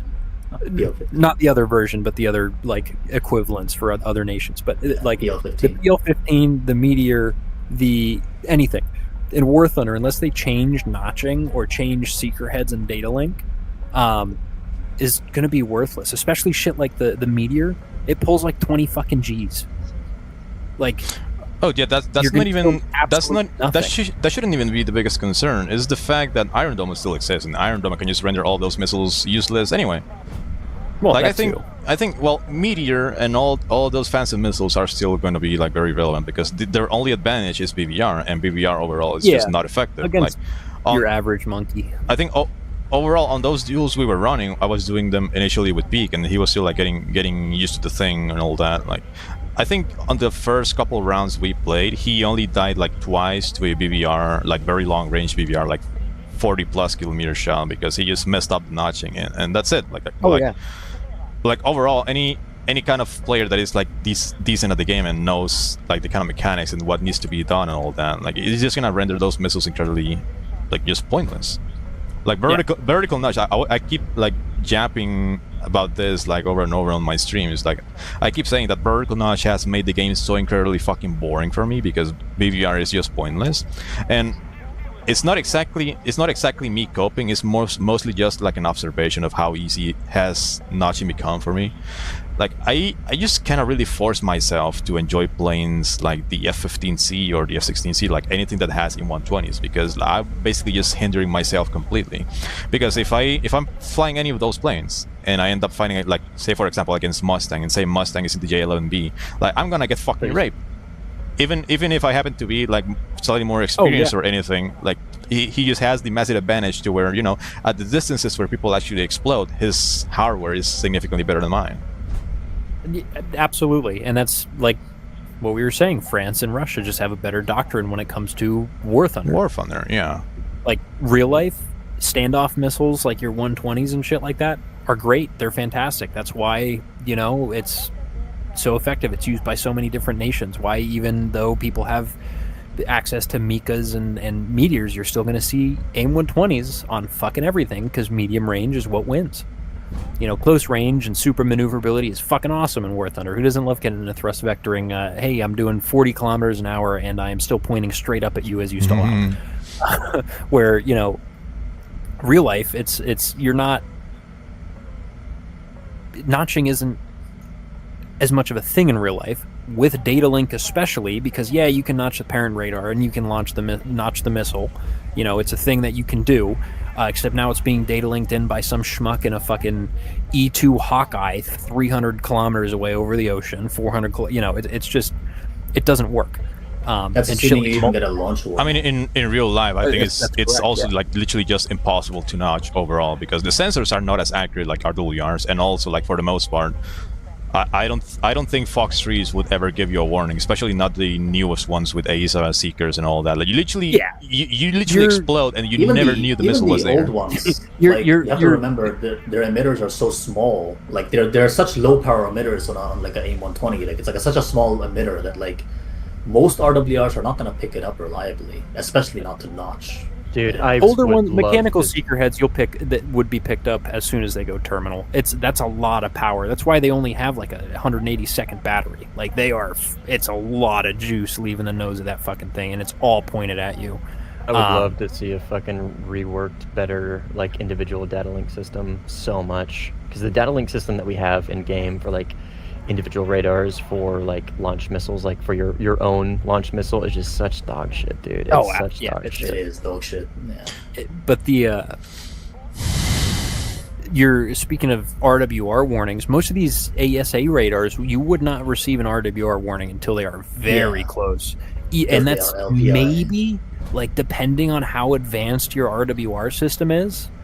It's just it's like you spawn on the opposite end of fucking Denmark, and someone else spawns on Denmark, and you're both at sea level, and you can see RWR pings from the like most pathetically small amount of radar wash just breezes past your jet, or even close to it, and it's like boop, boop. You know, it's just not realistic. But realism would not be fucking, with the way War Thunder maps are set up and the size of them, realism would be fucking retarded. No. If they properly implemented electronic warfare and stealth and added shit like the F-22 and the Su-57, it's just going to be gunfights again. Like, you're not burning through until like 20 kilometers on either of those jets. I feel like I would say there's kind of a dilemma. At least this is my opinion as an experienced player. But I think overall, modern combat in War Thunder, if we exclude like the lack of new game modes and the lack of maps, and we just take a look at the core mechanics and gameplay itself, everything. like modern combat in War Thunder, it's kind of demanding more realistic mechanics to make it, like, I guess, quote unquote effective and less dog shit.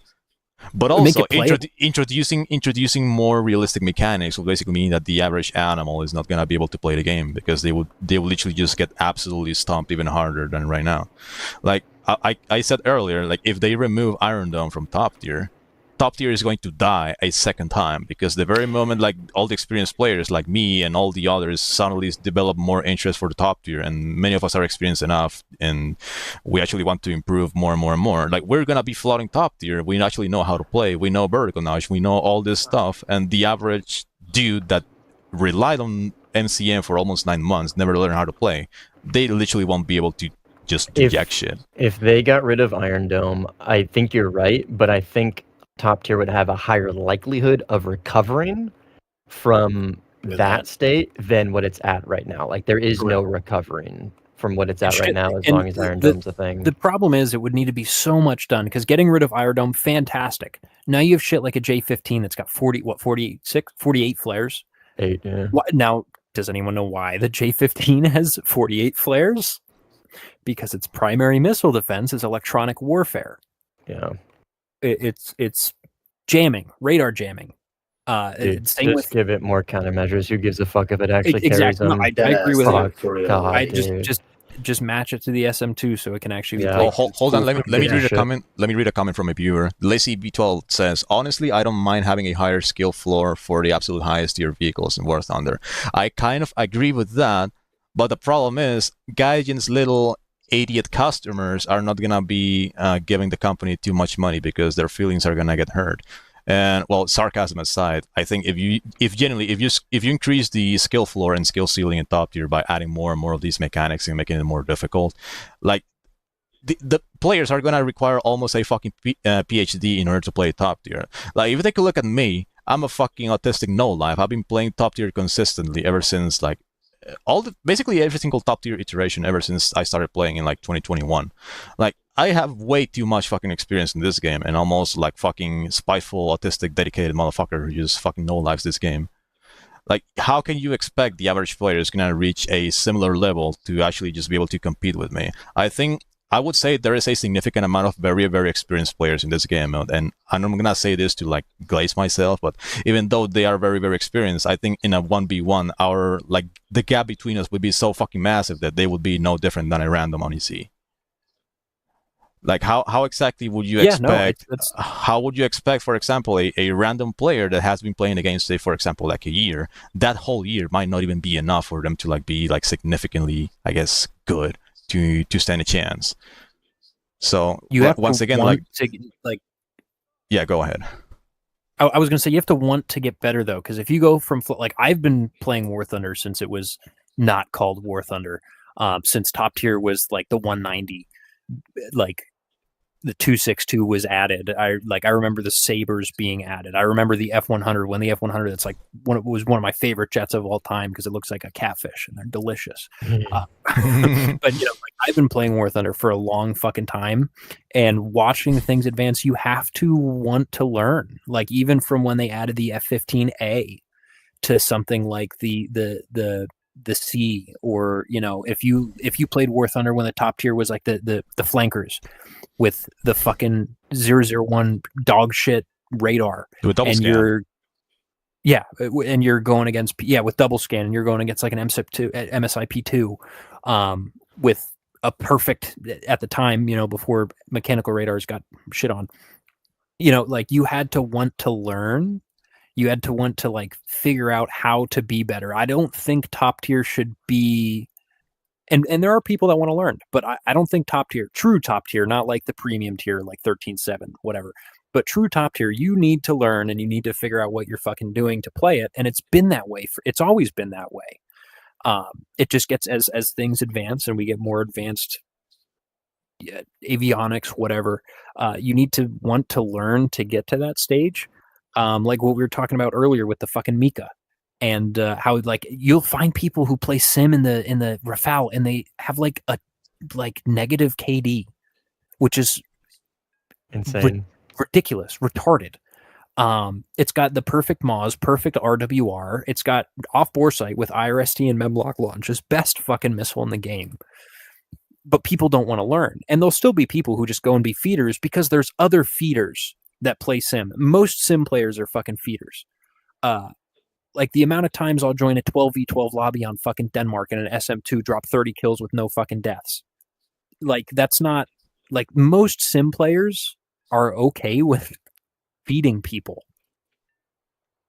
And if they want to improve, they can improve. Like I've had plenty of people that'll message me and whatever, they ask for tips or something like that.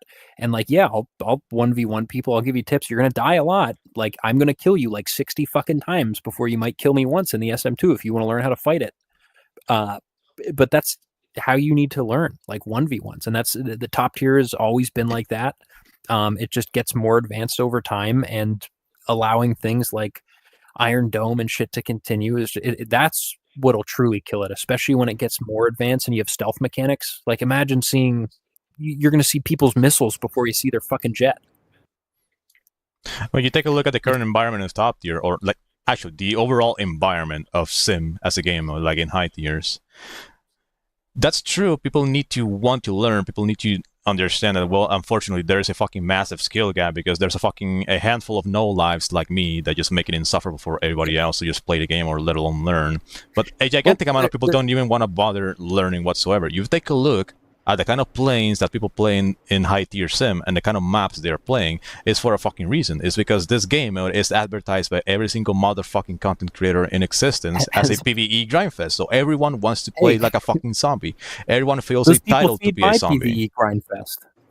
I call that my, like, I love when people join and ask for PvP, and then I'll just kill like 8 people, and they're like PvE. I am doing PvE. You guys are NPCs. You guys are NPCs. You just flew head on with an R-77 I launched at 50 kilometers because I knew you were going to do that because you're at 40,000 feet in an F-15E. It's and those people, because of those content creators that say, oh, Sim's the perfect, here's the strategy, just fly on the deck in your premium fucking Su-30 and sling fire bombs. Perfect. Like, they're never going to leave because there's the amount of games where they get slaughtered is minuscule compared to the amount of games where they join other retards who are just going to fly 10 feet off the ground and sling fire bombs without CCRP, mind you. Without CCRP. And I think if they got rid of Iron Dome, added proper radar cross sections, gave us bigger fucking maps, that's the only way to keep top tier alive in War Thunder, because as it stands right now, it will not stay. And this is coming from someone I have everything in the Swedish tech tree, everything in the French tech tree, fucking Great Britain, Russia, US, almost Germany, almost China. Like, I've been playing this game for over a decade.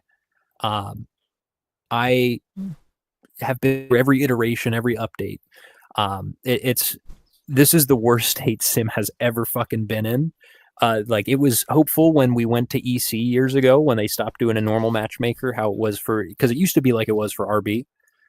But I used to fly fucking Sim with Fly Daily back before we had radars in game. It just deteriorated over time, and it got worse and worse and worse. And then EC made it better ish.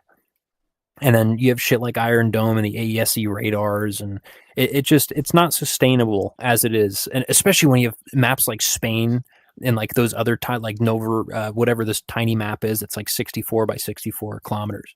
That's not sustainable for top tier. And unless there's a revamp and like map limiting or something for top tier, there's no point in playing past Sparrows unless you're highly autistic. Like 12-7 is the best BR for Sim by far. Mostly because you have Hornets versus Hornets. Yeah, well, 12-7 is only good if you actually paid the $80 to get the Swiss Hornet, and also, like, I guess the VR is cool because the overall balance is, I guess it's not the worst. There are VRs that are definitely worse and more compressed, but 12-7, it's kind of like a sweet spot where you don't have necessarily any super duper overpowered bullshit like Kefir or DF2 ruining it. So overall, I guess the matchups are overall more balanced, but also, like, if you want to play red, you're basically forced to spend $80 if you want to actually genuinely have a decent chance and play against the other side on equal footing and equal ground. And also, like, as much as I also like 12-7, like, it's just literally full of premium players, and you end up basically stat padding against premium players because it's literally the only type of player that is left on the game mode. Yeah, I like to go for as far as 12-7 goes. I like to get on when there's people who are like decent, like the City guy. I don't know him personally, but I've seen his name and all about when he's him, and then Mustang. If I see him in there, I'll try and join an opposite team, or the what's the guy? Other streamer guy. Starts with a T. Trini? What is it? Trini. Trini. Yeah. Like if they're playing, like I'll hop on the other team just so it's like a. But then again, it's also a premium grind fest because the problem with playing against streamers is a lot of the time they're going to bring feeders with them, and you get people who just join the same team as their favorite streamer. So then you have a couple of good guys on the enemy team, and then you have a couple of guys who are just like mongoloids. The crazy thing is when I play, because I'm not as good as Simply, people like to play against me, and like my average viewer is like legitimately very good. So like, dude, some of the games can be fucking crazy. Yeah, the best games you play in this game is like going 30-0 is boring. If I go 30-0, I get off. I usually get off for the day. It's stupid. It's not fucking fun. It's just I sit here for 2 hours staring at a fucking screen. In this case, I have a screen strapped to my fucking face, and I just sit here and that would slaughter people. suck. And it's like, okay, that's like, I want to fight. I want someone who's good. Like, I want to, do a nice BVR. We both fucking crank. We both end up falling into a notch, defeating. Like, I want it to close in and get into a gunfight, a missile fight, an actual fucking fight with tactics, not just, hey, look, an F-14 at 35,000 feet. Yeah. Here you go. Or a Harrier flying 10 feet off the ground to drop fire bombs on something. Oh, let me read a comment real quick. So, I guess one fair point is the fact that this game doesn't even have like any like official, so to say, mandatory tutorials that people need to watch in order to learn top tier. Like, like every single like reliable piece of knowledge that you can acquire regarding this game is all made by content creators. Like, Gaijin doesn't have any official like tutorials or guides. I guess there are some like buttons or some like tiny little things. For example, like if you could dumb bombs, the game kind of like teaches you how they work a little bit, and the keybinds you need to press and how to release and all that. But that said, it's like incredibly surface level, and nobody bothers with that. So like every single piece of knowledge is basically just created by content creators. Ever taken any kind of corporate training before? Just as well as the next guy. Even if they made it mandatory, it would not fucking matter because they just get through it as fast as they can to get into the game. It's like that at every BR, though. That's like, how many bombs does it take to destroy whatever on a fucking airfield? How many tickets do you get from doing this fucking thing? It gets worse at top tier because you get access to more technology. If you look at, I love flying biplanes. Like the I-153P, the Chaika, is the 20 mil biplane. Fantastic. One of my favorite planes to fly in the fucking game. I love top tier. That's mostly what I fly. But when the opportunity arises to fly it on a small map EC, busy lobby, and a 2.3 20 mil cannon biplane, best plane you can fly. Now, do you know how many people end up dying because they just crank as soon as you get behind them and just lose all their speed and stall out? There's 0 tutorials in this game. You have to want to understand, energy management. You need to understand trading your altitude in biplanes. At least doesn't really matter in shit like the Rafale and Eurofighter because you just produce energy. But climbing. Why is it important to climb? If I dive down, why do I want to not dive from 5,000 meters to 2,000 meters and immediately go into a hard pull flat hand turn? I mean, overall, want to learn. That makes sense. Like, people could technically learn all that stuff if it wasn't for the fact that Gaijin sells them a top-tier premium vehicle at 13.3 that they can just buy into and immediately hop in on the fun train of playing EC in a fucking somber plane, and they don't even know how to play. So the fact that premium vehicles at this kind of BR exist, and there is literally like no mandatory instructions on how to play this kind of gameplay, like you just end up like, it's the reason why 12.7, I guess, is a fucking grind fest or literally stat padding fest, because every single motherfucker is a premium guy that installed the game like 2 weeks ago. What other video games do you play, Sinful? Like, what kind of games do you generally play? Well, recently I've been playing Helldivers and I think Space Marine with some friends. Helldivers is a good like skill ceiling if you just hop into people can, after they complete like the mandatory missions at the beginning, you can just I haven't played Helldivers in a while, but people could just hop on a Helldivers versus bots max difficulty with dog shit, not understand anything, and just get their shit rocked. And they're probably still gonna have fun, and they're gonna learn quite fast too. Yeah. I would say Helldivers is also way simpler than something like War Thunder 7. Oh yeah, well, of course. Yeah, it's just the idea of like if you want to do good at something, you have to be willing to practice and want to do good because it's any Yeah. BR, You know especially what in I Sim and think War Thunder, would you're gonna be get dog awesome? walked. You know what I think would be awesome in this game is if they add, so you know how there's like test flight, right? There's free flight, test flight. I Mhm. wish they would have other kind of test flight called training test flights. And in this training test Oh, flights, it you get to practice different things. Flaring missiles. There is a bot that spawns that fires different kinds of Fox 2s at you, and you're yes, supposed to flare them. There's a that bot that I spawns have that the yep. fires all kinds of Fox 3s at you. Those This kind of exist. stuff, yeah, that's Those that's the something that Gaijin if needs you to play officially implement. correct, yeah. If you play on PC, those exist. I have a catalog of missions. There's one with a Rafale, F-18, Su-27, and it's it's like a 1v1. You spawn like 15 kilometers from each other, and it's just a fight. Now the problem is the AI doesn't know how to notch. So if you launch a Fox 3, they're dead no matter what. So I Yeah, usually do it as a way to practice, and just if I'm bored and I don't want to sit or there's no EC lobbies, sometimes I'll just hop in like an F-18 versus a Rafale, the AI Rafale, and just practice notching the normal shitter who's just going to spam Mikas at you, and I'll have no missiles and two aim 9s and just close in and go for a gunfight. Um, but those exist in custom missions, and you have to dig and you have to find the link and you have yeah. to set it up. Or if you have the mission creator, you can make them yourself. If you learn how to use a mission creator from 2011. Uh, that is dog shit. But like those exist. I think they should. I think that's a fantastic idea. I think they should be made official. Just like a 1v1, you spawn in and a miraculous aim 120 already doing muck, 2 accelerating from wherever, 30 kilometers away, is headed at you and you have to notch it before you gain access to whatever rank or something like that. Um, I think that's a good idea. I think that would help a lot. Just give people more accessible means to not fucking suck balls. Space Marine 2 is crazy funny, and people usually know what they came for, even at near max difficulty.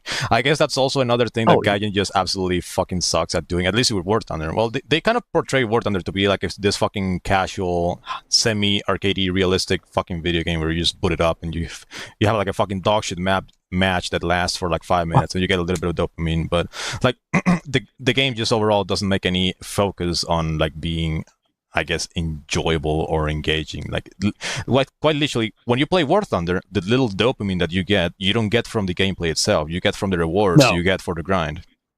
So like every single time you play ARB, which is a fucking dogshit game mode that is basically a fucking Skinner machine. Like you get the dopamine from getting kills, not because it was enjoyable to get the kills, but because you know you're gonna get rewarded for it. Like you're literally being trained to dispense dopamine in your brain like a fucking animal when the gameplay is just genuine fucking dogshit. I partially agree. I have, most trees I play absolutely maxed out. So it takes a special kind of person, I suppose. I like the sound of kills. I like the fight. I like flying the planes. Like I play in VR, which VR puts you at a massive disadvantage. I know that. I know. But I play in VR. Every kill I have is in fucking VR. And I play it because I like flying the fucking planes. Like it's cool as shit to look down at the fucking cockpit. It's cool to, be playing defensive, especially in lower tier stuff. And like you're cranking your neck around, hurting your fucking neck, looking behind you and getting that perfect fucking reversal and pulling the trigger and just slamming someone full of fucking 20 mil. Like that shit's fucking cool. I play because I like flying the planes. And I think a lot of people this is turning. do the same. This guy says this is turning into America's Army, where you gotta go through the training course to play the class. Well, Helldivers has a training course, and it actually teaches you how to play the game. But also, like the game is a lot more simple. And the thing is, again, it's kind of like a dilemma. So overall top tier gameplay it's already very complicated, true, but it also requires the gameplay to evolve into something a little bit more complicated for it to be like a, how do I say it? A little bit more graspable, so to say. Because overall, like top tier is just way too arcadey for the kind of gameplay and layouts and game modes we have, to where a lot of shit is just not effective. Say, for example, vertical notch exists, and even though the tactic requires a decent amount of skill and awareness and maneuvering the plane and all that, like it basically just negates the entirety of BVR combat. I guess the main difference compared to Iron Doming is that vertical notching actually requires a little bit of skill. I mean, maintain awareness and all that. But like overall, if you were to introduce an F-22 Raptor to the game, and I was flying the Su-30SM2, like they will not stand a chance against me because they can just fire missiles all they want. They're not gonna touch me whatsoever. They're gonna have to put a gigantic amount of pressure and get really close to actually like maybe react and do something to me. But overall, if I'm flying the SM2, I use vertical notching, and they cannot pick me up on radar. They could probably not launch any missiles at me, and if they get a little bit too close, they eat a missile to the face. So, like overall, as I was saying earlier, like I guess vertical notch has made the game a little bit too boring for me, but it's mostly because of the way that the game ends up playing at high levels. So I think Gaian ends up making, or at least is being making way too big focus towards the average player that doesn't know how to play and doesn't want to know how to play, because there is actually a forum post that was published by Panther, I think like a week ago or something like that. Never heard of it. What do you mean? So he made a forum post saying that notching is too easy. And even though I agree, it's mainly because of the fact that I am an experienced player. And also, Panther is overall way above average, and he knows exactly what, how, and why things work. So he is also like overall decently experienced at the game to where he can actually notch many engagements very consistently and actually come out on top. But overall, because notching is quote-unquote so easily, especially at high levels, it basically means that you can very, very easily bring like make American planes with M120s completely obsolete. You can make BVR combat completely obsolete. There's a lot of shit that just becomes completely obsolete and just kind of leaves a lot of, I guess, weapons and planes completely in the shadows. Because once again, like as experienced as I am as a player, if I take the F-16C and I fight against Mustang in his J-11B or any other plane that has better medium to close range missiles, like I'm just gonna eat shit. Like my plane literally doesn't allow me to do yak shit. My missiles are actually fucking suck. My flight model is worse. So overall, I guess like my only counter to Mustang would be to, I guess, use my BVR kinematics on the 16C, which are a little bit better, and just sling missiles in BVR, and hopefully he just cannot outrun it and he eats shit. Or just force the merge and probably beat me in the dogfight. Well, objectively speaking, like your plane is better, so I don't think that's gonna be like. Yeah, I wouldn't consider that an good. option. So overall, like my plane is kind of like at the mercy of every single other plane because they just happen to have way better missiles for the kind of meta that ended up developing. So like overall, and talking about a peer-to-peer, I know what you mean. So overall, I think top tier, from my perspective as an experienced player, definitely requires some revamping that will cause the skill floor and skill ceiling to go up. And the problem with this is that sure, it would make the game a little bit more interesting and enjoyable for people who want to be more experienced and to want to learn or that are experienced already. But the average player, which is like more than 90% of the fucking player base, they're just gonna be eating shit and they literally won't be able to play the game and do anything really. The problem is what 90% of the player base do now. You know, that's why my final point in that whole thread was just rework data link and look down and look up. There's trade-offs for both sides. Everybody benefits, but mainly AIM-120 slingers. Yeah, like if they made notching a little more difficult, for example, true, it would make M120s a little bit better and would be more reliable, and that would actually provide them a tangible advantage because the M120 also happens to be mounted on some planes that can go really fast, really high. But overall, you make the gameplay a little bit more difficult than it already is for the average player, and they're just gonna keep eating shit and basically you're just gonna be feeding kills to the experienced players because you can make the game as difficult as you want. You can make notching almost impossible, and you take all the experienced players that play Sim, they're gonna be farming everyone else even harder, and nobody's gonna stand a chance. That's why data link has, at least I think, the least amount of trade-offs because like notching would still be just as easy. But now you would have to theoretically worry about two positions, right? And then kinematics would be maybe a little bit more viable, or not viable, but used a little bit more. And the notching should be the notch filters on each different seeker head there should be a difference. And things like the 120D, C5 to an extent as well, I believe. But the D with the terminal phase shortwave seeker head is just like you've got like a 5 to 10 knot, which is like 20 to 30 kilometers an hour gate, window in which you're able to notch and hope that the missile doesn't reacquire you or angle gate you. Like there needs to be, and that's how most of the secret heads are going to be. The D, I think, and maybe the PL-12A are the only AESA seeker head missiles we have. Yep. Oh yeah. So I think so. those are just would be obnoxious, but there needs to be some sort of rebalance. And I think in top tier, if it was proper, biggest thing is bigger maps, but it's not just one thing that needs to be done that would fix it. It's so many There's way different too things. much. Way too much needs to be done for top tier. Yeah, Like, because right now, the gameplays, the game modes, and the layouts can barely fucking accommodate anything above 13.7. Like, I think with the current map size and I guess like the current state of the game mode, like Enduring Confrontation as a whole, like it's fine all the way up to 13.7 in my opinion. Like the map sizes are appropriate for 13.7 overall. I think. I guess you could have the option of adding bigger maps, and if they want to play on bigger maps, sure. But I think like everything 14.0 plus just needs a massive revamp, because this thing is basically basically feels like a fucking chicken coop. Like you literally you cannot stretch the legs. You cannot really stretch the legs of the planes. I don't know if you ever had I'm going to use the word privilege to play on a full 16v16 non-split lobby 14.7 game on something like Afghan, Rocky Canyon. It doesn't matter. Any of the big maps that we have, all of a sudden they're smaller than they ever were before, and it's just retarded. Like it is. Like, it's just stupid. It's just, there's missiles flying fucking everywhere. You've got people just taking off, side climbing in a notch above their airfields, turning in like a golden eagle and shitting out all of their AIM 120s. Might get 2 team kills and get kicked. Who knows?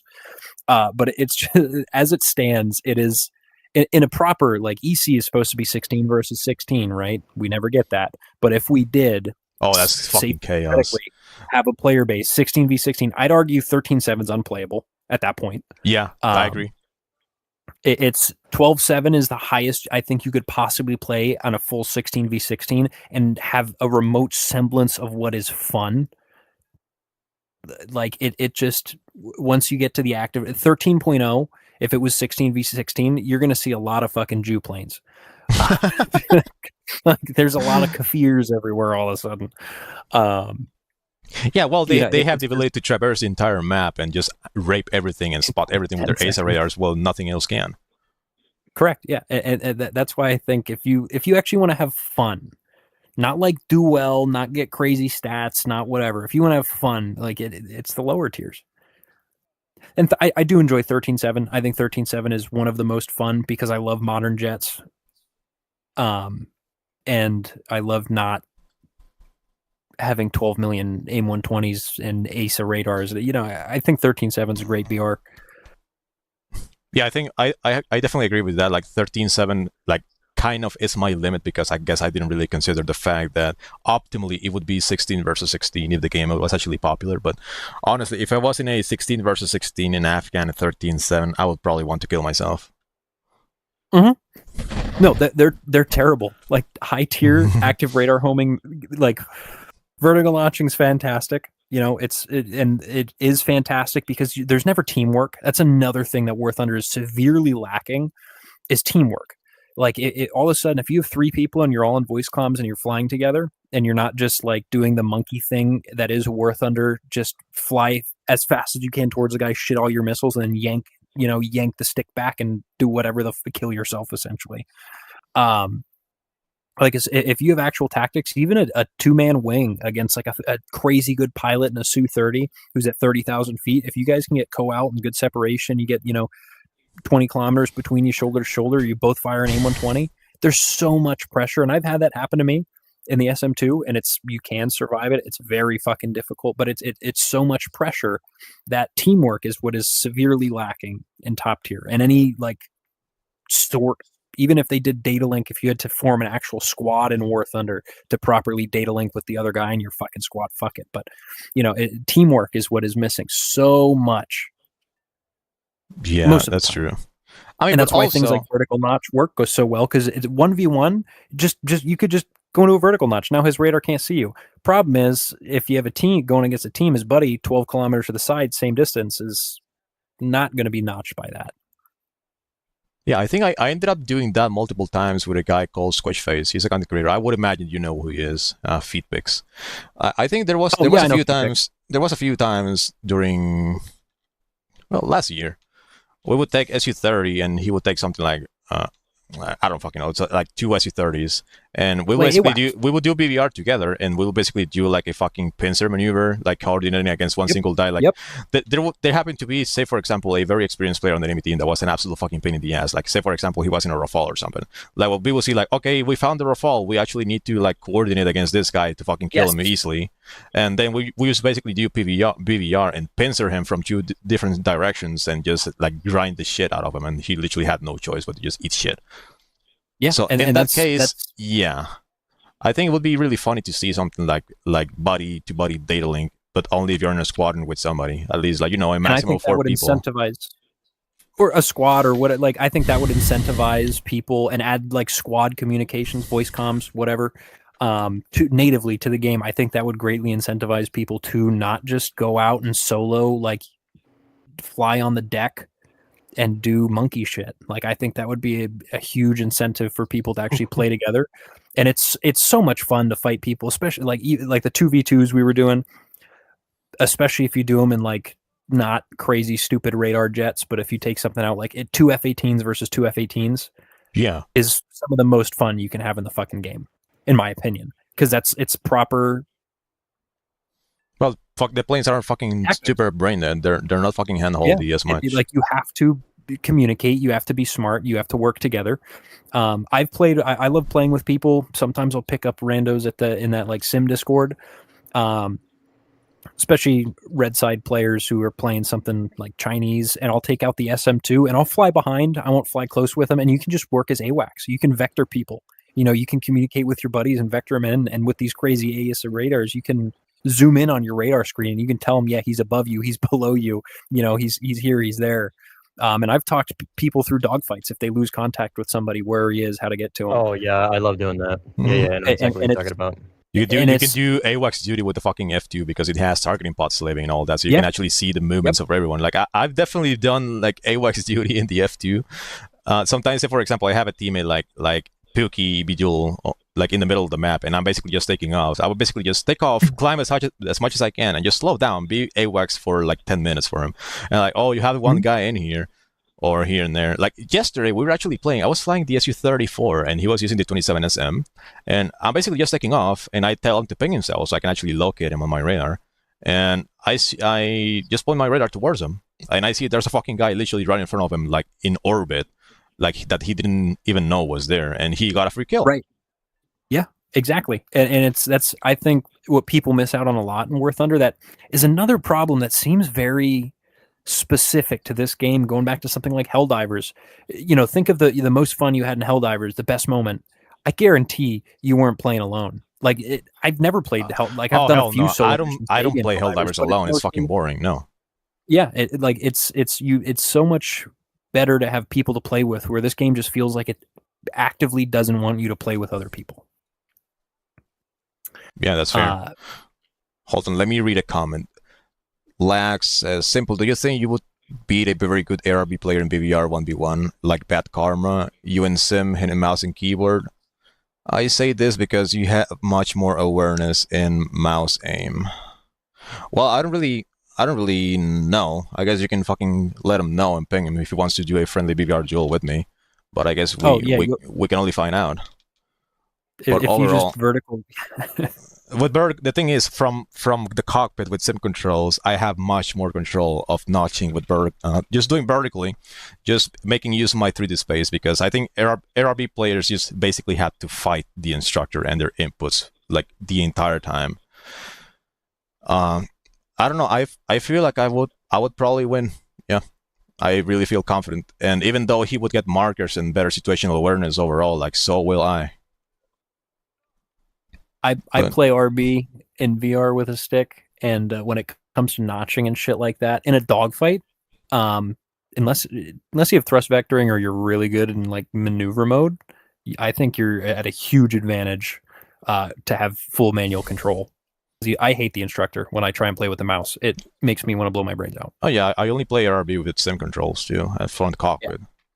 Like I'm already incredibly used to flying this way for like almost 5 years. Like I'm not gonna fucking change it. I don't give a fuck. And it's also like, Yeah. well, I personally don't give a fuck about whatever my stats in ARB are, so I literally just play to mess around, get a few kills. I grind my modules like chaff and How all I that. stock grind. Yeah, and once I have like the chaff and I have maybe like the very first missile modification, I just fuck off back to sim. Yeah, it's I think I think RB is it's the mouse aim isn't this big huge advantage. I guess for dueling, depending on the guy you're fighting, like mouse aim literally gives them perfect aim and perfect stability while pulling on the stick. So that's something Yeah, I have already experienced myself, and I got absolutely annihilated. For a guy, Yeah. like I ended up like dueling against Willie Walrus, and he fucking pushed my shit. But I guess that was also like a couple years ago when I was a literally fucking shitter. I was nowhere near as good as I am right now in dueling. But like Yeah, overall, I was- like mouse aim is definitely very, very big advantage when it comes to, I guess, controlling the plane, because you have perfect aiming and perfect controllability. Mhm. Like when you have the shot. On Civ, you have to basically control your control surfaces individually and manually and do it all yourself. So Right, you know, yeah. if you're using sim controls against a ARB player that actually is good, so I guess maybe somebody like Willie Walrus, but a little bit worse to not make it insufferable for you. But like somebody who's actually good, like if you get a little bit too much separation from them, they can basically just pull a U-turn on you, and they will be able to hit a perfectly accurate deflection shot because they are not limited by the cockpit view or the instruments blocking your view for taking the deflection. They just shoot at you. Like Right. you get like 1 kilometer away from them, and they have different like this enough of separation and position to pull into you. You're fucking dead.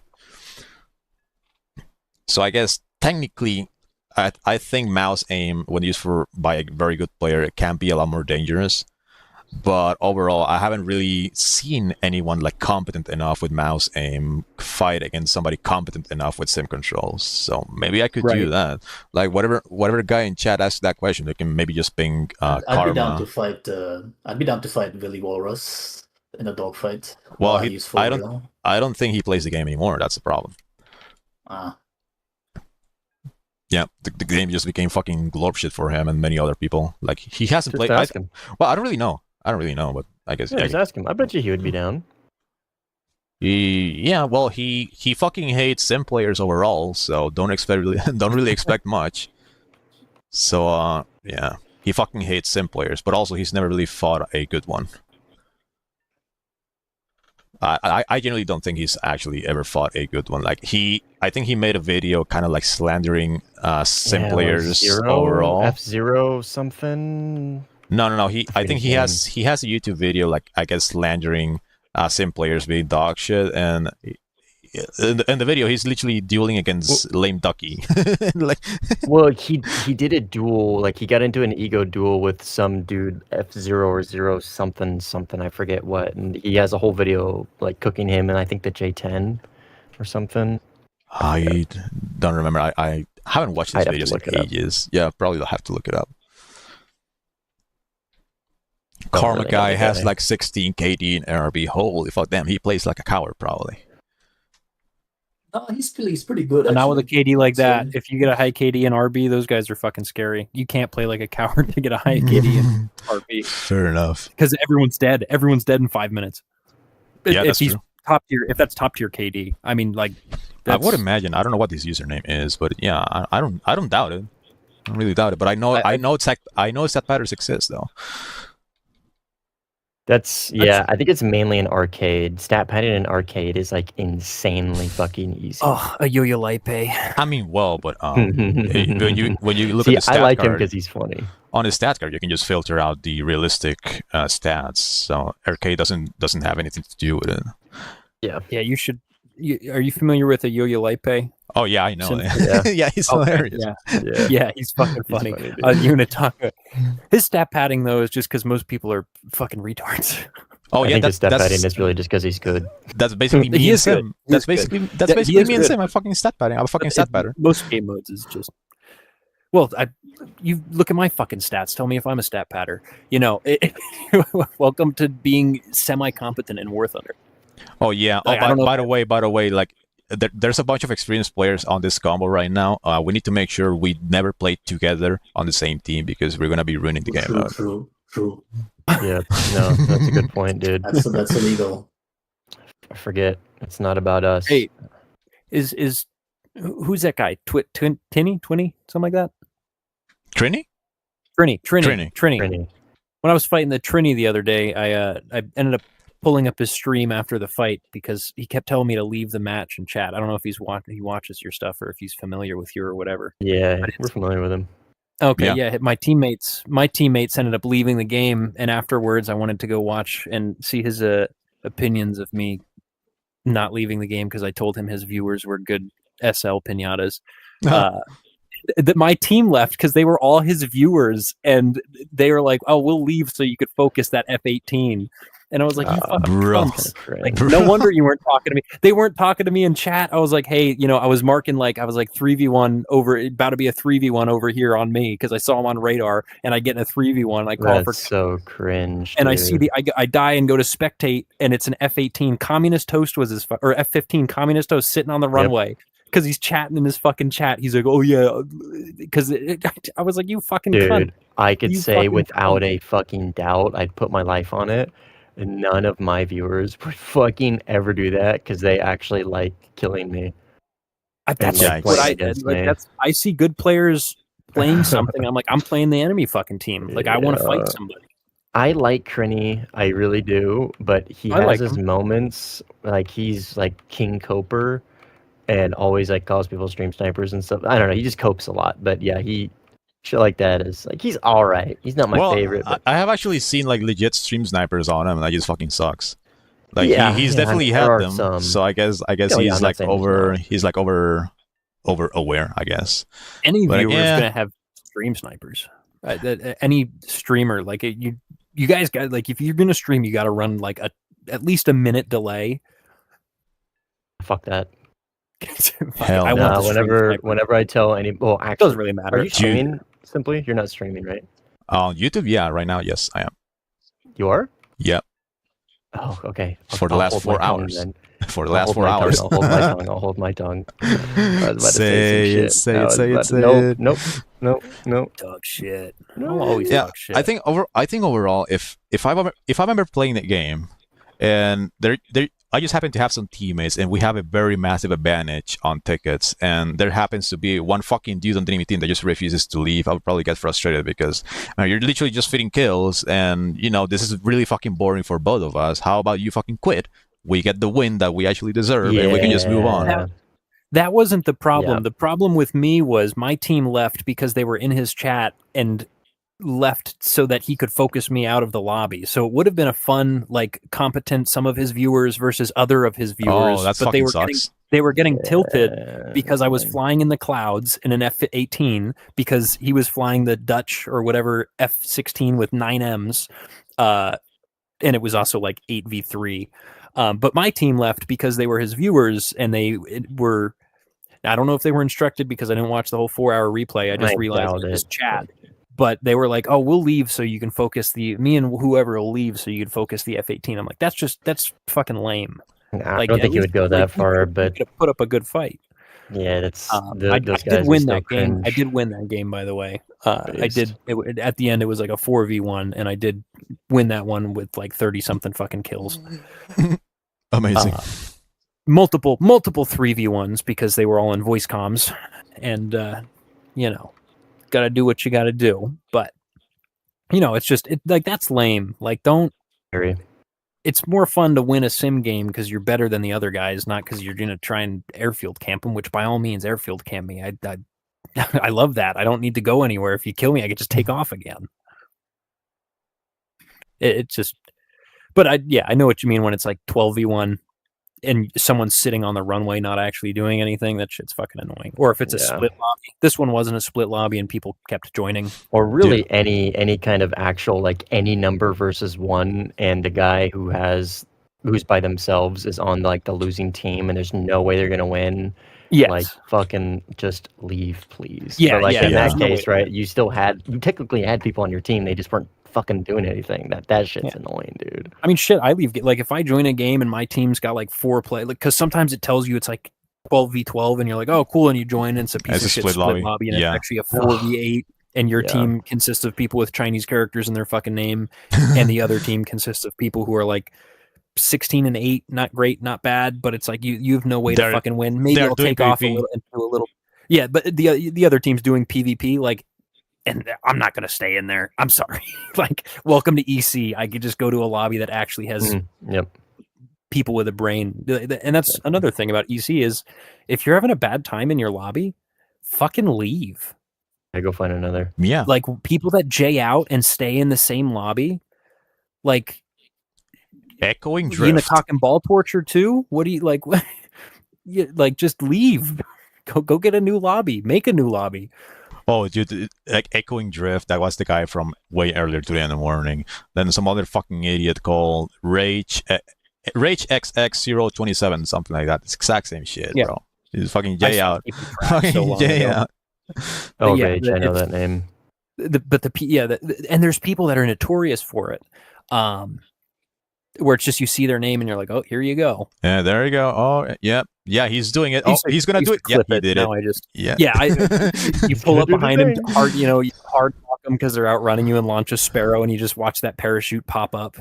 I used to clip them, and I thought it was funny. Now it's just like I just whatever. Sometimes I'll hard lock people and not even launch on them if I'm close to them and they're outrunning me, and they'll just J out. Like if Yeah, they just look at their nice. RWR and be like, "Oh, bubble touching bubble, I'm out of here," and it's like, dude, Yeah, literally with What the that fucking guy Echoing Drift. I'm like, well, I'm basically flying on his side of the map. By the way, he's playing Denmark. It was his choice to play Denmark, and he was literally like him and another teammate against like 7 of us.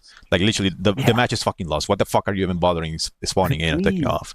So like, I see the guy. I get a ping from an F-15 very close to me, and I see he is up high. He doesn't see me. So okay, well, afterburner on. Let's chase him and get close. And I get literally like 2 kilometers behind him. Hard lock him, fire my 77, and he just jays out. All right, bro. My best recent J out that I had that I was dying laughing. It was the funniest fucking shit ever. I was doing ground pounding in the Rafale in Afghanistan, and it was like a 2v3, and it was like a good lobby. And I knew the other guy in the enemy team, so we just said fuck it PvE, so we could build up a lobby and not have these retards leave. I was out just shooting tanks and shit, and I took off with more hammers, and then the teams filled up. So it was like, all right, as soon as people start joining, we start shooting each other. And there was a J-15 flying at me on the deck, and he was flying at me, and he had me on his TWS radar, and I was flying at him in the Rafale, and he was just hugging the fucking ground, and he didn't launch on me, and I locked him up in the targeting pod thing, and I launched a hammer at him. Because I was like, there's no way. So I launched a fucking hammer, and it takes off and starts flying at him at like 500 kilometers an hour or whatever bullshit that shit does. But I launched that at him, going to a notch, and I'm just kind of like circling around him, waiting for him to try and pull up to launch a missile, whatever the hell, see what he's gonna do. And he doesn't even crash. He flies head on at the hammer, and you could see the streak from the hammer flying down him, and he jays out. Just a fucking parachute pops up above his fucking jet as I'm like 5 kilometers above him, just circling, waiting for him to do something to fucking. And I was like, dude, because he saw the missile. He saw the missile on his fucking on The his Maz radar, call. I presume. He has Maz. On his Maz or okay, yeah, he probably saw it on Maz, and then I figured he saw it on his radar or something, but he saw it on his Maz and just jayed the fuck out because he knew he was dead. And it's like, that was a hammer. All you have to do to avoid a hammer is move in any direction a little bit. Yeah, and it dude, won't I touch you. literally have this exact same situation also earlier today in the morning. I'm playing the MiG-29 912 in 12.3. The jet. So Yeah. playing Afghanistan, so Afghanistan is a very high altitude map, so dogfighting in there can be really fucking tricky if you don't keep in mind your altitude and your speed bleed, right? So I emerged with a fucking Hornet at like 5,000 meters, and I basically just started using the MiG-29 energy retention. I basically start doing circles over them and climbing because the fucking plane retains speed way too fucking well. So I'm basically just energy trapping this guy, and he just keeps perpetually 29 OP. pulling. This guy in the Hornet just keeps perpetually pulling lead into me, using the AOA button, firing bullets, firing missiles, firing everything. Like he's literally just about to stall out, and the very moment his nose dips and I start dropping on top of him, he just fucking jays out. He Oh yeah, jays that's out. the most common one I think that I see. Is when you get into a gunfight, and as soon as they, because a lot of the times I'll play defensive in a gunfight against spammers, And then as soon as they, because you can reverse them easily, and as soon as they lose that advantage and you get on their tail, they're gone. Yep. Bye bye. Very realistic, just we're dead. Just bail out now. It's just so fucking dumb. Yeah, well, the fact that also you don't have proximity kills on Sim because apparently it's fucking exploitable or something. Oh, and you know what's funny? as- Hold on. You know what's funny? Hear me out. So you know what's funny about this argument about proximity kills being exploitable on Sim is that Gaijin, in all their infinite wisdom, when they nerfed the Ethos in Nuclear Thunder, they also got nerfed an EC. So instead of instead of having the 12-kilometer almost guaranteed death bubble, they only fire within 6 kilometers, right? So when the Ethos got introduced to Sim, it basically immediately fixed the issue of rocket bombers on airfields. Because they got immediately fucking annihilated together with all the munitions. So overall, I think the 12-kilometer Ethos was genuinely really fucking good addition because, well, I guess I cannot spawn camp anymore, which I don't really mind. I guess it's finally gonna give the enemy team a little bit more of an incentive to not quit because they have a very reliable death bubble and whatnot. But they nerfed the ethos, and now zombieing and scripting is even easier because you can go back to rocket zombieing and dropping napalm on runways once again because they are not gonna shoot you down. So for them, botting and scripting and playing like a fucking zombie is more than okay than actually giving a PvP player a kill they probably deserve because the fucking coward decided to DA out. So another thing, and I love when people, I don't love it, I hate when I have to do this, but when people hang out and they don't leave the game and they just sit idling with their throttle at 1% on the runway. Yeah, ET. Etos cannot shoot straight up. You don't even need ETs. You can do it with AIM-120s. You can do it with anything. As long as you have IRST, you might be able to do it. No, I think you need IRST. Yeah, I think you need IRST because the IRST maintains the lock and keeps providing data. Yep. You got to memlock it. But Etos have an 80-degree vertical guidance, so they can't look straight up. So I'll just, if people are doing that, I'll orbit. I'll just hang out like fucking above their airfield, 30, 40,000 feet, 10,000 whatever meters, and just memlock AIM-120s down on top of them. And they just keep spawning because they're bots. They're not real people. They're bots. Yeah, they're bots. They're literal bots, and you can just keep orbiting and farming as many fucking kills as you want, which is like, if someone's on the runway for more than 2 minutes, kick them from the game. Like, if their plane does not move in 2 minutes, kick them from the game. Or give them a warning, like a countdown after 2 minutes, give them like 30 seconds to do something, change throttle, put down your flaps, doesn't fucking matter. But the botting, like if you wanted to bot kills to stat pad, it takes 2 accounts, one with a premium whatever, Su-30, and another one with a premium Su-30 that just circles the airfield and top downs R-77s, ETs, 73s, doesn't matter, right down on top of them. It's the botting, the J-out thing too, only gives half experience for kills, where actual kills give full experience. So it got so much worse after that devlog too, and people found out that they weren't adding into Sim. Maybe it's like not true, but I feel like I noticed it getting much worse. But it's just it's stupid. Sim is a dead game mode, and it will continue to die unless something is done about it. I mean, Sim is not alive. It's not that either. It's a zombie that the player base wants it to be alive and heal, but Gaijin doesn't heal it, doesn't maintain it, doesn't want to let it die either. Correct. Yeah, so, it's not dead. It's dying, I'd say. Well, it's been perpetually dying, and I think 2026, like 2026 is basically like they open up the fucking casket and took a diarrheic shower of shit inside it. Yeah, I think this is a very formative year. Will be a formative year, hopefully, for Sim this year and next year, because as if radars and missiles and weapon systems become more advanced, in like a way that doesn't matter. I think they will eventually make shit more advanced and more difficult, and people will have no other choice. People will have no other choice but to learn how to fucking play.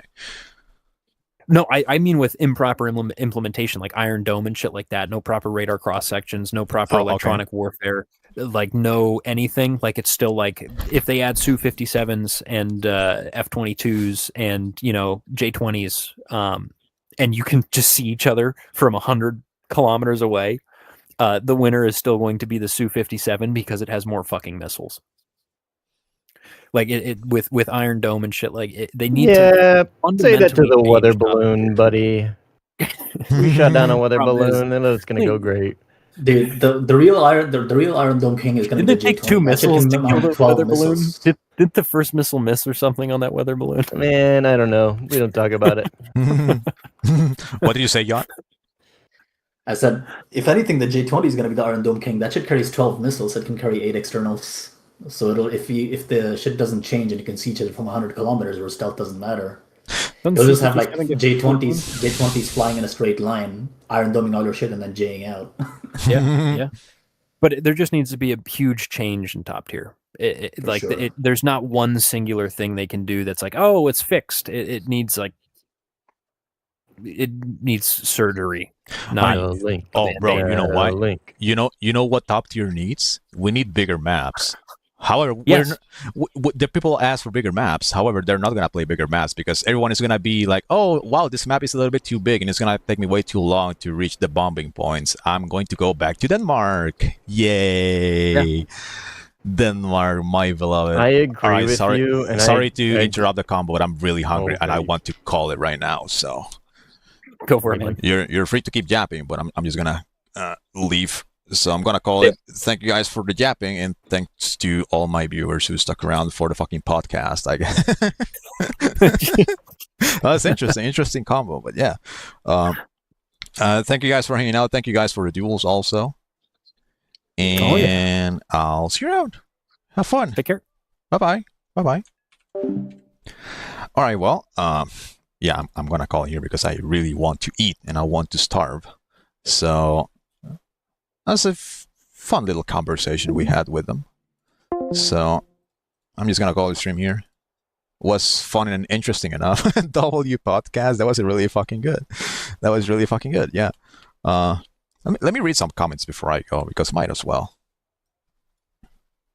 Ooh. Okay. Let me make this big and hide the chat. Let's see. The fuck is even the point of playing against someone if you don't want to kill them? Oh, we were talking about this fucking guy echoing drift, just jaying out earlier. Like that's actually funny. Like the match I was playing earlier today in the morning was in Denmark, 13-7. I think I was flying the MiG-29KR, and this guy joins on the F-15C. I think I killed him once, and ever since after that, the very moment I got a lock on him and fired a missile from a little bit too close, or even a teammate just counterfired on him, he would literally just jay out. And he actually threw in the argument that he's not gonna give kills to people who don't deserve it. Like, what the fuck is that? What the fuck is that argument? And the thing is, the guy was climbing, taking off, and all that, and he was firing missiles. Okay, so he was engaging people already. So he was already in a fair and square engagement against somebody else. So he was firing missiles. He was already in a proper engagement, so to say. And when the opponent ended up firing missiles at him, he still kept jaying out. So I don't fucking know what the hell does he mean by giving people a kill they deserve if his motherfucker is gonna jay out regardless anyway. It's fucking mental retardation, honestly. I recognize the name of the rage guy. Oh yeah, he's a coper and he is really bad. So now Ethos shoot at 6 kilometers. Yeah. So ever since they introduced the Ethos on Sim, they've always have a shooting range of 12 kilometers. And I think if the Ethos shot at you from 12 kilometers, you'll still have the chance to evade the missile if you were low to the ground and you're reactive like immediately. Sure. But if you were flying at a little bit high altitude and that thing shot at you, you were basically almost guaranteed dead like 80% of the time. But yeah, they will be able to shoot missiles at 12 kilometers. And they would even be able to intercept munitions and shit. So I really like the old Ethos. At least they, like the year or so they stuck around. Because those Ethos literally solved the issue of rocket bombers in lower BRs. Like all the fucking idiots that spam the shit out of F4S with rockets or R-barks and all that shit. Like all that fucking scripted bot gameplay got completely nuked. And even if they got close enough to drop bombs with the CRP, like the bombs would also get intercepted by the ethos, which was funny. So overall, I think the addition was good, at least for high tiers. Maybe not for lower, because 12-kilometer death bubble against a bunch of planes that don't even have the RWR to detect the missile, like it's just fucking dog shit. But I think for high tiers, it was genuinely really good because it would actually provide a reliable safety net around your runway to not get spawn camped. And like even if people fire weapons into your runway, like they would get intercepted. So like overall, ethos were very reliable at preventing spawn camping and giving airfields a reliable bubble of air defense. Like I guess they deserve for quite a while. But now, since they nerfed the ethos in Nuclear Thunder instead of replacing them for something else, they nerfed the launch distance of the ethos to 6 kilometers. And because ethos are copy-pasted from Sim into Nuclear Thunder, then that also means that the ethos in EC also got nerfed.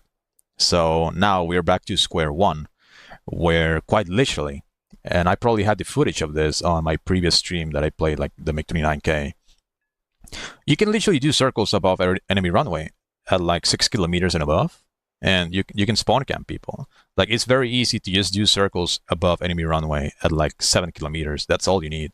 And you can just rain missiles down on people, or at least like maybe not pitch down and shoot missiles at them, but you can just chase them visually until they are slightly far away from the runway, and you can just fucking kill them. Full implementation of RCS for munitions will take some time, but it's in our plans for this year. Why the fuck is it taking them so long? These guys are actually apes. I don't really know if it's gonna stop Iron Dome or do anything with it, because for top tier, a lot of planes have AESA radars, and they are incredibly fucking powerful. So even if you manage to spot an enemy missile from like 30 kilometers away, that's basically all you need. You'll be able to shoot it down. I think the only reliable way to fix Iron Dome, like for good, is to make the interception rate significantly less. Like, I don't know, maybe add like a dice roll on the proxy fuse triggering or not. Like make it a fucking dice roll, or just make Seekers not actually capable of proxying on other small munitions, like missiles. That's the only way. Or maybe just make it so that there's like a hard code thing that prevents you from actually locking munitions from the radar. Like your radar can detect the missile launches, but you just cannot lock onto them. I guess something like that. But Iron Dome actually needs like a hard, maybe not hard counter, but a hard removal completely. For me, it's the only way. Because if Iron Dome remains the way it is for a little bit too long, then new missiles are going to be completely irrelevant. A Meteor is going to be irrelevant. You can just shoot it down. R-37 is going to be irrelevant. You can just shoot it down. The AIM-424 Malice is irrelevant because you can shoot it down. AIM-174, same thing. R-77, PL-15, all of those long-range missiles that are like really, really deadly, you can just shoot it down. And because you can shoot them down, that means that if you fly the F-15EX, you will already have an advantage over 5th gens because they carry less missiles than you. And if the player on the 5th gen wants to carry more missiles externally, then they would be nuking their stealth. So if they nuke their stealth, then like you're basically a 4th gen now. Like, congratulations. So overall, Iron Dome, I think, just has the potential to completely nuke way too many new additions. I think Iron Dome can make 5th gens completely irrelevant. They can make new missiles completely irrelevant, more irrelevant than they currently are. So imagine, for example, they add the AIM-174 to the Super Hornet, which would be really interesting. You know, give the struggling plane a weapon that it actually carries in real life, and maybe give it an edge, make it unique, worth playing. That would be a really fun weapon to use. But it's going to be irrelevant because it's going to get shut down. So, you know, if you're playing top tier and you're engaging a Super Hornet with AIM-174s, well, you have in CTR, you know what a Hornet is. You can just look at the radar screen. And then you can see his missile launch on the radar. And you'll be able to see, like, out of your cockpit, the massive smoke trail of that missile is going to burn for a very long time, kind of like a phoenix. You're like, oh, yep, I have confirmation. This is indeed an AIM-174. I'm just going to shoot it down. And there you go. So just like that, Iron Dome or NCM basically has the ability to just render that shit completely useless. So I think there's still hope that they might be forced to doing something about it. Hopefully, I really mean this. I hope Iron Dome makes a comeback even harder on, I guess, top tier gameplay. I think the main reason why Iron Dome isn't as prevalent in ARB, which is the only game mode that matters, is the fact that ARB is so fucking chaotic that you never really have the chance to actually, Iron Dome other people. It's actually a bad idea because you need to save your missiles for actual PvP because there's so many players and there's so much chaos happening that you really don't have the time. You cannot really afford to do it unless the entire furball somehow manages to survive a little bit, and there's maybe like 2 or 3 players in total that survive the entire furball and they're rearming. Then those matchups, that 2v2 or 2v1 becomes significantly more isolated. People just reload it at the airfield. Then sure, people are gonna start iron doming the shit out of each other, and that actually happens very often in NRB. So the only reason why Iron Dome isn't as dog shit in NRB is because the matchups are significantly more isolated.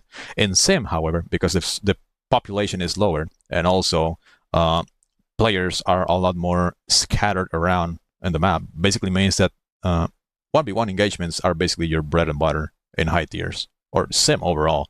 I think a gigantic amount of kills that you will get in Sim are basically going to be 1v1s. And even if you had 2 enemies very close to each other, sometimes only one of them sees you and the other one just ignores you. So it's still a 1v1. Like the matchups in Sim and the engagements in Sim are significantly more isolated to where you can actually afford to Iron Dome the shit out of your opponent.